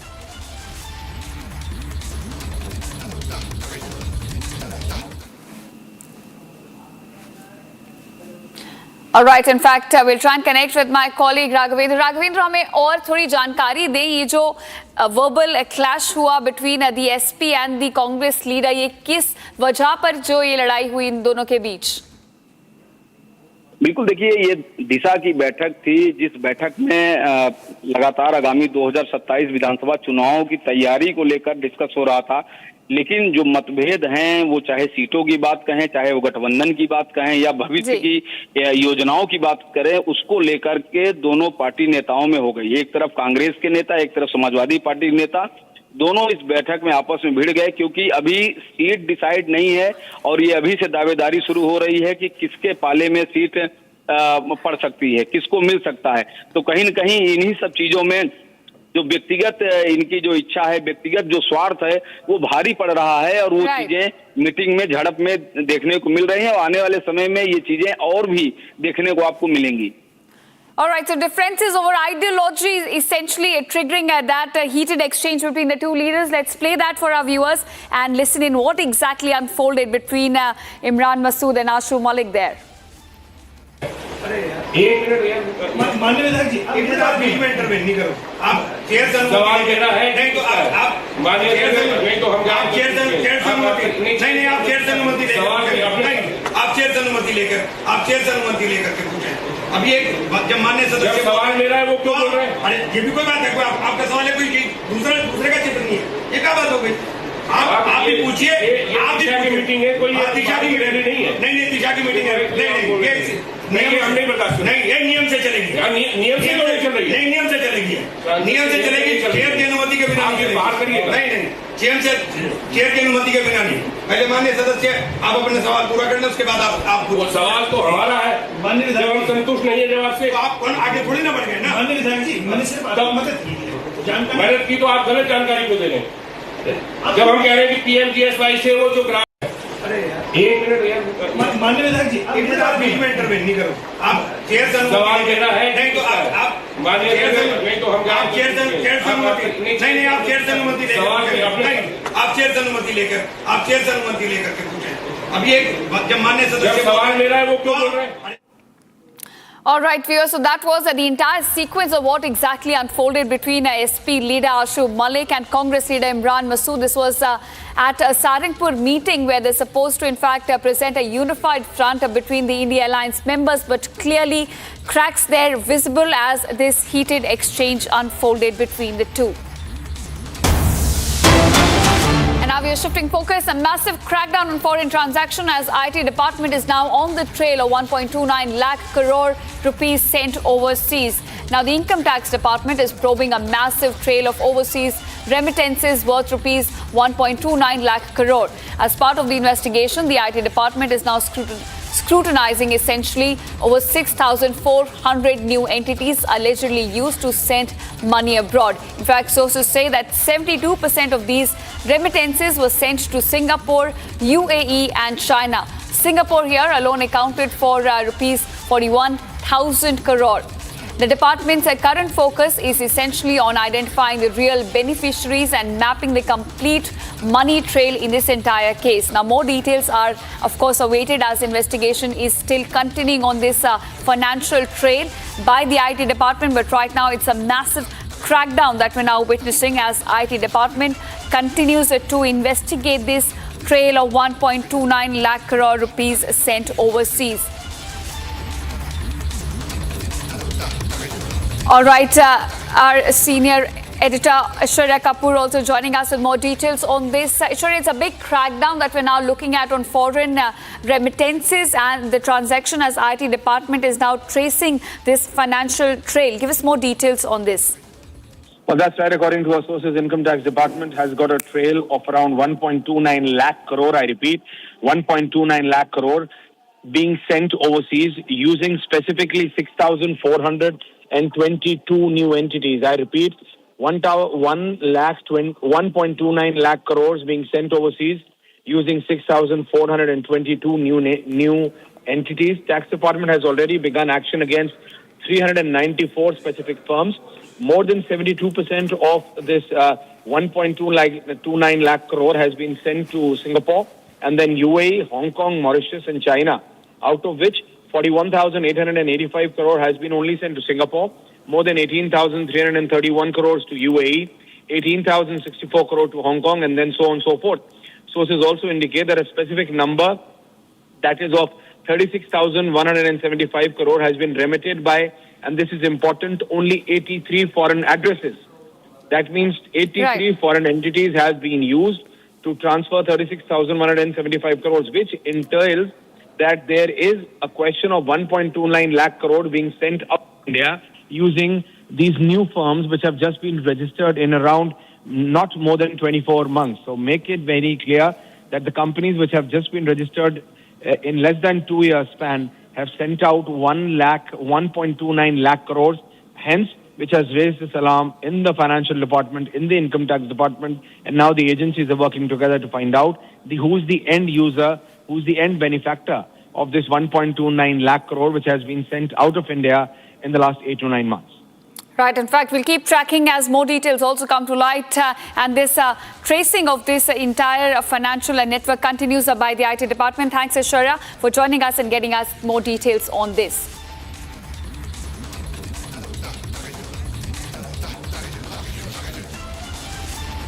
And now here's the time for some breaking updates coming from the world of business. Over to my colleague Rishta, who will now tell us more details as questions are now being raised over the airline SpiceJet and the way it has treated its staff. Over to you. Well, thanks, Ashita. Now, Republic had been tracking this story very closely, and today it has access to explosive emails. Now, these emails are from distressed SpiceJet employees, and we can see the grievances that have raised serious questions about how the airline has treated its staff, particularly during the pandemic. Now, the story hasn't changed much right now. The employee alleges that while most airlines asked pilots to take pay cuts of 15 to 30%, SpiceJet forced staff to accept cuts as steep as 70 to 85%. Now, this is a policy that was in place since March 2020. Now, the complainant has also claimed to be a victim of this, alleging that senior officials, including the VP of Operations and 2 chief pilots, have also threatened him, alleging that these behavior were taking a favor and keeping them on the payroll, and warning that continuing to ask for dues would get them fired. Now, this is extremely concerning, and according to the email, he has also been forced to stop flying in October 2020 and ultimately forced to resign in February 2021. The employee also raises a flight safety concern, arguing that financially stressed crew under mental strain pose a genuine risk, invoking the tragic memory of the Germanwings crash as a cautionary reference point. Now, he further alleges that current employees are unable to speak out, fearing similar threats of termination. Now, the email claims salary errors for pilots run into lakhs of rupees, and despite sending around 25 emails, her own salary and gratuity dues remain unpaid to this day. Now, for more on this, I'm also joined in by my colleague, Mr. Pranav Kulkarni. Over to you, Pranav. Well, yes, Rishita. In fact, this is a big story. Let me just give a perspective to our viewers. What happened was we were actually today reporting the NCLT case against SpiceJet, and even as NCLT is set to reopen the IBC case against SpiceJet, several employees reached out to us saying that even as of now, even as of May, the latest was May 2026, when their salaries were still due. And very interestingly, in those emails, they cited the same old emails saying that the conditions have not really changed.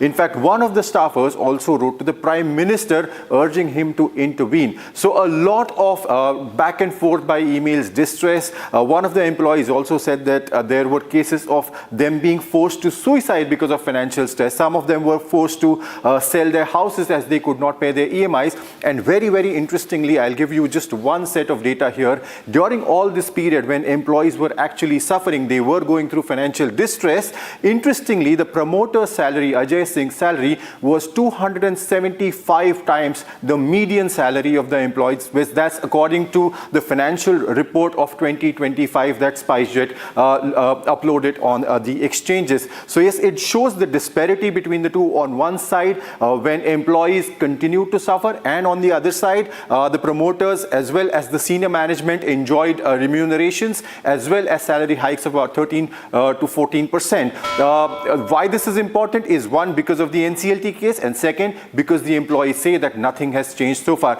I think we're joined by an expert to help us more on this. Mr. Duggal, thank you very much for joining us on Republic Business. Our first question, sir, is what happens now? One, of course, the NCLT case going on, and secondly, the employees, the salaries of employees, which are close to about 124 crore as we speak. What does the airline do? Does this really mean that it is going to go into an IBC proceeding, or what happens next? If you could just help us decode.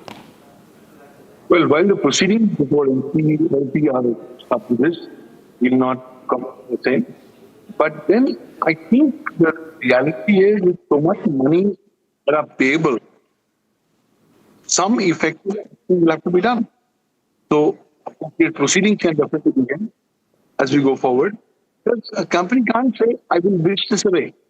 And more so with 275 times the difference between the salary of the founder and the median salary. It only goes to show one thing, that founders are still continuing to take the benefit, while the captains, the employees who are actually working, they are being denied of their legitimate dues.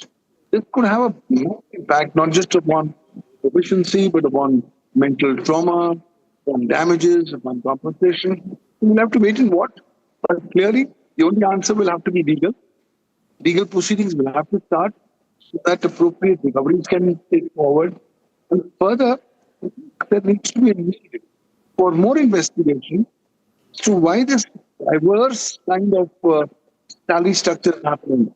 And how is it that despite so much of difficult times, the promoters are in a position to take far more advantage, while the legitimate salaries of the employees are not paid off. So a lot of legal issues are involved. But ultimately, they will have to be adjudicated upon by courts of law.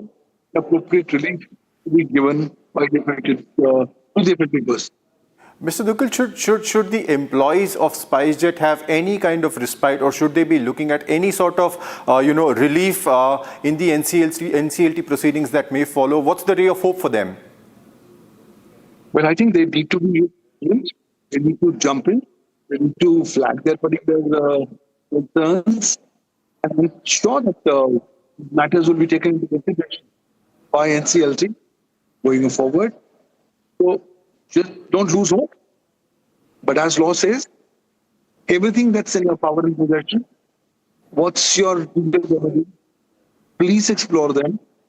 Do not be sitting spectators, and do not complain without taking appropriate action. So I think onus will have to be upon all stakeholders. Please ensure whatever your legal options are available, keep them, exercise them, and give it a best shot. And I'm sure the legal frameworks come to your aid and assistance. Right, sir. Now, sir, I just want to understand, why had this been so unheard? Now, these are complaints that are coming in from 2020, 2022. Help us understand the entire consequence of this, the legal proceedings. Why was this unheard in the first place? Where can we look forward from this step on? Well, as I said, the matter is sensitive, so one would not comment on the sensitive nature of the matter. But having said that, we need to understand that there are cumulative factors. Now, these complaints have been coming across, but we have to see what have the complainants actually done in terms of legal steps going forward. Why? Because you cannot just only make a complaint, sit back, relax, and wait for things to happen. If your complaint is not being acted upon, or you're not getting the appropriate redress mechanism, then clearly you should wait to the legal proceedings, legal remedies that are made available to you. Those were the times of COVID. So initially, because of the COVID, automatically at the back end, very quickly as started looking at all the issues, the owners were on the complainant to do what they have done. I'm not familiar what specifically they have done, what applications, what petitions they have moved. But even if they haven't done it, no problem. I think the important thing is you must ventilate. Why? Because issues are still on. And to the extent that your entire grievances have not been really addressed, you have the remedy to take most to that particular remedy. Thank you so much, sir. We'll be tracking this story very carefully. This is an important matter. All eyes are on SpiceJet now. Over to you, Ishita. All right. Thanks so much, Rishta and Pranav, for getting us the latest from the world of business on this very crucial story of SpiceJet. Thanks so much. Now, viewers, with that, we're slipping into a very short break. Don't go anywhere. Coming up on the other side, anti-corruption branch now seeks judicial custody of AAP leader and former Delhi Minister Satendra Jain. Getting all the details on that case on the other side. Stay tuned.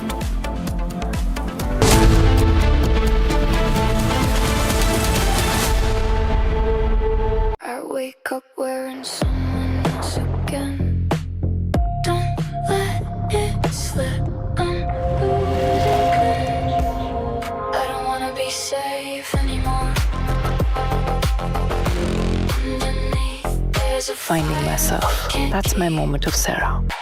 चमकी चाट से क्या बना है? आलू चाट या fruit चाट? स्वाद बनाए चमकी चाट।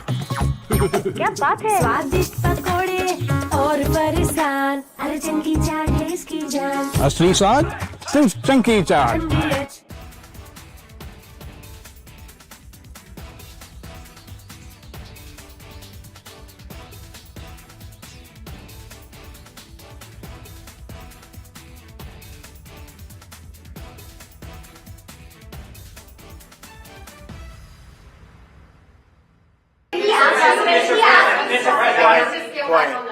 Quiet. You're very disrespectful in front of this young man. We can't go around and protect all of these countries.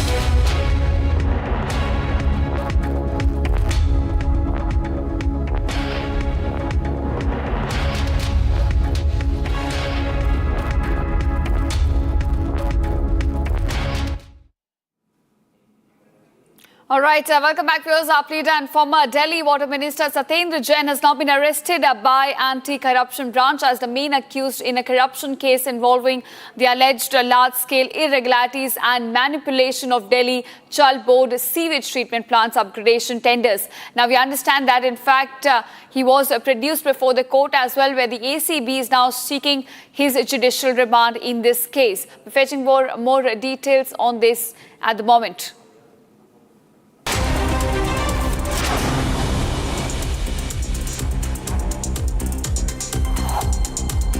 A portion of the main road between Sector 26 and 28 caved in following continuous rainfall in Chandigarh. The area has now been cordoned off, exposing the civic apathy in the case.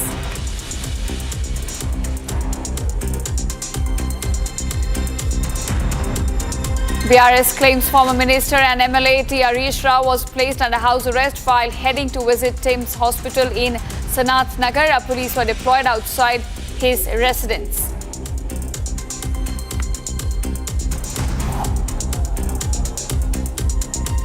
The Enforcement Directorate conducted raids at 10 premises across Uttar Pradesh and Delhi linked to SP leader Azam Khan in a money laundering case.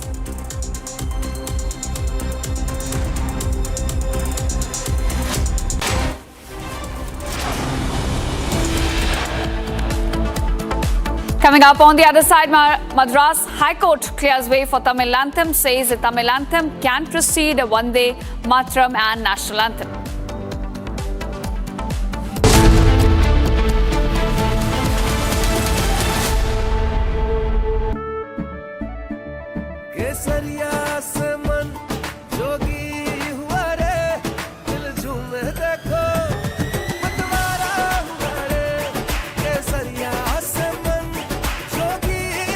हर पल मनाओ केसरी त्योहार विमल बोलो जुबान केसरी R pure सूजी pasta उबालो मिलाओ और खाओ 8 मिनट में तैयार। क्या टेस्ट है सबका राजा R pure masala. AU savings account में मिलते हैं amazing benefits, paperless banking and higher interest, वो भी हर महीने। Money money money money every month. सोच बदलो और बैंक भी। चमकी चाट से क्या बना है? सैंडविच लस्सी और छाछ हर घूंट में चमकी चाट ड्राई फ्रूट और दही बड़े। चमकी चाट से स्वाद बढ़े। असली स्वाद सिर्फ चंकी चाट। हिंदुस्तान के अंदर, सिस्टम के अंदर इंस्टीट्यूशनल रिवोल्ट हो रहा है। तो आप सोचती हैं कि इलेक्शन कमीशन फुली कंट्रोल्ड है। वो 3 साल पहले फुली कंट्रोल्ड है।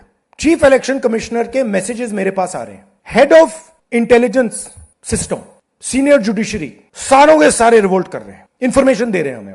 तो जो कंट्रोल का सिस्टम था एक तरफ से, वो कोलैप्स कर रहा है अंदर से, क्योंकि लोगों को दिख रहा है कि जनता का प्रेशर अब ऐसा भयंकर आएगा, अगर हम इस रास्ते पे चलते गए तो हमारे लिए रिस्क हो जाएगा। आप क्या सोचते हो, अगर जनता को मालूम है कि इलेक्शन सिस्टम रिग्ड है और जनता की मतलब economic pressure.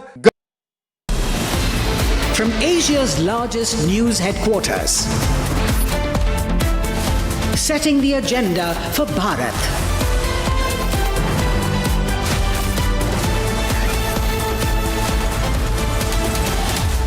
You're watching Republic.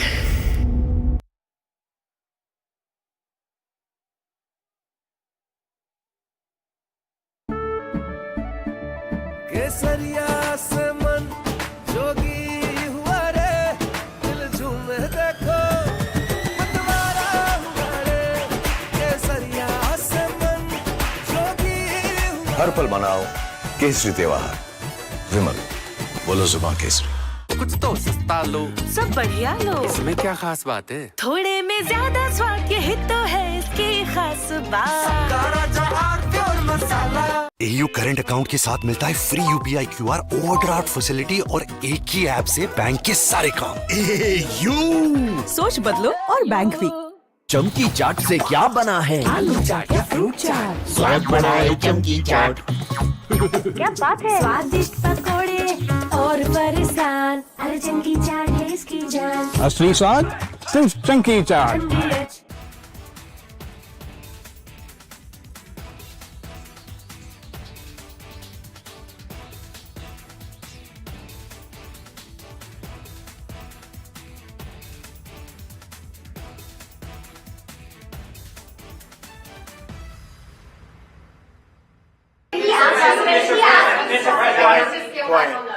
Quiet. You're very disrespectful in front of this young man.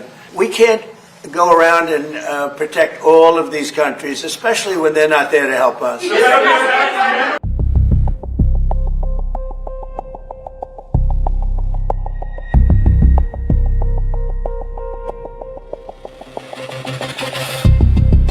In the recent episode of Tantrums, U.S. President Donald Trump is openly frustrated with South Korea. The U.S. president has scaled down joint military drills with Seoul. From Asia's largest news headquarters, setting the agenda for Bharat.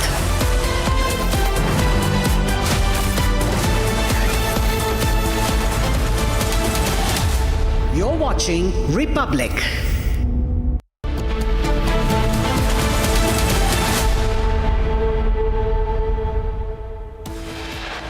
Headlines brought to you by Canara Bank. Together we can. Anti-corruption branch seeks judicial custody of AAP leader and former Delhi Minister Satendra Jain.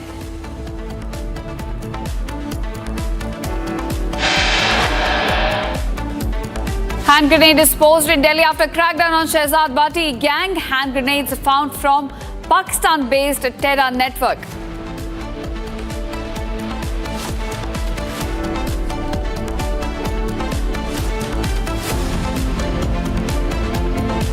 RJD leads march to Raj Bhavan against a BJP government in Patna over the use of AK-47 during students' protest. Massive setback for rapist Tarun Tejpal. Government moves the top court against Tejpal's 10-year sentence. Says 10 years not enough. Seeks a maximum sentence for 2013 rape case.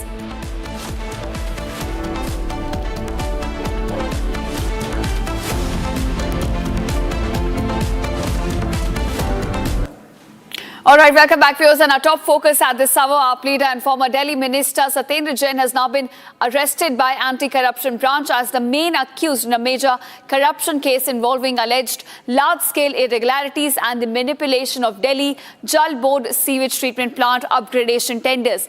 The ACB also arrested 5 other accused in connection with this case, which alleges tender conditions were rigged to favor a particular company, leading to a criminal conspiracy and substantial loss to the government exchequer.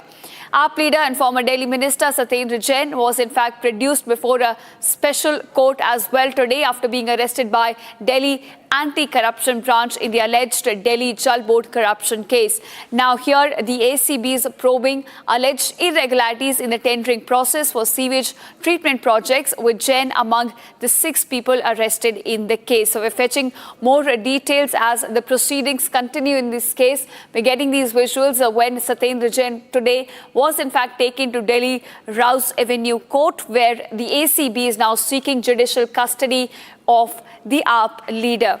So we're getting these more details right now as another AAP scandal has come to light involving the tender process in the Delhi Jalboard. All right, in fact, we also confronted the AAP leader Satendra Jain over his role in the entire scam. Take a listen. Satendra Jain, आपको लगा आप बच के निकल जाएंगे इससे? आपको लगा आप इतना बड़ा करप्शन करके बच के निकल जाएंगे सतेंद्र जैन? सर आपको लगा आप बच के निकल जाएंगे इससे इतना बड़ा स्कैम करने के बाद? सतेंद्र जैन आपको लगा आप बच के निकल जाएंगे इस स्कैम से? सतेंद्र जैन जवाब दीजिए। सतेंद्र जैन जवाब दीजिए। आप इतना बड़ा स्कैम करके बच के निकलने की कोशिश क्यों कर रहे थे? सर आपको लगा आप बच के निकल जाएंगे क्या इससे? सतेंद्र जैन, 17 करोड़ रुपए का स्कैम है ये पूरा। सतेंद्र जैन। आम आदमी पार्टी की तत्कालीन सरकार ने ये अपने पूरे कार्यकाल में दिखा दिया कि उनकी पूरी की पूरी नीयत केवल अपने प्रचार प्रसार और भ्रष्टाचार की थी।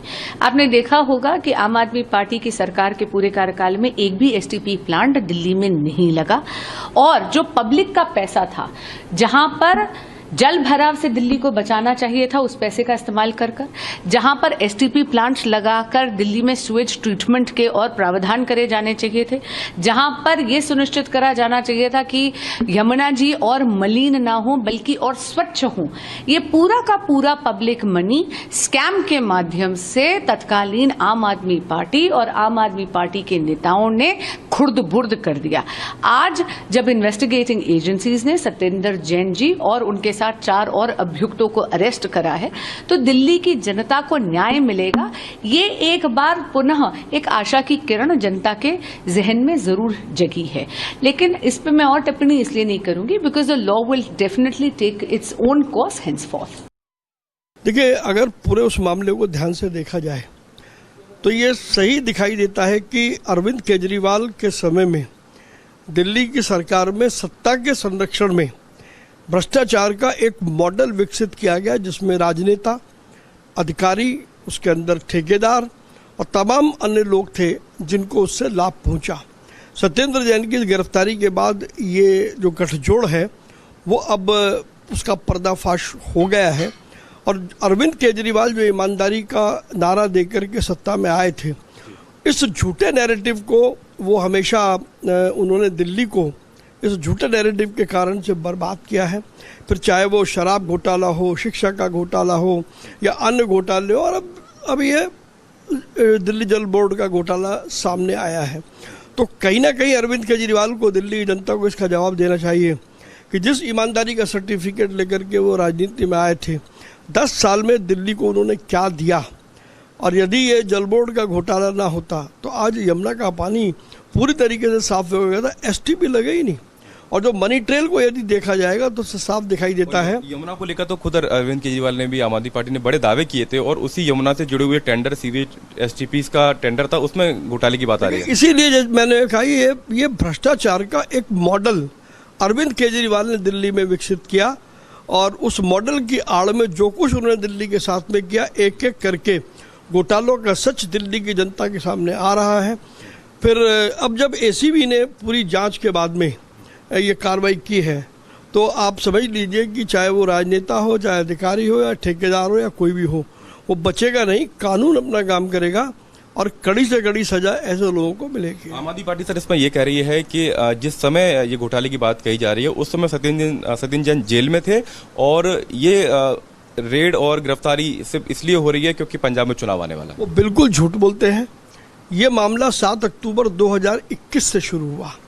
सत्येंद्र जैन 2022 में जेल में थे, तो उससे जेल में जाने से पहले ये सारा का सारा काम वो कर चुके थे। तो इसलिए ये कहना कि पंजाब के चुनाव की वजह से गिरफ्तारी की गई, ये बिल्कुल असत्य है। और अरविंद केजरीवाल ने पहली बार ये नहीं कहा है। जब भी उनका नेता कोई गिरफ्तार होता है या कोई कार्रवाई होती है तो छूटते ही वो ये कहते हैं कि फलानी जगह पर ये उसका ठीकरा वो दूसरे लोगों के सिर फोड़ना चाहते हैं, क्योंकि बिल्कुल गलत है और उनकी बात में कोई दम नहीं। सत्येंद्र जैन पार्टी के लिए, आम आदमी पार्टी के लिए कलेक्शन एजेंट का काम कर रहे हैं पंजाब के अंदर। वो बिल्डर से, रियल एस्टेट से खुल के उगाही कर रहे हैं। और अगर ऐसा नहीं है तो मुझे एक बात बताइए, फिर उनको किस कारण से पंजाब में, चंडीगढ़ में मंत्रियों से भी ज्यादा लग्जूरियस कोठी दी गई है? वो बंगला नंबर 926 में, सेक्टर 39 में कैसे रह रहे हैं? क्यों उनको इतनी बड़ी कोठी दी गई है, जबकि he is just an ex MLA from Delhi? Arvind Kejriwal ji की एक मूवी है, उस मूवी का नाम है भ्रष्टाचार की किताब, दिल्ली टू पंजाब। इस मूवी के पूरी तरीके से राइटर, डायरेक्टर, प्रोड्यूसर, कोरियोग्राफर सब अरविंद केजरीवाल हैं। ये जो लोग अब अरेस्ट हो रहे हैं, Satyendar Jain and others, they are just actors in this film. The actual action has been directed by Arvind Kejriwal and उनके ऊपर एक्शन होना चाहिए। ये तो सरकार पूरी तरीके से जेल से ही चला रहे थे, इसमें क्या शक है?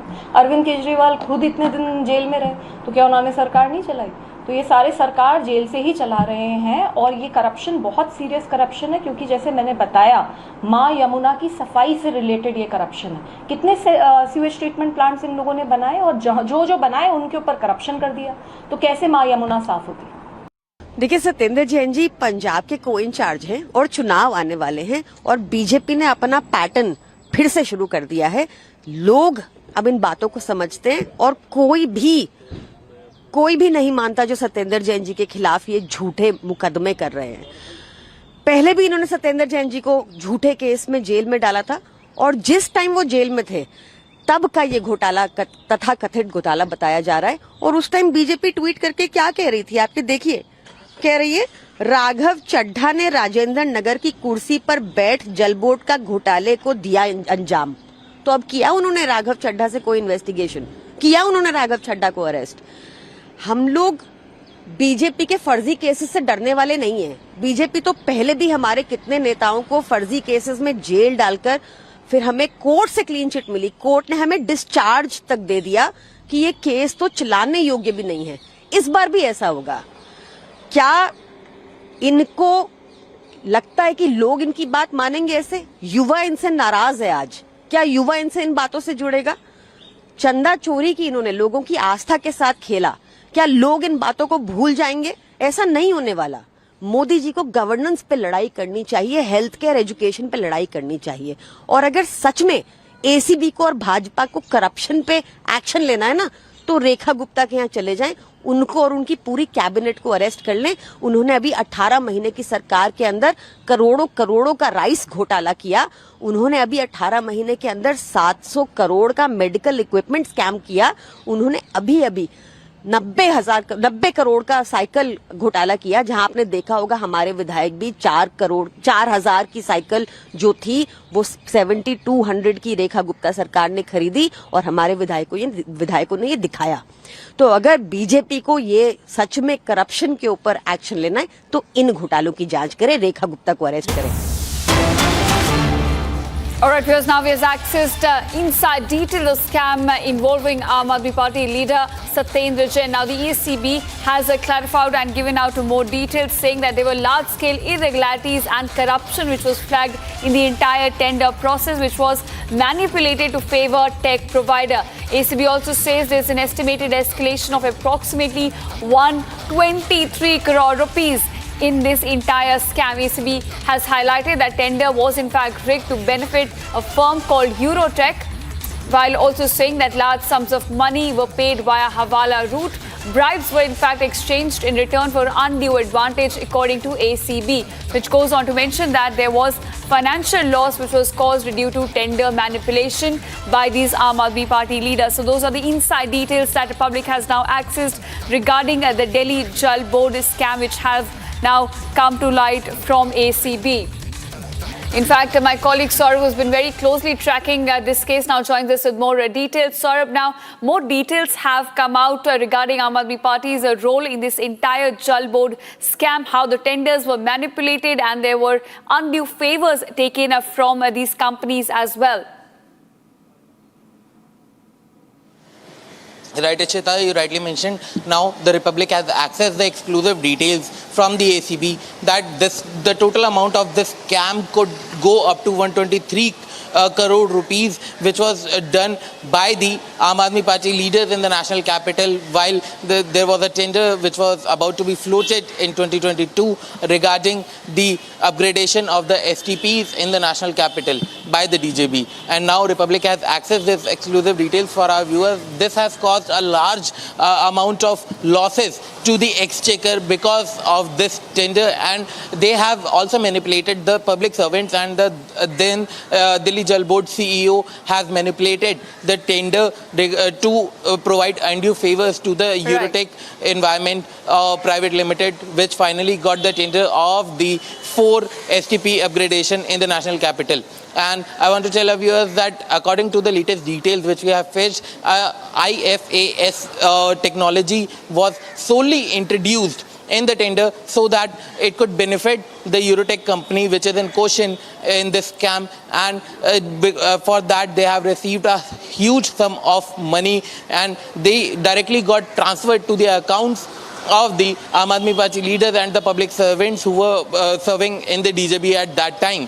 And moreover, there are proper chats which are accessed by the ECB in this case, which clearly shows that the Delhi Jalboard contractual worker Ankit Srivastava has shared a #1 corrigendum in which it is written that IFAS technology should be included in the tender so that the Eurotech company can easily get the tender and it can get awarded with the whole tender and the work of the 4 STPs without any proper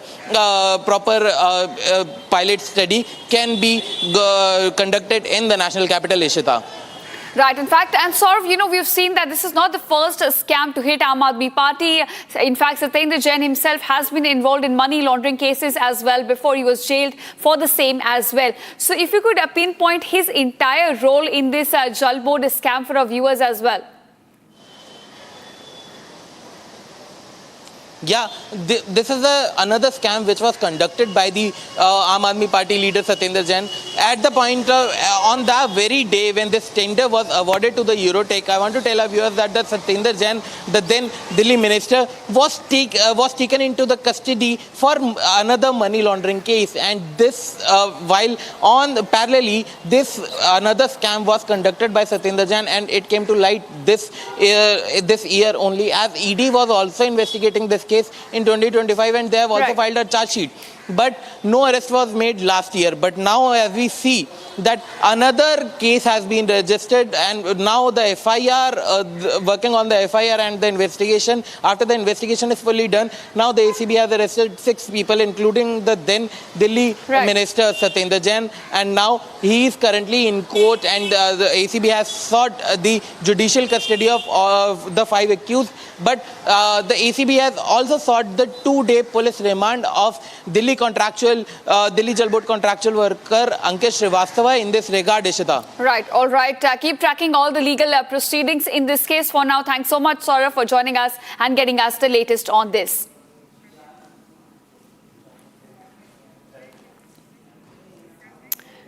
And now, viewers, with that, we're shifting focus into the world of business. Over to my colleague Nitin for getting us the latest on this.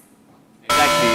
As our viewers would know, we've been tracking the SpiceJet insolvency matter extremely closely, from the close quarters of the courts at NCLT. And inside sources, just as the order was reserved, they have revealed it to us off the record that this is completely unheard of, that these insolvency orders, the corporate insolvency proceedings, were not initiated today. The fact of the matter remains that NCLT had a day to write an order. And now all these proceedings related to insolvency pertaining to SpiceJet began back in 2024. Now all of that goes off the window. Why? Because rehearing has been initiated by the NCLT, slated to begin on August 24th. So basically all these 8 insolvency petitions filed against SpiceJet by its aircraft lessors will have to be reheard from scratch, wasting court's precious time. Inside sources, part of the SpiceJet side as well as the aircraft lessors spoke to us off the record, and they've told, it's so concerning and it's completely unheard of. Now, the other notable point in this entire matter remains that its chairman, Ajay Singh, is remunerated over 270 times more than an average SpiceJet employee. You have your daughter doing deals with a Norwegian company, and she's going to work on the aircraft, again in the aviation sector, but you don't have money to pay back to your employees. Employees remain unpaid since the past several months in 2026. And this is not new to SpiceJet employees. This turbulence is something SpiceJet employees have gotten used to. So aren't you answerable? A mere PR-ish statement, as soon as we cover the story, does not cut it. Back to you, Ishita. All right. In fact, thanks so much, Nitin. In fact, we're now being joined by HP Raina, a senior advocate at Supreme Court on this very regard this issue. So I want to ask, when you look at this issue which has come to light, how do you look at this first? And also in terms of, what's the immediate consequence that you're looking at for this, for SpiceJet at this regard? Well, it's a very unfortunate situation that has happened, that a well-known company like SpiceJet should have done this, because the fact that a penalty has been levied by the NCLT shows that there is a grievous main offence committed of trying to, use the judicial process, misuse the judicial process. Because today NCLT is so much involved in matters, there are so many pending cases. And if you go on delaying the matters by giving false information, then that certainly has a very serious impact on the NCLT functioning. So I think the NCLT is fully justified in trying to, in levying this penalty on SpiceJet. And I hope that this serves as a lesson to others as well, that this type of work is not being done. Because, as I said, NCLT has such a big, huge backlog of cases that it is very difficult for the judicial system to function. Now, the future is that the SpiceJet will have to a fresh hearing will be held, and that will again be dragged on. So this type of attempt to drag on in order to prevent the final outcome of the NCLT is something which is of great concern. Sir, thanks for those updates. But what we are trying to get at is, sir, why was the corporate insolvency resolution process not initiated in the first place? The court, the NCLT New Delhi bench, had a day to write the order. The cases against in the insolvency matter linked to SpiceJet have been going on since 2024. So it not only wastes the court's precious time, but also the money involved both from the respondent and as well as the petitioner. So what do you have to say? Is it unheard of? The NCLT's order, the directive that they've given today, is it unheard of? Why was not the insolvency proceeding in a normal day? Would this be the case that insolvency would have been initiated against SpiceJet? I agree with you, fully agree with you, but why they have not done it is very difficult to fathom, because NCLT should have passed this order much earlier. Whatever may be the reason, maybe the members were busy with other issues and they didn't want to take it up immediately. That could be one of the reasons. So it's really difficult to say why the NCLT did not pass us this type of order earlier. Very difficult to say that. Right, sir. So does it remind you of the days of 2012 when the wings of Kingfisher Airlines were clipped? Is it a very similar story, or is it a mix of Jet Airways, what Jet Airways had to face, and Kingfisher as well, when you look at the SpiceJet story from a legal standpoint of view? Well, the facts differ from case to case, but all that I can say is that SpiceJet will do everything possible to delay the process so that the NCLT order, the order for winding up the company, or whatever order NCLT wants to pass is delayed. I think these are mainly dilatory tactics which are being followed. Right. And this is something which we are very concerned about.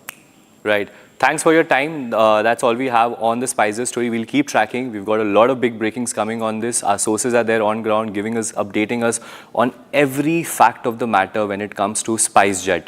Back to you, Ishita. All right. Thanks, Satendra, for joining us and getting us the latest on this. Thanks so much. And now we are shifting focus. Meta is once again on trial in a California federal court in Oakland over dangers its platform posed to children, with California, Colorado, Kentucky and New Jersey now leading a case brought by 29 states seeking billions in damages and major changes to how Instagram and Facebook operate. The lawsuit here claims that Meta knowingly designed addictive features that fuel the youth mental health crisis while concealing those harms and routinely collecting data on children under 13 without parental consent. This is in complete violation of federal law, while the company insists that it works tirelessly to keep the young users safe and has a strong defense. Here's more on this. Take a look. Meta is back in the dock, this time over allegations that its social media platforms put children and teens at risk. Trial has begun in a California federal court with 4 states taking on the tech giant Meta. California, Colorado, Kentucky and New Jersey are seeking billions of dollars in damages and changes to how Meta runs its platforms. The states allege Meta deliberately designed features on Instagram and Facebook to keep young users engaged for longer time.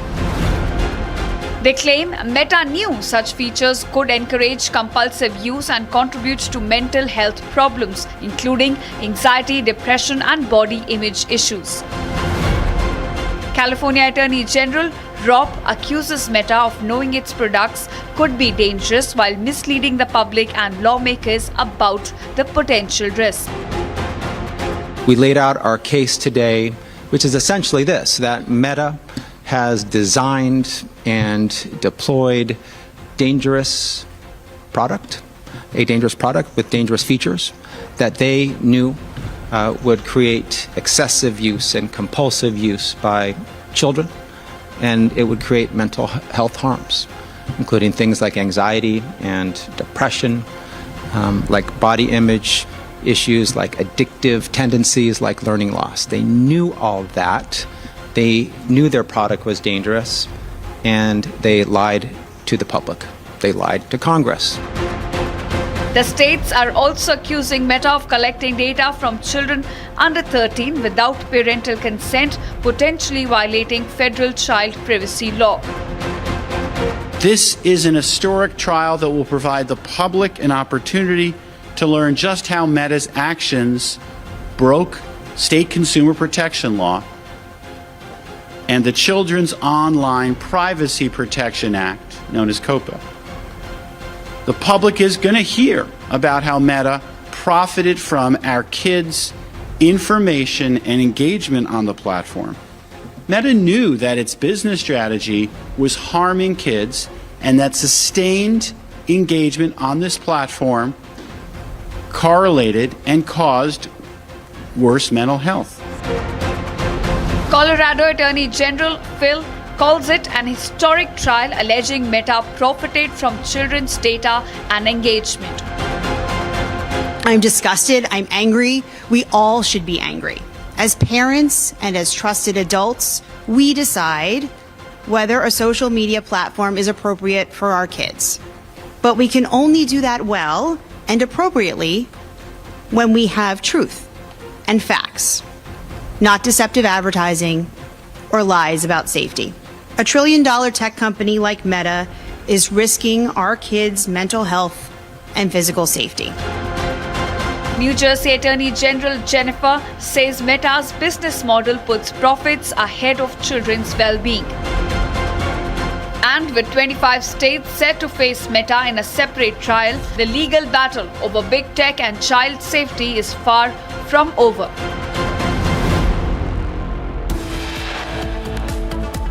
Coming up after a short break, RJD leads march to Raj Bhavan against a BJP government in Patna over AK-47 used by Bihar cops in anti-NEET paper leak protests. All the updates lined up on the other side. Stay tuned.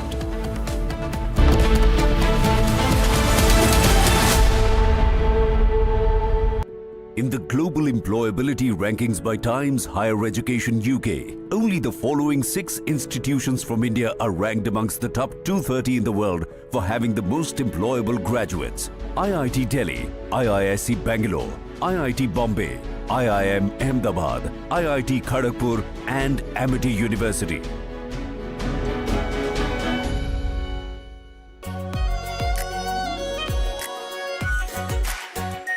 Our pure Shahi Paneer Masala. Delicious, healthy, every day. Hindustan के अंदर, system के अंदर institutional revolt हो रहा है. तो आप सोचती हैं कि इलेक्शन कमीशन फुली कंट्रोल्ड है. वो 3 साल पहले फुली कंट्रोल्ड है. चीफ इलेक्शन कमिश्नर के मैसेजेस मेरे पास आ रहे हैं. Head of intelligence system, senior judiciary, सारों के सारे रिवोल्ट कर रहे हैं, इंफॉर्मेशन दे रहे हैं हमें. तो जो कंट्रोल का सिस्टम था एक तरफ से, वो कोलैप्स कर रहा है अंदर से, क्योंकि लोगों को दिख रहा है कि जनता का प्रेशर अब ऐसा भयंकर आएगा, अगर हम इस रास्ते पे चलते गए तो हमारे लिए रिस्क हो जाएगा. आप क्या सोचते हो, अगर जनता को मालूम है कि इलेक्शन सिस्टम रिग्ड है और जनता की मतलब economic pressure,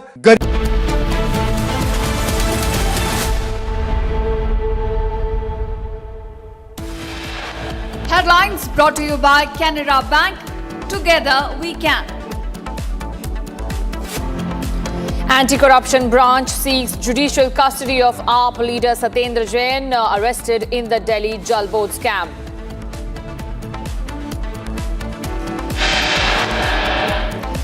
Hand grenade disposed in Delhi's Narela after crackdown on Shehzad Bhatti gang. Hand grenades found from Pakistan-backed terror network.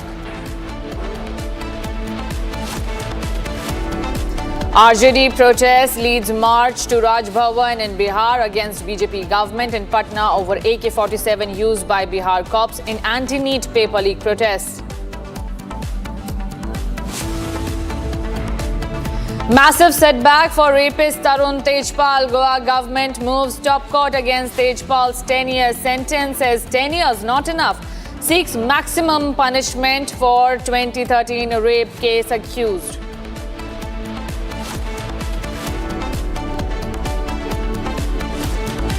Jailed former Pakistani Prime Minister Imran Khan meets wife, sister after 9 months following court order.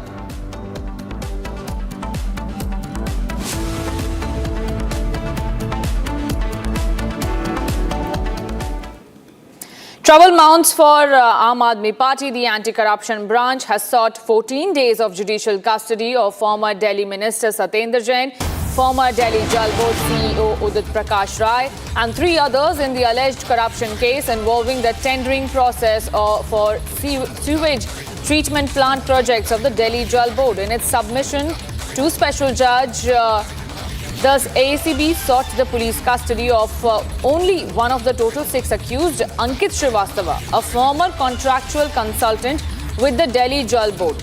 Republic also accesses the details of scam involving Satendra Jain. ACB says large-scale irregularities and corruption is frequent in these transactions that took place for illegal tenders that were issued by the Delhi Jalboard. Now, as trouble seems to be mounting, the Aam Aadmi Party cries foul over the allegations and says this is a premeditated conspiracy by the Bharatiya Janata Party as the elections are incoming in Punjab, and Satendra Jain was made the co-in-charge of the Punjab elections by Aam Aadmi Party. But the bribe trail that has been alleged by the anti-corruption branch claims that 1.52 crore reached ex-DJB CEO and relatives, during which these illegal transactions were made. Money allegedly used for property purchase. That is one more big allegation that has been made by the anti-corruption branch while they were arguing inside the court. Now, as these proof tumble and as more skeletons tumble out of the Aam Aadmi Party's closets during their regime in the Delhi government time, the ACB has asked for severe punishment for the accused. But the political blame game continues. The Aam Aadmi Party claims that this is just a political witch hunt against Satendra Jain, who was earlier also arrested in 2020 to 2023, during which he was the co-in-charge of Himachal elections. This is again the repeat of that same playbook as alleged by the Aam Aadmi Party. The BJP, however, has claimed that there is no political witch hunt, and the Anti-Corruption Bureau has proof against former Delhi Minister Satendra Jain, claiming that he and other five accused were involved in this Delhi Jalboard scam, where illegally the tenders were issued and the money was used for personal gains. Now, kickbacks have been one of the major claims against Aam Aadmi Party's government in Delhi, which was there. The ACB, the ED, which have been probing money laundering cases against the Aam Aadmi Party during their time, have alleged that several kickbacks were received by the Aam Aadmi Party leaders who were in power at that time. We also have Saurav, my colleague from the ground, who has been tracking this story since the morning. Saurav, tell us more details and the arguments that were put front by the ACB inside the court. Yes, the ACB has claimed that there are several electronic evidences along with the financial trail which they have uncovered in this whole 4 STP upgradation of tenders, tender which was floated by the DJP in 2022. And the current details of the arguments are that they have also sought a 2 days remand of the Delhi Jalboard contractual worker Ankit Srivastava, who was working with the DJP at that time, and he was very much involved in this tender process. And the police ACB alleged that he was the one who has shared a corrigendum number 1, which stated that the IFAS technology should be used and should be made mandatory in the tender process, following which the Eurotech Environment Private Limited, the company in question who got awarded the tender of the 4 STPs, were given the undue benefit because of that particular technology only. And Anti-Corruption Bureau has also said that they have recovered the chats in which the private entities and the public servants, along with the minister himself, Satendra Jain, was in direct touch with them, and the then Delhi Jalboard CEO was also responsible for this manipulation of tender process. And he also received kickback payments of amounting to 1.52 crore rupees in his personal account through the intermediary identities of the Eurotech, which is AN Enterprise, and the other is Sri Janhar Enterprise. These 2 entities have allegedly paid 1.52 crore rupees to the then Delhi Jalboard CEO Udit Prakash Rai, and that money was used to purchase immovable assets, Satiti. Absolutely, and the trouble seems to be mounting for both the Aam Aadmi Party and Satendra Jain. This is the second time that he is facing probe regarding his tenure in the Delhi government. Thank you so much, Saurav, for these details. Now, an encounter took place between police and criminals in Ghaziabad, where 2 suspects who were habitual. Let's also take a look at the stories in Bharat in One.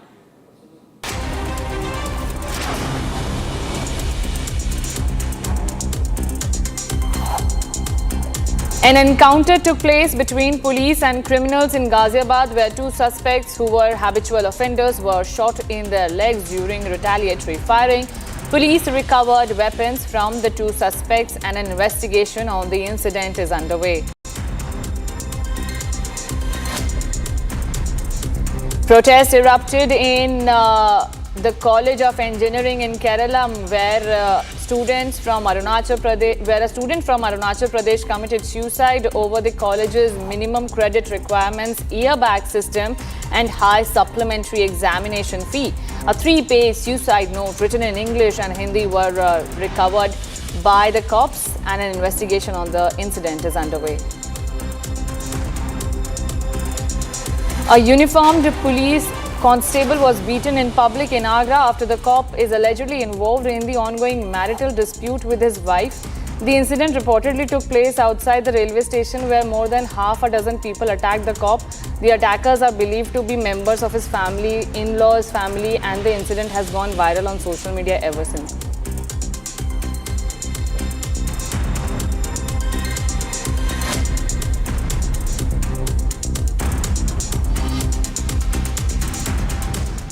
And breaking news coming in from Pakistan, where Alima Khan, the sister of Imran Khan, has said the Supreme Court's decision regarding the immediate transfer of Imran Khan to Shifa International Hospital, Islamabad, is final and clear.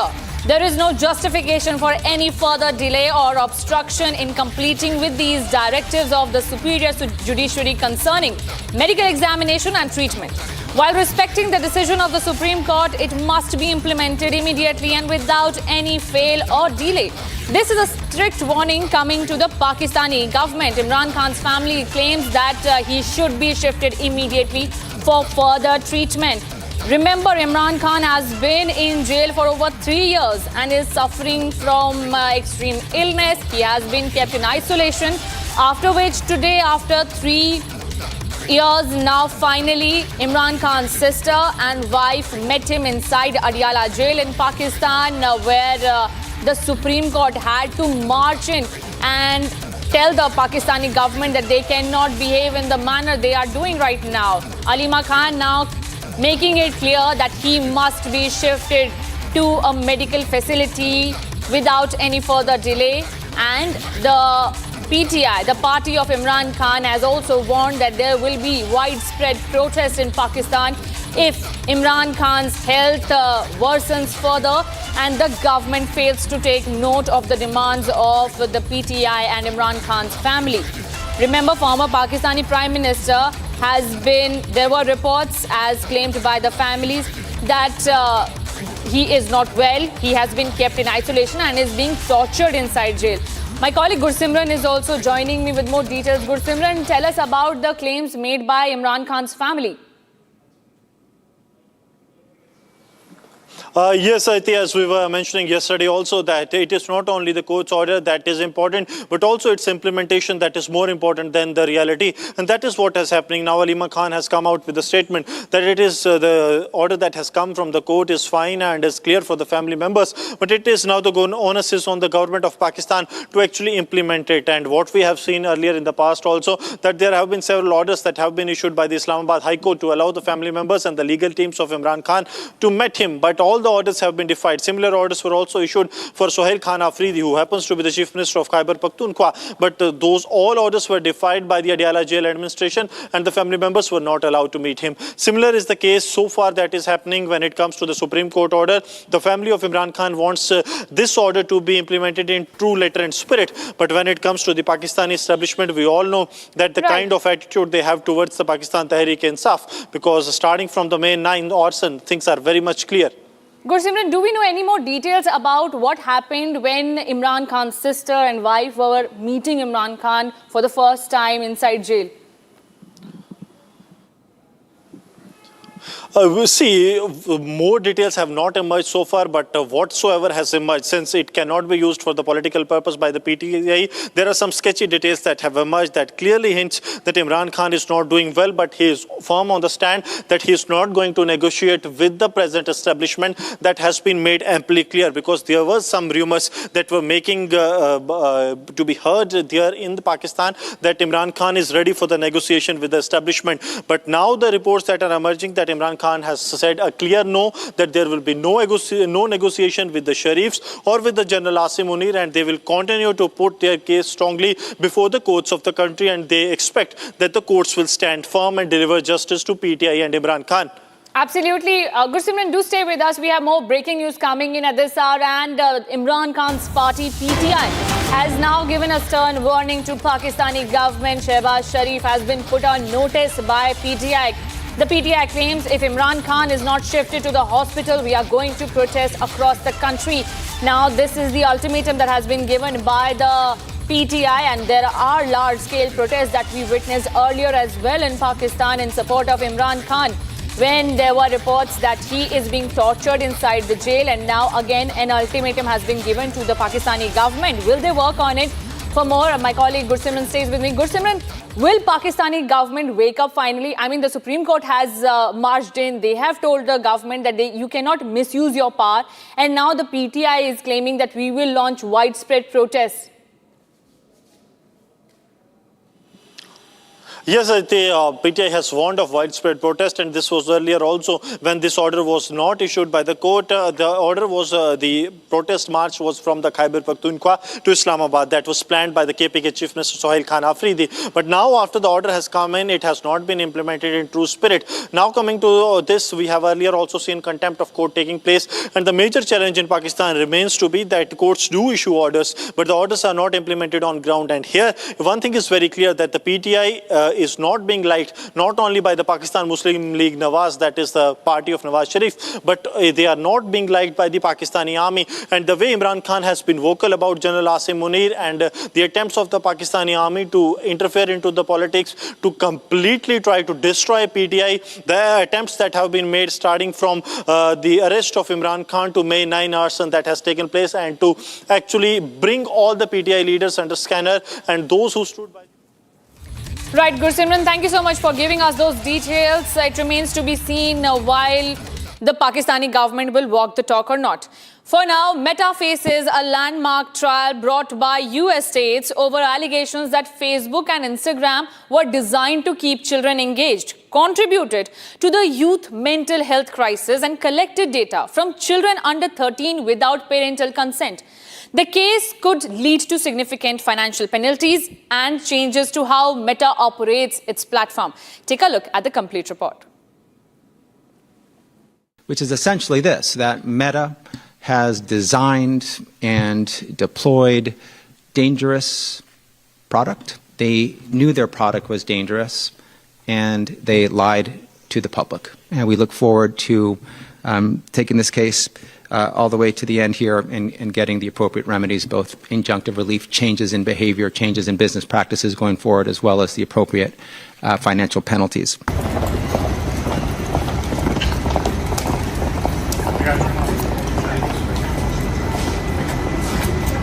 Hey everyone, I want to talk about something important today, because it's time to get back to our roots around free expression on Facebook and Instagram. Yes or no? Of course we'll work with you on the legislation. Okay, I mean, the door is open. We've got all these bills. You need... We laid out our case today, which is essentially this, that Meta has designed and deployed dangerous product, a dangerous product with dangerous features that they knew would create excessive use and compulsive use by children, and it would create mental health harms, including things like anxiety and depression, like body image issues, like addictive tendencies, like learning loss. They knew all of that. They knew their product was dangerous, and they lied to the public. They lied to Congress. They told the public, they told the world that their product was safe, that it wasn't dangerous. And so their deception, their lies are at the core of our case. And we are excited about how our first day at trial went. We're excited about the opportunity to hold Meta accountable for its conduct. And we look forward to taking this case all the way to the end here and getting the appropriate remedies, both injunctive relief, changes in behavior, changes in business practices going forward, as well as the appropriate financial penalties. Broke state consumer protection law and the Children's Online Privacy Protection Act, known as COPA. The public is going to hear about how Meta profited from our kids' information and engagement on the platform. Meta knew that its business strategy was harming kids and that sustained engagement on this platform correlated and caused worse mental health. As parents and as trusted adults, we decide whether a social media platform is appropriate for our kids. A $1 trillion tech company like Meta is risking our kids' mental health and physical safety. Our data and our children's data are being fed into their addictive algorithms to help further increase their profits. And they've lied to us about the safety of their platforms, including how they exploit the vulnerabilities of young children and teens. Nothing is more important than our kids' well-being. And there's no world in which our kids' well-being should be sacrificed or exploited to help reap ever greater profits for big tech. With an adult criminal posing as a beautiful young woman, he was from the Ivory Coast. They call it spontaneous suicide. He was almost 16 when he took his own life after a 5-hour encounter with an adult criminal posing as a beautiful young woman. He was from the Ivory Coast. They call it spontaneous suicide. I call it what it was. The predictable outcome of a system that protects corporations instead of children. When she opened Instagram for the first time in 2017, 4 years before the world learned what Meta already knew. Instagram was harming teenage girls. Coco was 12 when she opened Instagram for the first time in 2017. 4 years before the world learned what Meta already knew. Instagram was harming teenage girls. By her teens, she could not look away.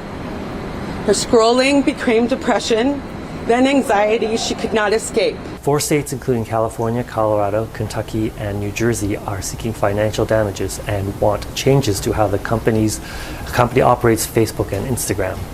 Social media company Meta is going to court again in another big trial involving child safety. Opening statements are set to kick off Tuesday in a U.S. federal court in Oakland, California. 4 states, including California, Colorado, Kentucky, and New Jersey, are seeking financial damages and want changes to how the company operates Facebook and Instagram. The states accuse Meta of harming youth mental health by deliberately designing features to get kids addicted to its platforms. They also say Meta breaks federal law by routinely collecting data on children under 13 without parental consent. The trial is expected to last 6 to 8 weeks, and CEO Mark Zuckerberg is expected to testify.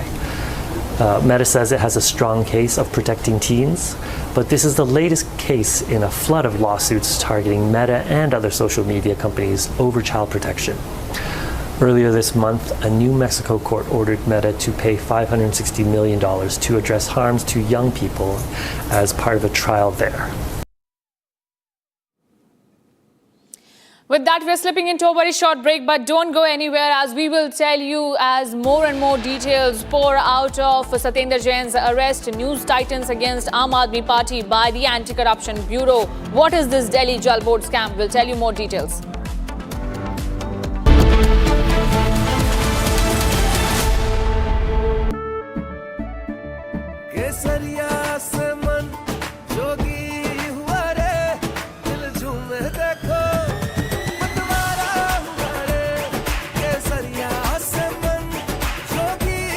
हर पल मनाओ केसरी त्योहार विमल बोलो जुबान केसरी R pure सूजी pasta उबालो मिलाओ और खाओ 8 मिनट में तैयार क्या टेस्ट है सबका राजा R pure masala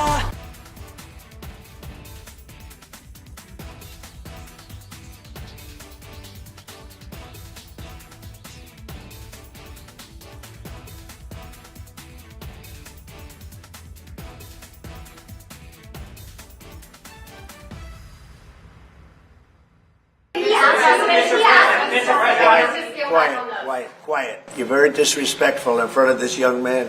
We can't go around and protect all of these countries, especially when they're not there to help us.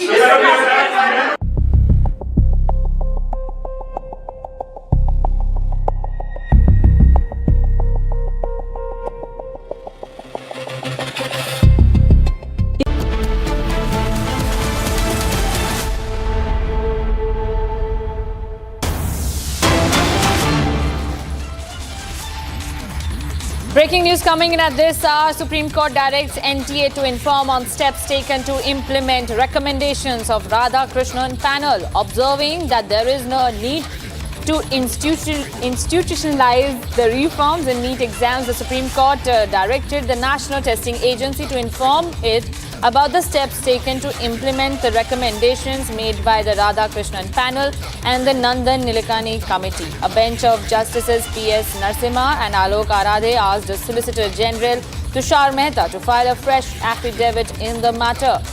Remember, the bench said the Radhakrishnan committee has corrected and said it is a systematic problem which needs a proper institution, which is the most important part of it. The process on paper, everything is good, but the centre said that this time the NEET examination or any examination conducted by the NTA is fail-proof, leak-proof, and the vehicles carrying the question papers will also have GPS systems now involved. This comes after the NEET UG paper leak happened in 2026, after which there were widespread protests in the country demanding overhaul of NTA, after which 50 staff personnel of the National Testing Agency were removed. And now the Supreme Court is also asking the National Testing Agency that after removing the staff, they also need to inform the top court about the steps being taken to safeguard students' interests, as the centre said that students' interests are the priority of the government. Remember, this comes after Union Education Minister Dharmendra Pradhan had to step down, and now Prahlad Joshi has taken over with overviewing the decision-making body of National Testing Agency and closely coordinating the decisions taken by the testing agency on the upcoming examinations that are to be scheduled by the National Testing Agency.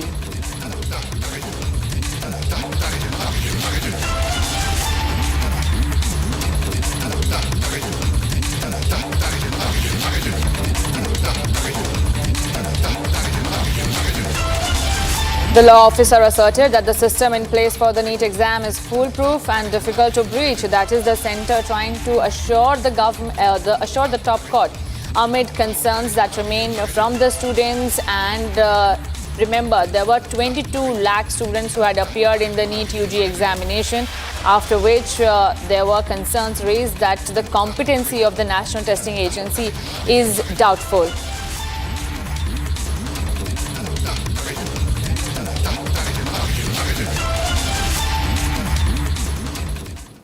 Shifting our focus now on the Meta trial that is underway in the United States, as federal court in Auckland over dangers its platforms pose to children, with California, Colorado, Kentucky and New Jersey leading a case brought by 29 states seeking billions in damages and major changes to how Instagram and Facebook operate. The lawsuit claims Meta knowingly designed addictive features that fuel the youth mental health crisis while concealing those harms and routinely collecting data on children under 13 without parental consent in violation of federal law, while the company insists it works tirelessly to keep young users safe and has a strong defense. Take a look at our report.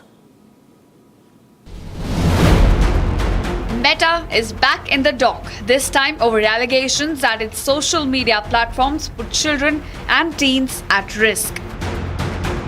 Trial has begun in a California federal court with 4 states taking on the tech giant Meta. California, Colorado, Kentucky and New Jersey are seeking billions of dollars in damages and changes to how Meta runs its platforms. The states allege Meta deliberately designed features on Instagram and Facebook to keep young users engaged for longer time. They claim Meta knew such features could encourage compulsive use and contribute to mental health problems, including anxiety, depression, and body image issues. California Attorney General Rob accuses Meta of knowing its products could be dangerous while misleading the public and lawmakers about the potential risk. We laid out our case today, which is essentially this, that Meta has designed and deployed a dangerous product with dangerous features that they knew would create excessive use and compulsive use by children, and it would create mental health harms, including things like anxiety and depression, like body image issues, like addictive tendencies, like learning loss. They knew all that. They knew their product was dangerous, and they lied to the public. They lied to Congress. The states are also accusing Meta of collecting data from children under 13 without parental consent, potentially violating federal child privacy law. This is an historic trial that will provide the public an opportunity to learn just how Meta's actions broke state consumer protection law and the Children's Online Privacy Protection Act, known as COPA. The public is going to hear about how Meta profited from our kids' information and engagement on the platform. Meta knew that its business strategy was harming kids and that sustained engagement on this platform correlated and caused worse mental health.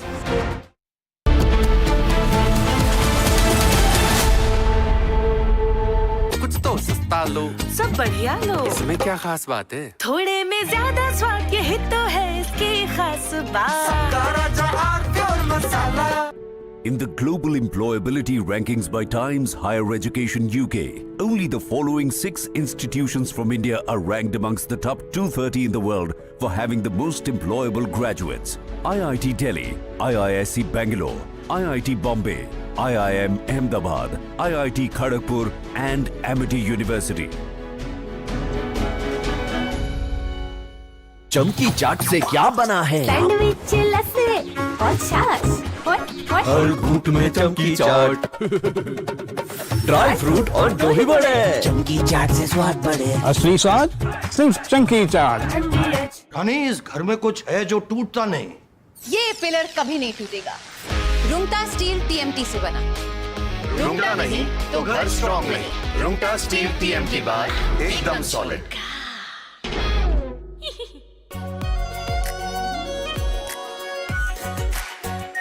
Are pure shahi paneer masala, delicious, healthy everyday. AU current account के साथ मिलता है free UPI QR overdraft facility और एक ही app से bank के सारे काम। AU सोच बदलो और बैंक भी। चमकी चाट से क्या बना है? सैंडविच लस्सी और छाछ। हर घूंट में चमकी चाट। अब बताओ, स्वाद आया? आया।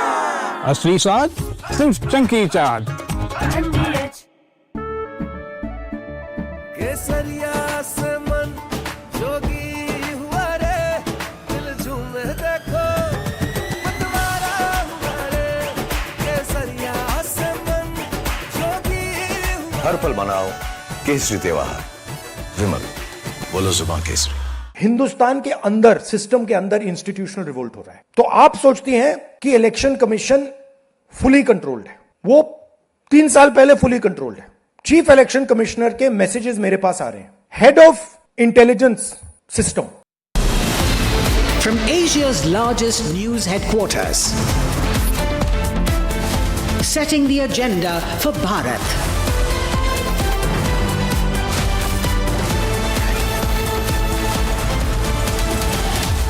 You're watching Republic.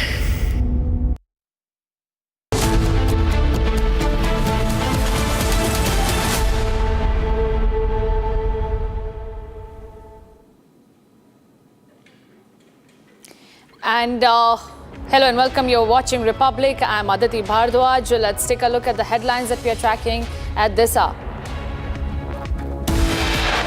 Headlines brought to you by Canara Bank. Together we can. Anti-corruption branch seeks judicial custody of AAP leader Satendra Jain, arrested in the Delhi Jalboard scam.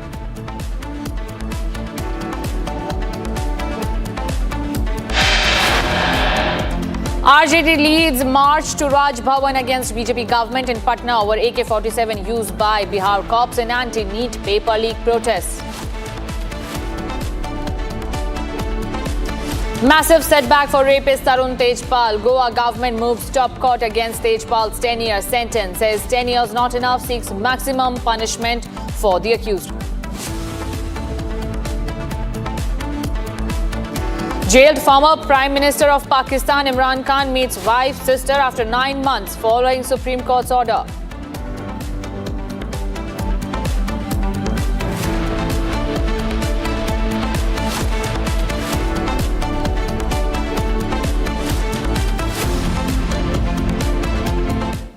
Breaking news coming in at this hour. The Ahmedabad Municipal Corporation's Health and Food Safety Department has taken action and raids have been conducted on 40 food outlets till now in a week.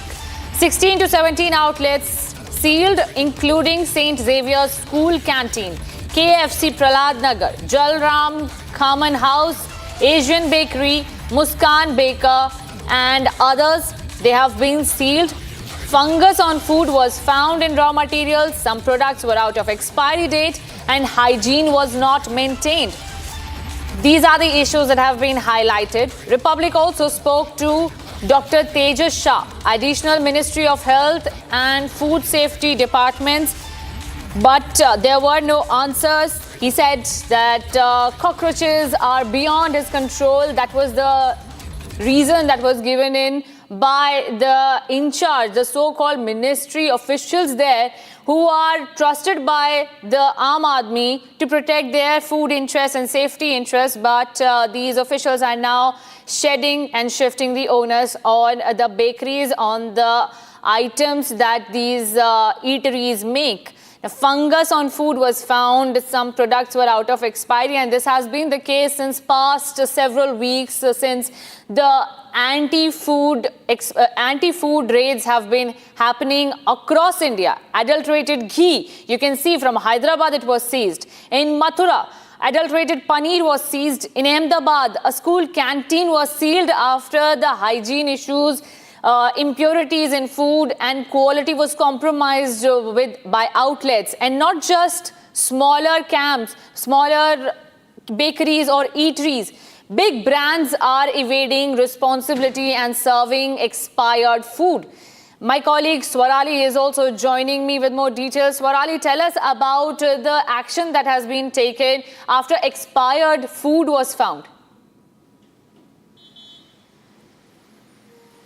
Yes, that's true. Let me tell you, we had just a word with AMC official of Health Department, additional MOH, and let me tell you, they have informed us that more than 40 such food outlets, including school canteens, small vendors or restaurants, are being raided, and out of them 16 to 17 such outlets are sealed right now because of the several reasons. Somewhere in Jalaram Common House, the TPC level of oil was exceeding beyond the 25%, which is allowed according to the norms. On the other hand, if we talk about the St. Xavier's School Canteen, fungus was found in some of the raw materials and some of the food products were out of expiry date. Also, on the other hand, hygiene measures were not followed. The staff in the canteen was not wearing gloves, aprons and such apparatus required for preparing food.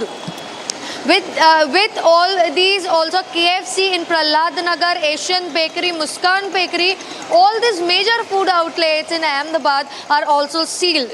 Now they have informed us that according to the rules, all these outlets will remain closed for 7 days, post which they'll have to submit an affidavit to the Food Safety Department saying that all the norms will be complied with. But even then, if the measures are not taken, FIRs are registered and the cases are taken to court of laws, wherein the punishment can go up to 5 lakh rupees and imprisonment based on the intensity of the crime. Back to you. Right, Swarali, but you know, serious allegations have been made, glass pieces being found in the food, expired food being served, not just to adults, to children as well. Is it such a big deal to demand safe food? What is the government now doing? Is it only regarding the FDA, or are these food audit bodies that are responsible? But what is the responsibility of the government? Is there any word from the government that they will also make stern laws against such against schools or eateries which are violating food safety norms? Right, Aditi, in general, if we talk about the entire country right now, the movement started by IAS, Tukaram, Mundhe. Now the modus operandi is being followed by the government and local authorities as well. But if I specifically talk about Ahmedabad, the entire drive, current drive, though such kind of drives are conducted across the year, but this started with a glass piece found in food of Anand Niketan school canteen. And then this entire drive started.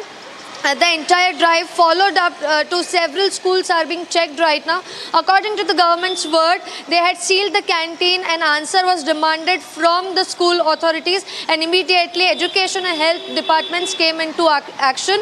If we talk about Gujarat, on 5th August, analog paneer was also banned, production, sale and transportation. All these activities were the subjudication of criminal offence. But this is very serious issue that glass piece is found from a student's food. It's a very serious issue which led to a huge, humongous protest by parents of the kids from the school. And now the departments have come into action and raids are being conducted across Ahmedabad in school canteens. Absolutely, and anger is completely justified. Not just the parents, but the people across the country are agitated on why these big brands are compromising on food safety. Swarali, thank you so much. Republic also spoke to Dr. Tejas Shah. My colleague Swarali spoke to him. Listen in to what he had to say about these food safety norms being violated. People in India had totally lost their trust in food safety. But what we are watching or observing right now is really, it's kind of a change that is being brought in the system. Across states, across cities, food raids conducted, safety raids conducted by authorities, related authorities, and now we are present with AMC Health Department's additional MOH, Dr. Tejas Shah sir. Sir, हमने देखा हाल ही में Saint Xavier's हो या फिर Jalaram khaman house हो और ऐसे कई जो फूड आउटलेट्स हैं या कैंटीन्स हैं जहां पर हेल्थ डिपार्टमेंट की रेड्स हो रही हैं और सील भी किए जा रहे हैं क्योंकि यहाँ पर जो मेजर्स हैं वो नहीं लिए जा रहे हैं. तो किस तरीके से ये पूरी ड्राइव चल रही है और फिलहाल क्या अपडेट है? आपने जैसे पिछले दिनों में देखा है कि अहमदाबाद म्यूनसिपल कॉरपोरेशन ने बहुत सारी जगह पे रेड्स की है. तो होता क्या है कि अब जैसे चलन है कि people use to eat more outside, so as per FSI guidelines everybody needs to follow the safety measures and hygiene measures. So कई बार ऐसा होता है कि कई लोग हाइजीन मेजर्स यूज़ नहीं करते, उसको निगलेक्ट करते हैं. तो हमारे ध्यान में जैसे भी आता है कि ये सारी चीज़ें हो रही हैं तो कॉरपोरेशन रेड्स करती है. जैसे कि अभी हाल ही के दिनों में एक स्कूल में हमें पाया गया था कि भी स्कूल के बच्चों के फूड में एक एक्रेलिक या कांच का टुकड़ा पाया गया था आनंद निकेतन स्कूल में. So that was a negligence on the food business operators part. So ये नहीं होना चाहिए. When the people are taking money from the citizens and the kids, so they don't need to, they supposed to take utmost precautions when it comes to, it relates to health of the people. So हमने फिर अहमदाबाद में जितने भी private schools हैं जिसमें canteen चलती है उन सारों में चेकिंग किया गया. So most of the places पे जो हाइजीन मेंटेनेंस किया जा रहा था, बट जो एक स्कूल थी नारायणपुरा विस्तार में सेंट जेवियर स्कूल्स, उसमें जो कैंटीन चलाई जा रही थी उसमें FSI का लाइसेंस नहीं लिया गया था और जो रॉ मटेरियल थी उसको वो भी ठीक तरीके से मेंटेन नहीं किया था, हाइजीन का अभाव था. तो उस हिसाब से कॉरपोरेशन ने उसको सील किया गया है. Corporation continuously not only this canteens but जो लोग ये व्यवसाय में जुड़े हुए हैं, फूड बिजनेस ऑपरेटर्स हैं, सो आपके माध्यम से भी मैं सबको वार्न करना चाहता हूँ कि they need to maintain the hygiene and utmost precautions needs to be taken. Otherwise, AMC will take the harsh most action, whichever is possible under law, and they need to face it. And news tightens around Aam Aadmi Party leader Satendra Jain. There is more and more information coming in the Delhi Jalboard scam. Now the Anti-Corruption Bureau said that hawala and banking transactions worth around 5 crore were carried out by the minister during his time, Satendra Jain, and the tender was allegedly manipulated and changes were made to its terms and conditions. The tender was uploaded only on the Delhi Jalboard website, whereas it was also required to be published in newspapers. So publicly announcing that tenders are being issued was not done by the Aam Aadmi Party when they were in government, and now as big as a 5 crore illegal tender. The transactions, the banking transactions that were made by Satendra Jain's team at that time were worth around 5 crores. This money was also channeled through a hawala route instead of the fair means that was supposed to be done by the Delhi Jalboard back then, and now the Aam Aadmi Party is facing allegations. The ACB said that hawala and banking transactions worth around 5 crore were carried out. The tender was allegedly manipulated and changes were made to its terms and conditions. After which the ACB claims that kickbacks were received by the Aam Aadmi Party leaders and this money was used for personal gains. After which Satendra Jain and 5 others have been arrested in the Delhi Jalboard tender scam. But this is not enough. We have also Atul joining us for more updates. Atul, tell us about the details that have been made public by the ACB. Now they're claiming that the scam is as big as 5 crore. Well, definitely earlier the Anti-Corruption Bureau had said that there was a transaction of rupees 1 crore 52 lakhs, but now before the court they have disclosed one more fact, that is they have come across WhatsApp chats of the accused in which it has been established that they were talking about hawala transactions of rupees 5 crore, and this was paid by the private contractors to the government officials who were working at Delhi Jalboard office during the tenure of Satendra Jain, and the ACB is also saying that this money was used to purchase properties, and all the properties are now part of the proceeds of crime, and they are also submitting this record before the court. The 6 persons were arrested last night, and they also told the court that there is a 7th person and he was summoned to join the investigation. His name is Sumit Chauhan, but he did not join the investigation, and they are also saying that he is also related to this hawala transactions of rupees 5 crore. The hearing is currently going on. They have not sought the custodial remand of Satendra Jain, whereas they have requested the court that he should be remanded into 14 days judicial custody. They are only demanding the custodial remand of one of the accused who is identified as Ankit Srivastava, and they are requesting the court that he should be sent into 2 days custodial remand, and he will be confronted with the chats of this hawala transactions of rupees 5 crore. Right, and Atul, you were also highlighting the role of another individual that has been identified as Vinod Chauhan, and he is relative of Pankaj Verma. There were notices sent to him. He hasn't responded, maybe out of country. What are the details more emerging with more and more accused being involved in this large-scale irregularity scam? Well, during the course of investigation, this guy who has been identified as Vinod Chauhan, his name came to the fore, and he was summoned by the investigation officials. But he did not join the investigation, and in fact, he started ignoring the calls of the ACB. And ACB, Anti-Corruption Bureau, is saying that they want him to confront with the co-accused, who are the 6 persons, including Mr. Jain. And he is one of the key persons.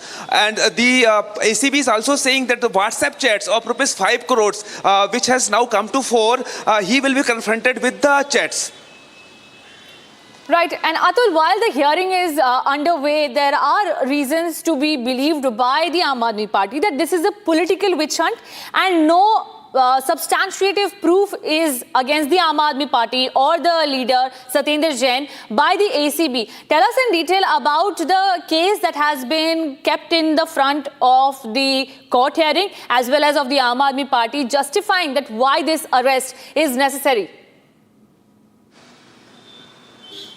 Well, this case was registered in 2024. And who was the complainant in the case? The Vigilance Department of the government. The Vigilance Department of the Delhi government lodged a complaint with the Anti-Corruption Bureau, and based on the complaint, this FIR was filed. Now, 2 years after the investigation, the Anti-Corruption Bureau officials have arrested 6 persons.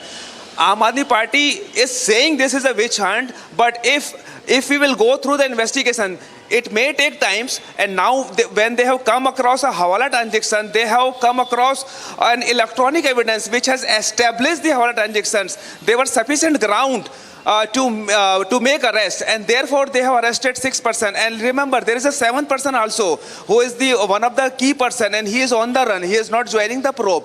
So Defense Counsel and the defense will always say this is a witch hunt, we are the innocent. In fact, when I was inside the Anti-Corruption Bureau office and he was being taken, Mr. Satendra Jain was being taken to court, I confronted him that what is his take on the entire matter. He was saying he is an innocent person, and what is going on inside the court is that Satendra Jain is arguing. He is saying that I will speak to the judge, I have to say something. So he has to say something to the court that he is an innocent person, something like that. Absolutely, Atul. While, the political blame game continues, Republic also confronted Satendra Jain. My colleague Saurav and Atul also confronted. But listen to first what Satendra Jain said when he was being taken to the court by the ACB sleuths and what Republic asked. Take a look.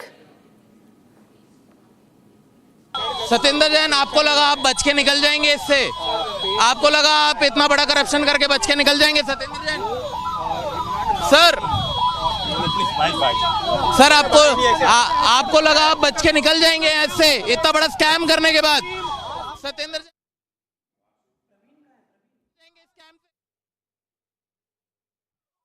Jain जवाब दीजिए। आम आदमी party की तत्कालीन सरकार ने ये अपने पूरे कार्यकाल में दिखा दिया कि उनकी पूरी की पूरी नीयत केवल अपने प्रचार प्रसार और भ्रष्टाचार की थी। आपने देखा होगा कि आम आदमी पार्टी की सरकार के पूरे कार्यकाल में एक भी एसटीपी प्लांट दिल्ली में नहीं लगा, और जो पब्लिक का पैसा था, जहां पर जल भराव से दिल्ली को बचाना चाहिए था, उस पैसे का इस्तेमाल कर जहां पर एसटीपी प्लांट्स लगाकर दिल्ली में सुएज ट्रीटमेंट के और प्रावधान करे जाने चाहिए थे, जहां पर यह सुनिश्चित करा जाना चाहिए था कि यमुना जी और मलिन ना हो बल्कि और स्वच्छ हो, ये पूरा का पूरा पब्लिक मनी स्कैम के माध्यम से तत्कालीन आम आदमी पार्टी और आम आदमी पार्टी के नेताओं ने खुर्द बुर्द कर दिया। आज जब इन्वेस्टिगेटिंग एजेंसीज ने सतेंद्र जैन जी और उनके साथ 4 और अभियुक्तों को अरेस्ट करा है, तो दिल्ली की जनता को न्याय मिलेगा। ये एक बार पुनः एक आशा की किरण जनता के जहन में जरूर जगी है, लेकिन इस पे मैं और टिप्पणी इसलिए नहीं करूंगी because the law will definitely take its own course henceforth. देखिए, अगर पूरे उस मामले को ध्यान से देखा जाए तो ये सही दिखाई देता है कि अरविंद केजरीवाल के समय में दिल्ली की सरकार में सत्ता के संरक्षण में भ्रष्टाचार का एक मॉडल विकसित किया गया, जिसमें राजनेता, अधिकारी, उसके अंदर ठेकेदार और तमाम अन्य लोग थे जिनको उससे लाभ पहुंचा। सत्येंद्र जैन की गिरफ्तारी के बाद ये जो गठजोड़ है वो अब उसका पर्दाफाश हो गया है, और अरविंद केजरीवाल जो ईमानदारी का नारा देकर के सत्ता में आए थे, इस झूठे नैरेटिव को वो हमेशा उन्होंने दिल्ली को इस झूठे नैरेटिव के कारण से बर्बाद किया है। फिर चाहे वो शराब घोटाला हो, शिक्षा का घोटाला हो या अन्य घोटाले हो, और अब ये दिल्ली जल बोर्ड का घोटाला सामने आया है। तो कहीं ना कहीं अरविंद केजरीवाल को दिल्ली जनता को इसका जवाब देना चाहिए कि जिस ईमानदारी का सर्टिफिकेट लेकर के वो राजनीति में आए थे, 10 साल में दिल्ली को उन्होंने क्या दिया, और यदि ये जल बोर्ड का घोटाला ना होता तो आज यमुना का पानी पूरी तरीके से साफ हो गया था, एसटीपी लगे ही नहीं। और जो मनी ट्रेल को यदि देखा जाएगा तो साफ दिखाई देता है। यमुना को लेकर तो खुद अरविंद केजरीवाल ने भी, आम आदमी पार्टी ने बड़े दावे किए थे, और उसी यमुना से जुड़े हुए टेंडर, सीवेज एसटीपी का टेंडर था, उसमें घोटाले की बात आ रही है। इसीलिए मैंने कहा ये भ्रष्टाचार का एक मॉडल अरविंद केजरीवाल ने दिल्ली में विकसित किया, और उस मॉडल की आड़ में जो कुछ उन्होंने दिल्ली के साथ में किया, एक एक करके घोटालों का सच दिल्ली की जनता के सामने आ रहा है। फिर अब जब एसीबी ने पूरी जांच के बाद में ये कार्रवाई की है, तो आप समझ लीजिए कि चाहे वो राजनेता हो, चाहे अधिकारी हो या ठेकेदार हो या कोई भी हो, वो बचेगा नहीं। कानून अपना काम करेगा और कड़ी से कड़ी सजा ऐसे लोगों को मिलेगी। आम आदमी पार्टी सर इसमें ये कह रही है कि जिस समय ये घोटाले की बात कही जा रही है, उस समय सत्येंद्र जैन जेल में थे, और ये रेड और गिरफ्तारी सिर्फ इसलिए हो रही है क्योंकि पंजाब में चुनाव आने वाला है। वो बिल्कुल झूठ बोलते हैं। ये मामला 7 अक्टूबर 2021 से शुरू हुआ। सत्येंद्र जैन 2022 में जेल में थे, तो उससे जेल में जाने से पहले ये सारा का सारा काम वो कर चुके थे। तो इसलिए ये कहना कि पंजाब के चुनाव की वजह से गिरफ्तारी की गई, ये बिल्कुल असत्य है। और अरविंद केजरीवाल ने पहली बार ये नहीं कहा है, जब भी उनका नेता कोई गिरफ्तार होता है या कोई कार्रवाई होती है तो छूटते ही वो ये कहते हैं कि फलानी जगह पर ये उसका ठीकरा वो दूसरे लोगों के सिर फोड़ना चाहते हैं, क्योंकि बिल्कुल गलत है और उनकी बात में कोई दम नहीं। सत्येंद्र जैन पार्टी के लिए, आम आदमी पार्टी के लिए कलेक्शन एजेंट का काम कर रहे हैं पंजाब के अंदर। वो बिल्डर से, रियल एस्टेट से खुल के उगाही कर रहे हैं। और अगर ऐसा नहीं है तो मुझे एक बात बताइए, फिर उनको किस कारण से पंजाब में, चंडीगढ़ में मंत्रियों से भी ज्यादा लग्जूरियस कोठी दी गई है? वो बंगला नंबर 926 में, सेक्टर 39 में कैसे रह रहे हैं? क्यों उनको इतनी बड़ी कोठी दी गई है, जबकि he is just an ex MLA from Delhi? Arvind Kejriwal ji की एक मूवी है, उस मूवी का नाम है भ्रष्टाचार की किताब, दिल्ली टू पंजाब। इस मूवी के पूरी तरीके से राइटर, डायरेक्टर, प्रोड्यूसर, कोरियोग्राफर सब अरविंद केजरीवाल हैं। ये जो लोग अब अरेस्ट हो रहे हैं, Satyendar Jain and others, they are just actors in this film. The actual action has been directed by Arvind Kejriwal and उनके ऊपर एक्शन होना चाहिए। ये तो सरकार पूरी तरीके से जेल से ही चला रहे थे, इसमें क्या शक है? अरविंद केजरीवाल खुद इतने दिन जेल में रहे, तो क्या उन्होंने सरकार नहीं चलाई? तो ये सारे सरकार जेल से ही चला रहे हैं। और ये करप्शन बहुत सीरियस करप्शन है, क्योंकि जैसे मैंने बताया, माँ यमुना की सफाई से रिलेटेड ये करप्शन है। कितने सीवेज ट्रीटमेंट प्लांट्स इन लोगों ने बनाए, और जो बनाए उनके ऊपर करप्शन कर दिया, तो कैसे माँ यमुना साफ होती? With that, we are slipping into a very short break, but right after the break, we will tell you what's happening in Bihar, why Tejashwi Yadav is now on the streets out there protesting against the Bihar government. Was there usage of AK-47 during the anti-NEET paper leak protest? What did the Bihar government tell court? We will tell you lots more in details right after the break.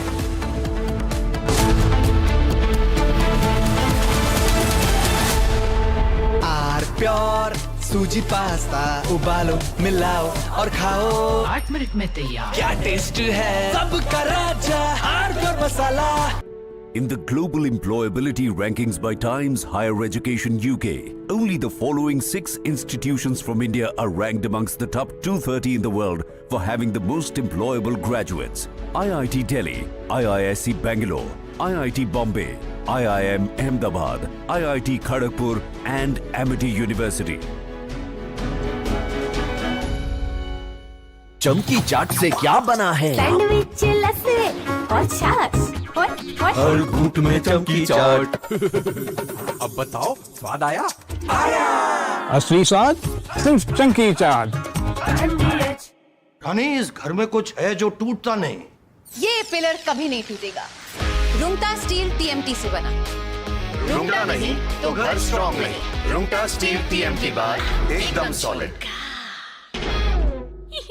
कुछ तो सस्ता लो, सब बढ़िया लो। इसमें क्या खास बात है? थोड़े में ज्यादा स्वाद, यही तो है इसकी खास बात। Pure masala.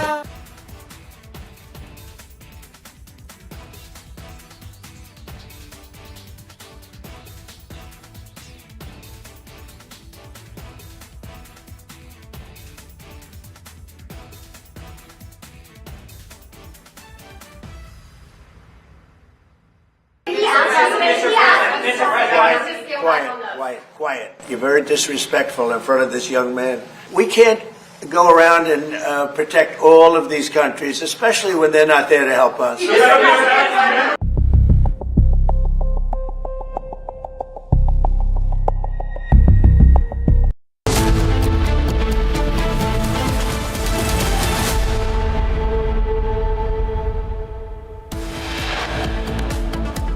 Chorus for strict punishment against rapist Tarun Tejpal grows. Goa government now moves to the Supreme Court, demanding stricter punishment. 10 years, not enough, as ruled by the Bombay High Court's Goa bench.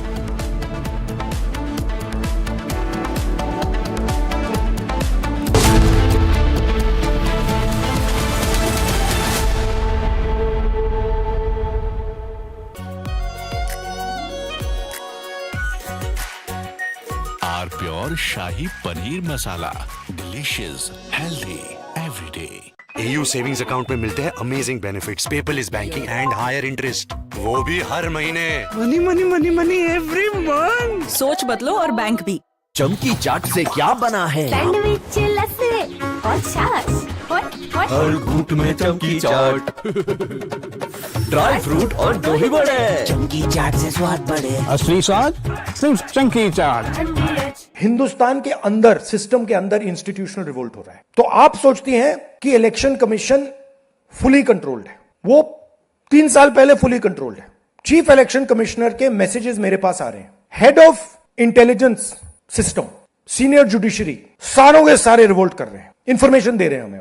तो जो control का system था एक तरफ से, वो collapse कर रहा है अंदर से, क्योंकि लोगों को दिख रहा है कि जनता का प्रेशर अब ऐसा भयंकर आएगा, अगर हम इस रास्ते पे चलते गए तो हमारे लिए रिस्क हो जाएगा। आप क्या सोचते हो, अगर जनता को मालूम है कि इलेक्शन सिस्टम रिग्ड है और जनता की मतलब इकोनॉमिक प्रेशर, गरीबी, दर्द के कारण जनता में गुस्सा आ गया, आप क्या सोचते हो कि इलेक्शन कमिश्नर को डर नहीं लगेगा कल क्या होने वाला है? तो अब क्या हो रहा है, सिस्टम अंदर से ऐसे हिल रहा है पूरा।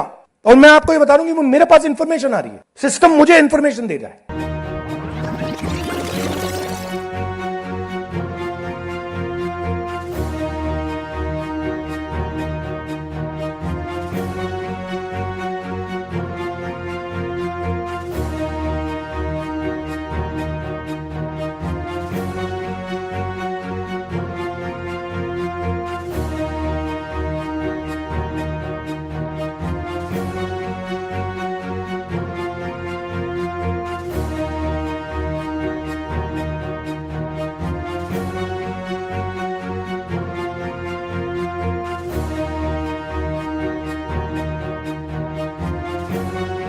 वोट चोरी हो रही है और अब हमारे पास ओपन एंड शट प्रूफ है कि इलेक्शन कमीशन वोट चोरी में इन्वॉल्व है।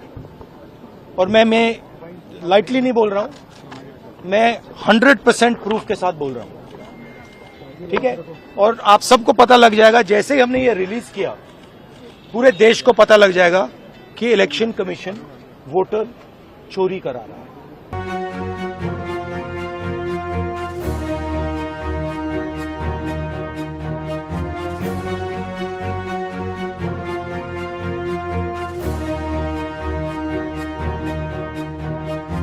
The Election Commission, I believe, not only has a responsibility to the nation, but it has a responsibility to itself. That there should not be any doubts left in the minds of the public about this entire credibility of our elections. The elections matter to the whole country. And our democracy is too precious to be jeopardized by doubts about whether there is duplicate voting, whether there are multiple addresses, whether there are fake votes.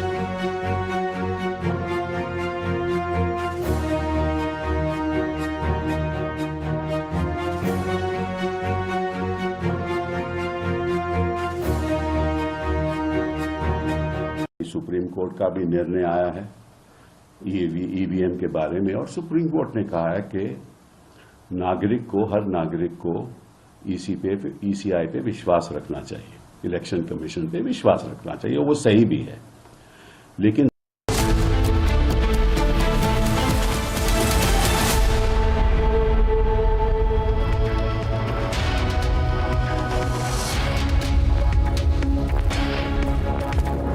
Hello viewers, you're watching Republic. I'm Chongtham Amrita, and today in the major story that we're tracking, Aam Aadmi Party scandal, another controversy as Aam Aadmi Party leader Satendra Jain has been arrested by the ACB, including 5 others, and the remand letter that accessed by Republic exposes serious corruption charges, and the tender was also manipulated during that time. We're tracking all of these details, but first take a look at the headlines.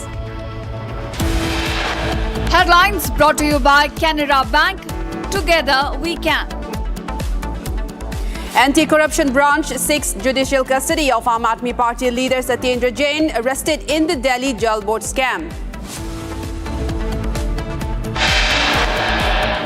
RJD leads march to Raj Bhavan against a BJP government in Patna over AK-47 used by Bihar cops in anti-NEET paper leak protests.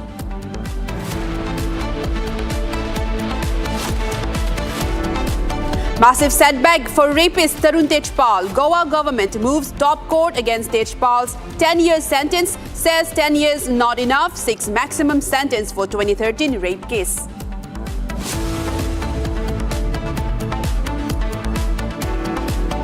Jailed ex-Pakistan Prime Minister Imran Khan meets wife's sister after 9 months following court order.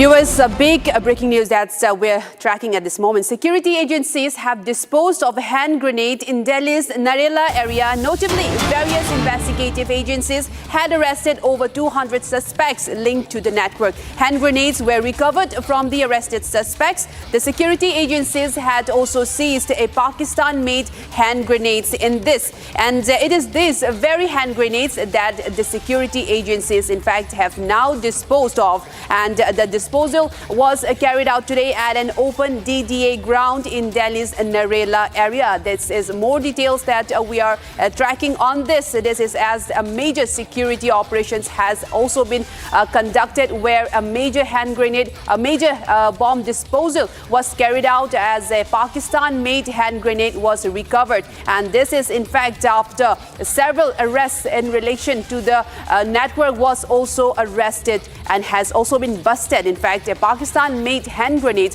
was also seized and security agencies carried out a bomb disposal squad. This took place in Delhi's Narela area. My colleague Saurav joins us on the phone line for more information on this. Saurav, can you give us more details at how this bomb disposal took place, and also regarding this terror, regarding this hand grenade that is we're tracking is a Pakistan-made hand grenade that was recovered, and the disposal squad has successfully carried out a disposal squad for the hand grenade as well. Can you give us more details and context and what this means? Definitely, Amrita. Today, Delhi Police Special Cell has disposed of several of the hand grenades which was recovered during the raid across the nation on August 12, in which in 14 states, in a joint operation, Indian security agencies have arrested more than 253 terrorists who were working for Shahzad Bhatti, who is a gangster and a ISI-backed terrorist operating from Pakistan. And during that raid, these hand grenades, which had a marking of Pakistan ordnance factory, they were recovered from their possessions, and it clearly indicates that the arms and ammunition which were disposed of today was transported in India through Pakistan. And this is a major development, as finally the Delhi Police Special Cell has disposed of the fatal weapons in the Narela area in open, so that no injuries could be sustained to any of the officers while disposing of these fatal hand grenades. And this is a major operation which was run by the by the Indian security agencies, including the Delhi Police Special Cell and other state police units also. And this came at a time when India was about to celebrate the Independence Day just after 3 days. And on August 12, it is a major joint operation which was run and which reinstated the commitment of India against zero terrorism in the country. And this is a major development, as Shahzad Bhatti's network was completely dismantled in India, and the arms and ammunition, hand grenades and the other materials which was recovered was disposed of safely in Narela area in an open ground, so that it could be disposed of safely, and other officials who are carrying out this operation should sustain no injuries, Amrita. Right. Thank you so much for giving us all of those details, sort of on that. And we move on to another major story with a big breaking news that's coming in at the moment. Alima Khan has said this is regarding Imran Khan's arrest and his transfer. The Supreme Court's decision regarding the immediate transfer of Imran Khan to Shifa International Hospital there in Islamabad is final and clear. And she says that there is no justification for any further delay or obstruction in complying with these directives of the Supreme Court. This is what Imran Khan's sister has been saying. widening, and this is regarding the medical examination and treatment of Imran Khan to be transferred from the jail to the hospital. This is with regards to the Supreme Court decision, and she's saying that this must be implemented effectively, immediately, without any obstruction.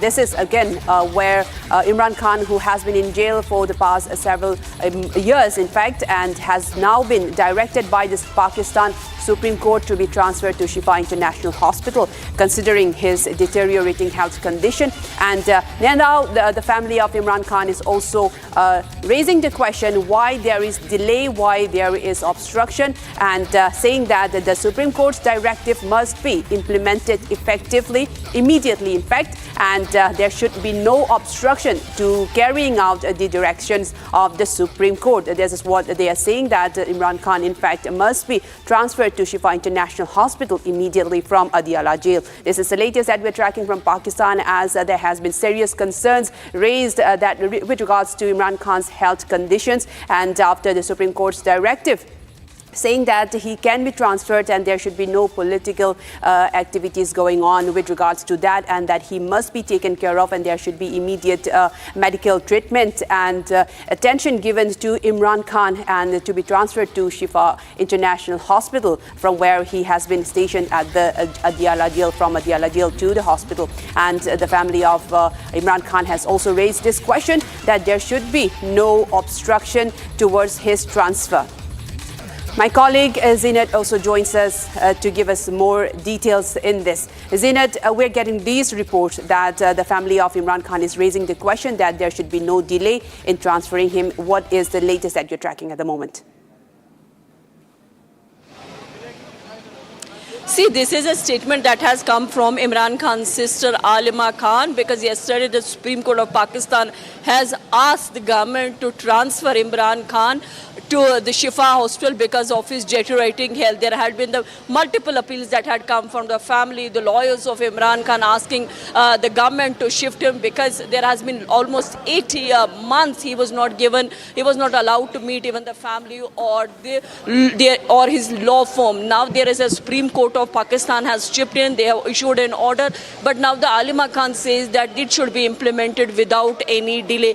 See, there had been the reports earlier that Imran Khan first is not alive. That was the claim made by one of the journalists in Pakistan, and then because then he said that he was pushing government to know that whether Pakistan's former Prime Minister is alive or dead. Now the Supreme Court has also chipped in, asking the government to shift him to the health facility so that his health can be taken care, because right now he is plus 70 and his health is deteriorating. He has lost vision in one of his eye, and he is facing the imprisonment for many years, although there are multiple graft charges and corruption charges against former Pakistan Prime Minister along with his wife. Though, if you remember, the CM of Khyber Pakhtunkhwa, Shahid Afridi, also had said that if the Imran Khan is not released, then there will be a long march that will be in the month of September. So, lot of pressure was developed on Pakistan government when it comes shifting Imran Khan to the health facility. Now they have approached the court, and the court has ordered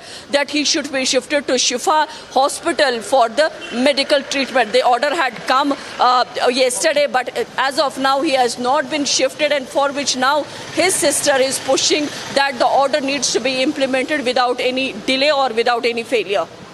Right, Junaid, I request you to stay with us. So we have more updates and breaking news coming in at the moment. We're going to check that. First, and there's reports and reaction from the PTI. In fact, they're saying that if Imran Khan is not shifted to the hospital, we are going to protest across the country. This is again an ultimatum given by the PTI, that they are saying that if Imran Khan is not shifted immediately, that there will be widespread protests across Pakistan, and this is only turning into another heated incident in Pakistan. Zinat, now PTI has also issued saying that there would be widespread protests if he is not shifted immediately to the hospital. Tell us more details on this as well, Zinat.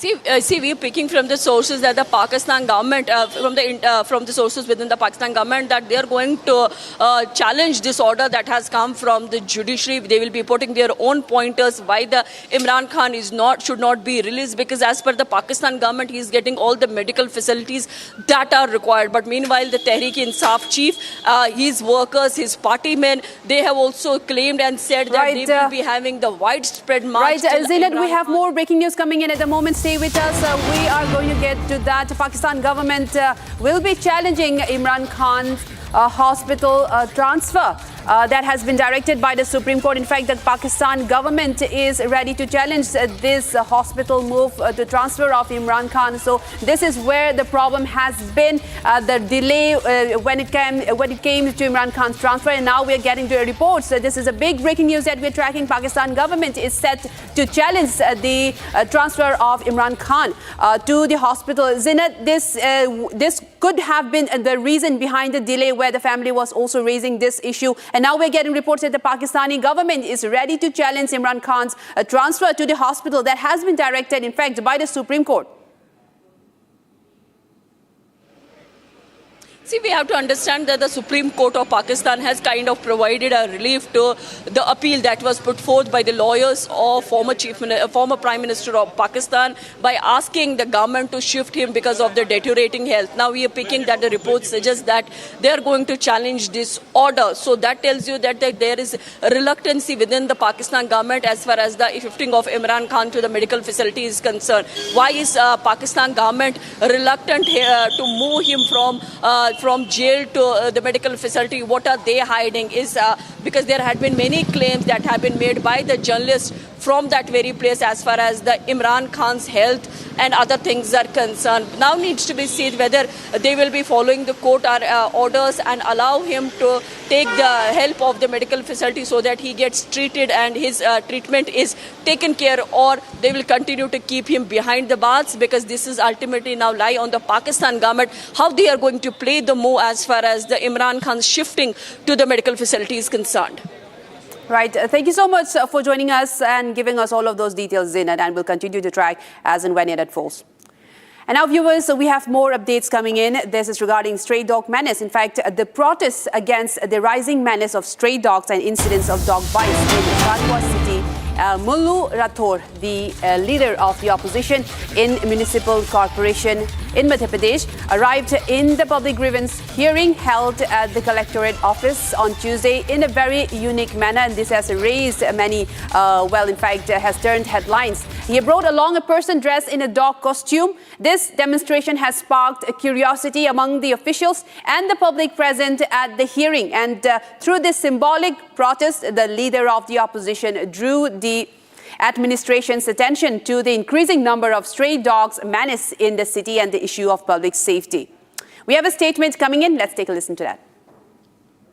Khandwa की जनता बहुत परेशान है और आए दिन कुत्ते अपना शिकार बना रहे हैं, जानवरों को भी बना रहे हैं, इंसानों को भी बना रहे हैं। करीब 13,225 लोगों को अभी तक बाइट कुत्ते काट चुके हैं और नगर निगम उन पर लाखों रुपए खर्च करने के बावजूद भी कुत्तों की संख्या कम नहीं हो रही, ज़्यादा हो रही है, जिसके कारण रात में जो राहगीर है उनको बहुत परेशानी हो रही है।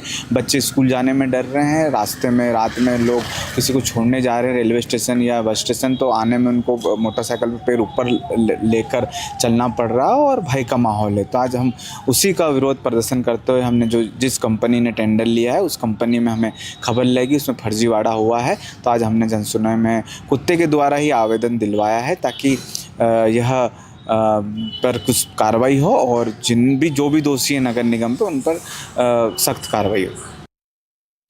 Well, that was the statement from Mullu Rathore, where he was carrying a person dressed as a dog to highlight the stray dog menace that has been continuing in the state. And this is the opposition leader, and he